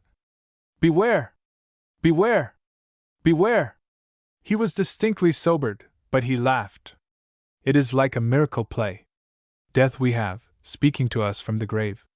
But good deeds, where art thou? And kindred? And joy? And household goods? And friendship? And all the goodly company? But Lute did not share his bravado. Her fright showed itself in her face. She laid her trembling hand on his arm. Oh, Chris, let us stop. I am sorry we began it. Let us leave the quiet dead to their rest. It is wrong. It must be wrong. I confess I am affected by it. I cannot help it. As my body is trembling, so is my soul. This speech of the grave, this dead man reaching out from the mold of a generation to protect me from you. There is reason in it. There is the living mystery that prevents you from marrying me. Were my father alive, he would protect me from you. Dead, he still strives to protect me. His hands, his ghostly hands, are against your life. Do be calm, Chris said soothingly. Listen to me. It is all a lark. We are playing with the subjective forces of our own being, with phenomena which science has not yet explained, that is all. Psychology is so young a science. The subconscious mind has just been discovered, one might say. It is all mystery as yet, the laws of it are yet to be formulated. This is simply unexplained phenomena.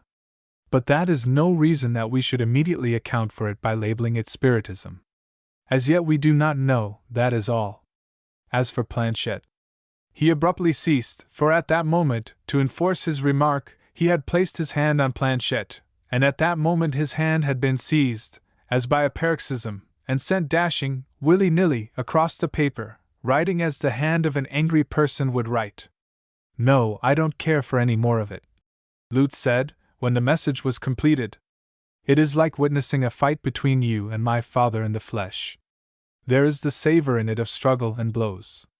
She pointed out a sentence that read, "You cannot escape me nor the just punishment that is yours." Perhaps I visualize too vividly for my own comfort, for I can see his hands at your throat. I know that he is, as you say, dead in dust, but for all that, I can see him as a man that is alive and walks the earth.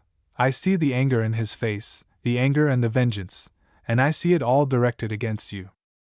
She crumpled up the scrawled sheets of paper, and put Planchet away. "We won't bother with it any more," Chris said. "I didn't think it would affect you so strongly. But it's all subjective, I'm sure, with possibly a bit of suggestion thrown in, that and nothing more. And the whole strain of our situation has made conditions unusually favorable for striking phenomena.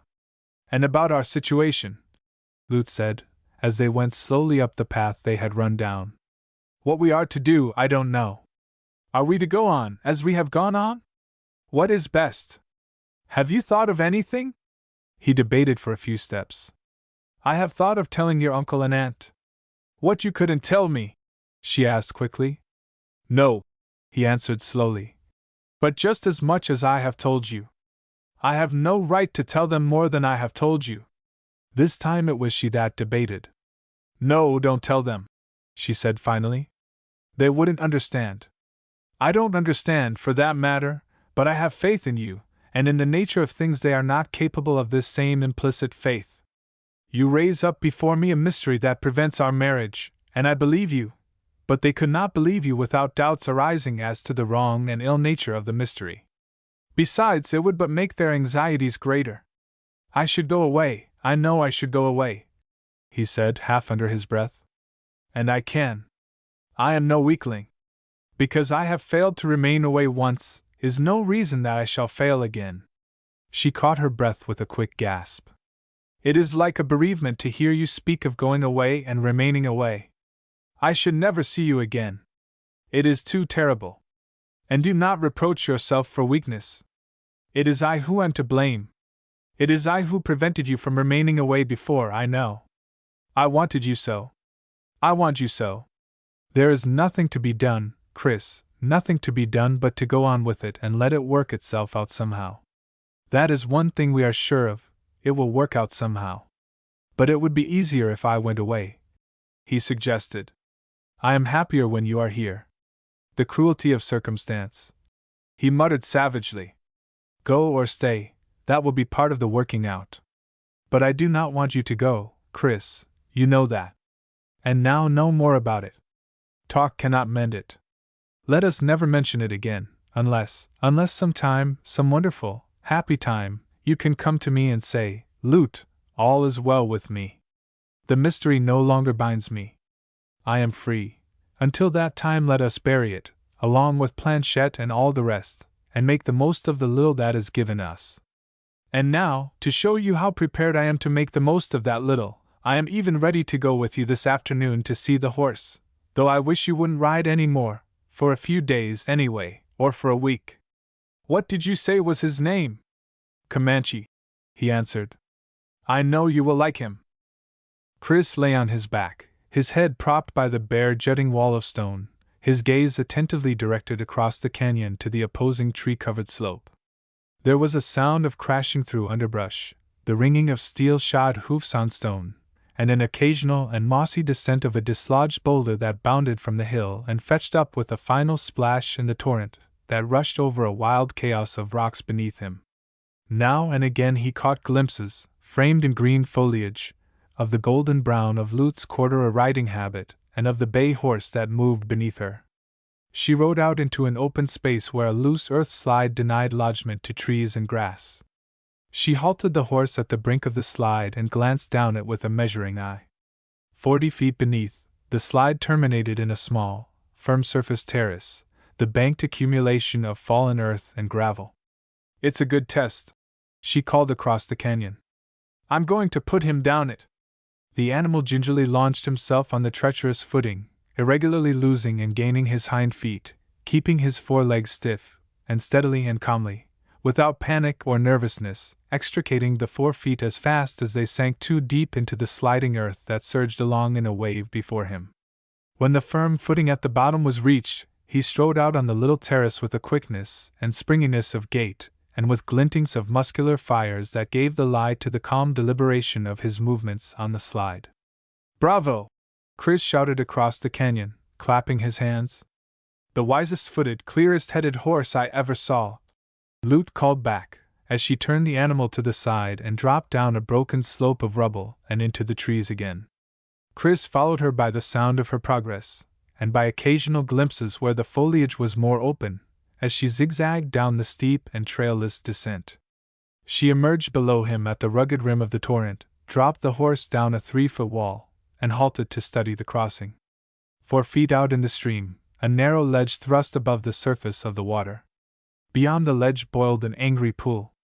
But to the left, from the ledge, and several feet lower, was a tiny bed of gravel. A giant boulder prevented direct access to the gravel bed.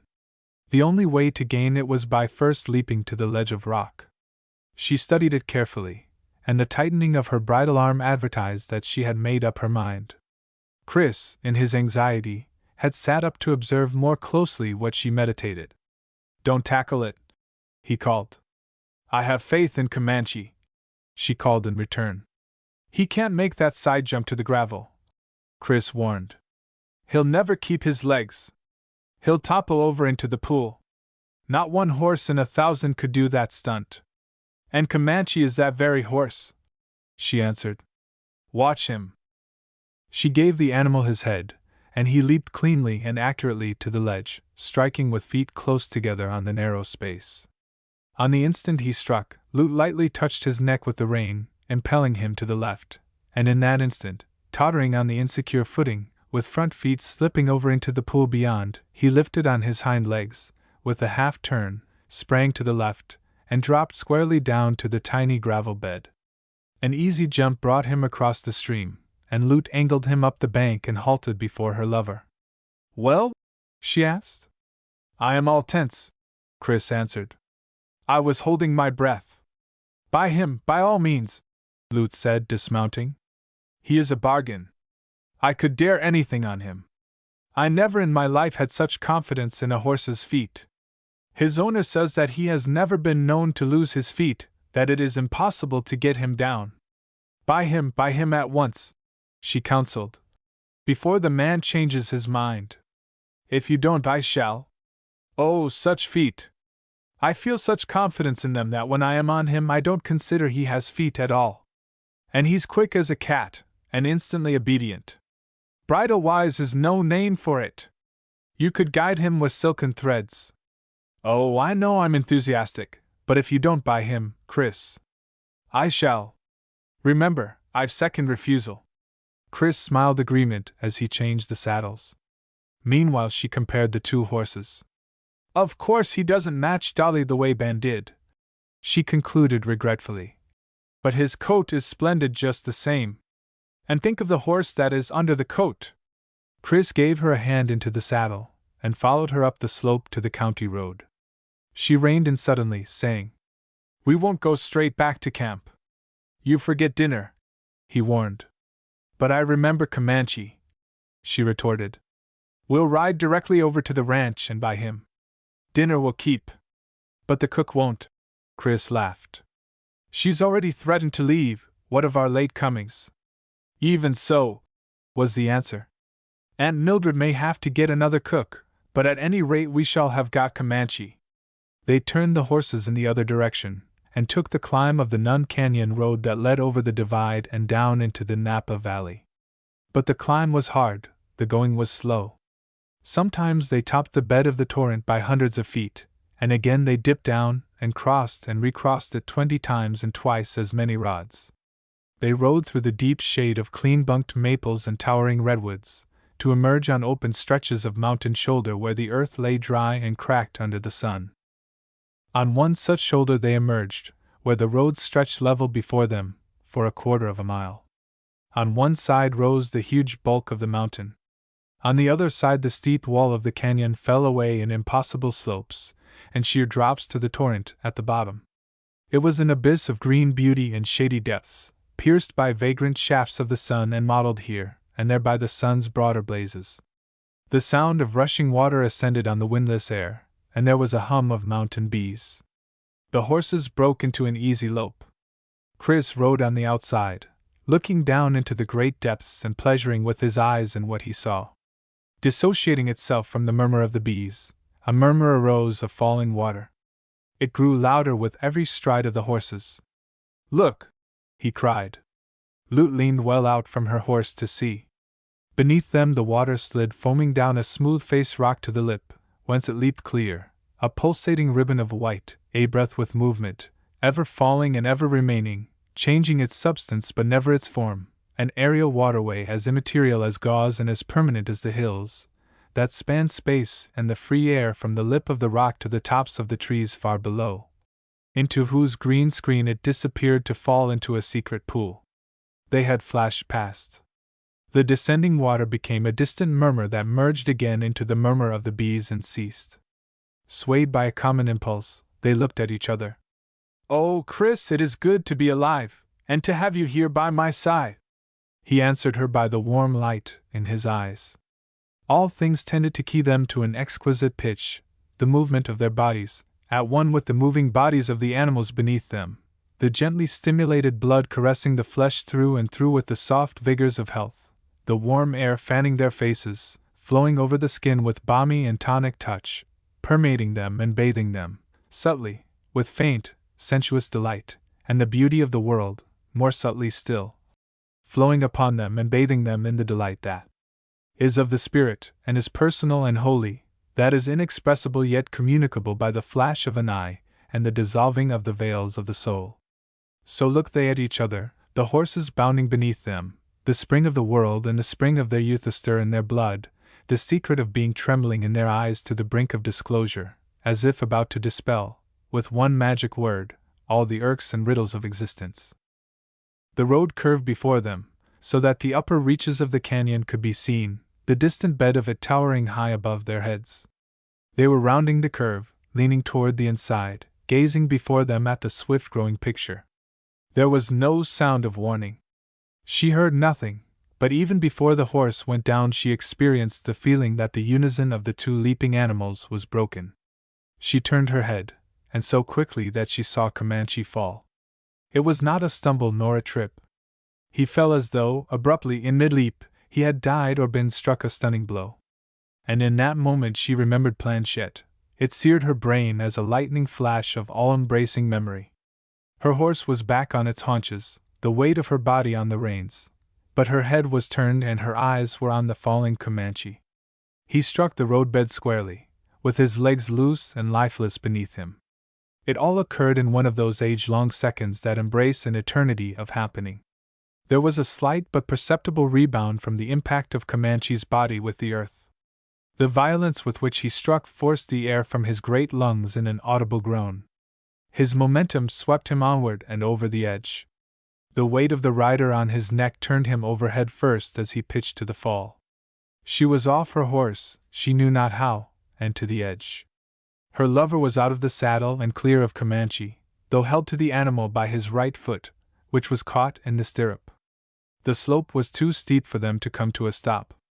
Earth and small stones, dislodged by their struggles, were rolling down with them and before them in a miniature avalanche. She stood very quietly, holding one hand against her heart and gazing down. But while she saw the real happening, in her eyes was also the vision of her father dealing the spectral blow that had smashed Comanche down in mid-leap and sent horse and rider hurtling over the edge. Beneath horse and man the steep terminated in an up-and-down wall, from the base of which, in turn, a second slope ran down to a second wall. A third slope terminated in a final wall that based itself on the canyon bed 400 feet beneath the point where the girl stood and watched. She could see Chris vainly kicking his leg to free the foot from the trap of the stirrup. Comanche fetched up hard against an outputting point of rock. For a fraction of a second his fall was stopped, and in the slight interval the man managed to grip hold of a young shoot of manzanita. Lute saw him complete the grip with his other hand.